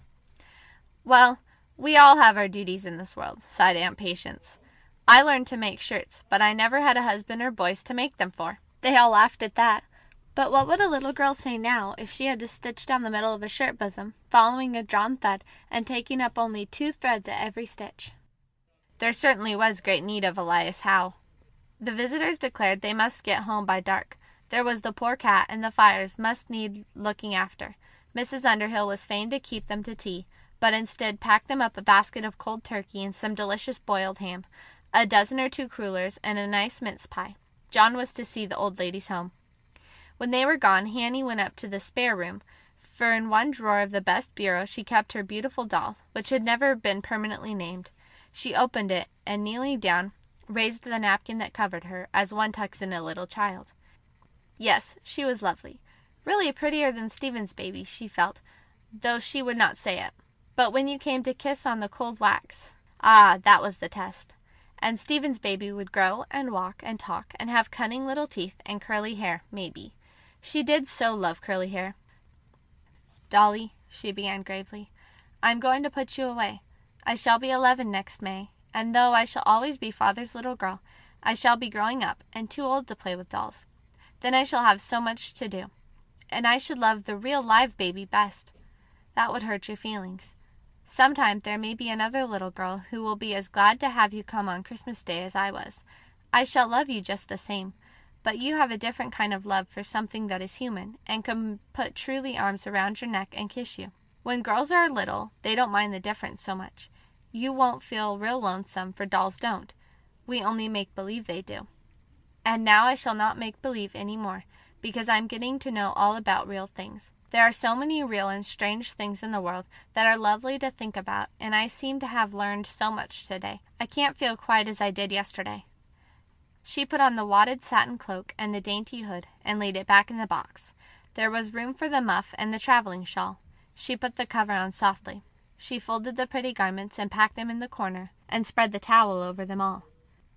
There was no morbid feeling of sacrifice or sense of loss. A great change had come over her. A new human affection had entered her soul. She had a consciousness that could not be put into words. She had outgrown her doll. Margaret was going to an oratorio with Dr. Hoffman. The boys were to attend the Christmas celebration at Allen Street Church with the Deans. Hanny had not cared to go. Her mother kept watching her with a curious feeling, as if she saw or suspected some change in her. The room settled to quiet. The fire burned drowsily. Mrs. Underhill took the big rocking chair at one side, and Hanny came and settled herself on a footstool, leaning her arms on her mother's knee. "I shall not hang up my stocking next Christmas," she said in a soft, slow tone. "It is very nice when you believe in it, and real fun afterward when you don't believe in it but like it, when you seem little to yourself." "You do grow out of it," replied her mother, but at heart she was half sorry. "You get just the same things. At least you get suitable things." Was she glad to have them all growing up? "Dear me, there's no little children," she continued with a sigh. "You'll be 11 next May, Hanny." "But there's Stephen's lovely little baby. Doesn't it seem just as if God had sent him at the right time, when we're all growing big?" She took the little girl's hands in hers, and said dreamily, "You were sent that way, at the right time. I was so glad to have you. I can recall it so plainly. Old Mother Tappan was there. I was so afraid you'd be a boy, and we had boys enough. And she said, 'Oh, what a nice little girl!' You'll be glad enough, Mrs. Underhill." And so I was. "As glad as Stephen?" said Hanny with shining eyes. "Yes, dear, even if it wasn't Christmas. You were a welcome little May flower." In Bethlehem of Judea, the other child had been born with the mighty significance of a great gift to the world, a gift that made Christmas possible for all time to come. Just how the world was redeemed, no little girl of 10 or so could understand. But it was redeemed because the little child of Bethlehem bore the sins of the whole world in his manhood. Ah, no wonder they wrote under the picture of his mother, when he was gone, "Mater Dolorosa." But the years of his childhood must have been sweet to remember. The young child and his mother, the wise men coming with their gifts, the sweet song going around the world, the great love. Her mother's hands relaxed from their clasp. She was very tired and had fallen asleep. Her father folded his paper and looked over at her wistfully. Hanny came and dropped softly on his knee, and his strong, tender arms enclosed her. Was there any child quite like this little girl? They had been so proud and happy over Stephen, so delighted with Margaret. He had loved them all, and they were a nice household of children. But they were growing up and going their ways. They would be making new homes. Ah, it would be many a long year before the little girl would think of such a thing. They would keep her snug and safe, to have and to hold, and he smiled to himself at the literal rendering. The chime of the clock roused Mrs. Underhill. It was Hanny's bedtime, and she had been so busy all day, so full of excitement, too, that her cheeks had bloomed with roses. She glanced across. The fair flaxen head was on the shoulder, half hidden by the protecting arm.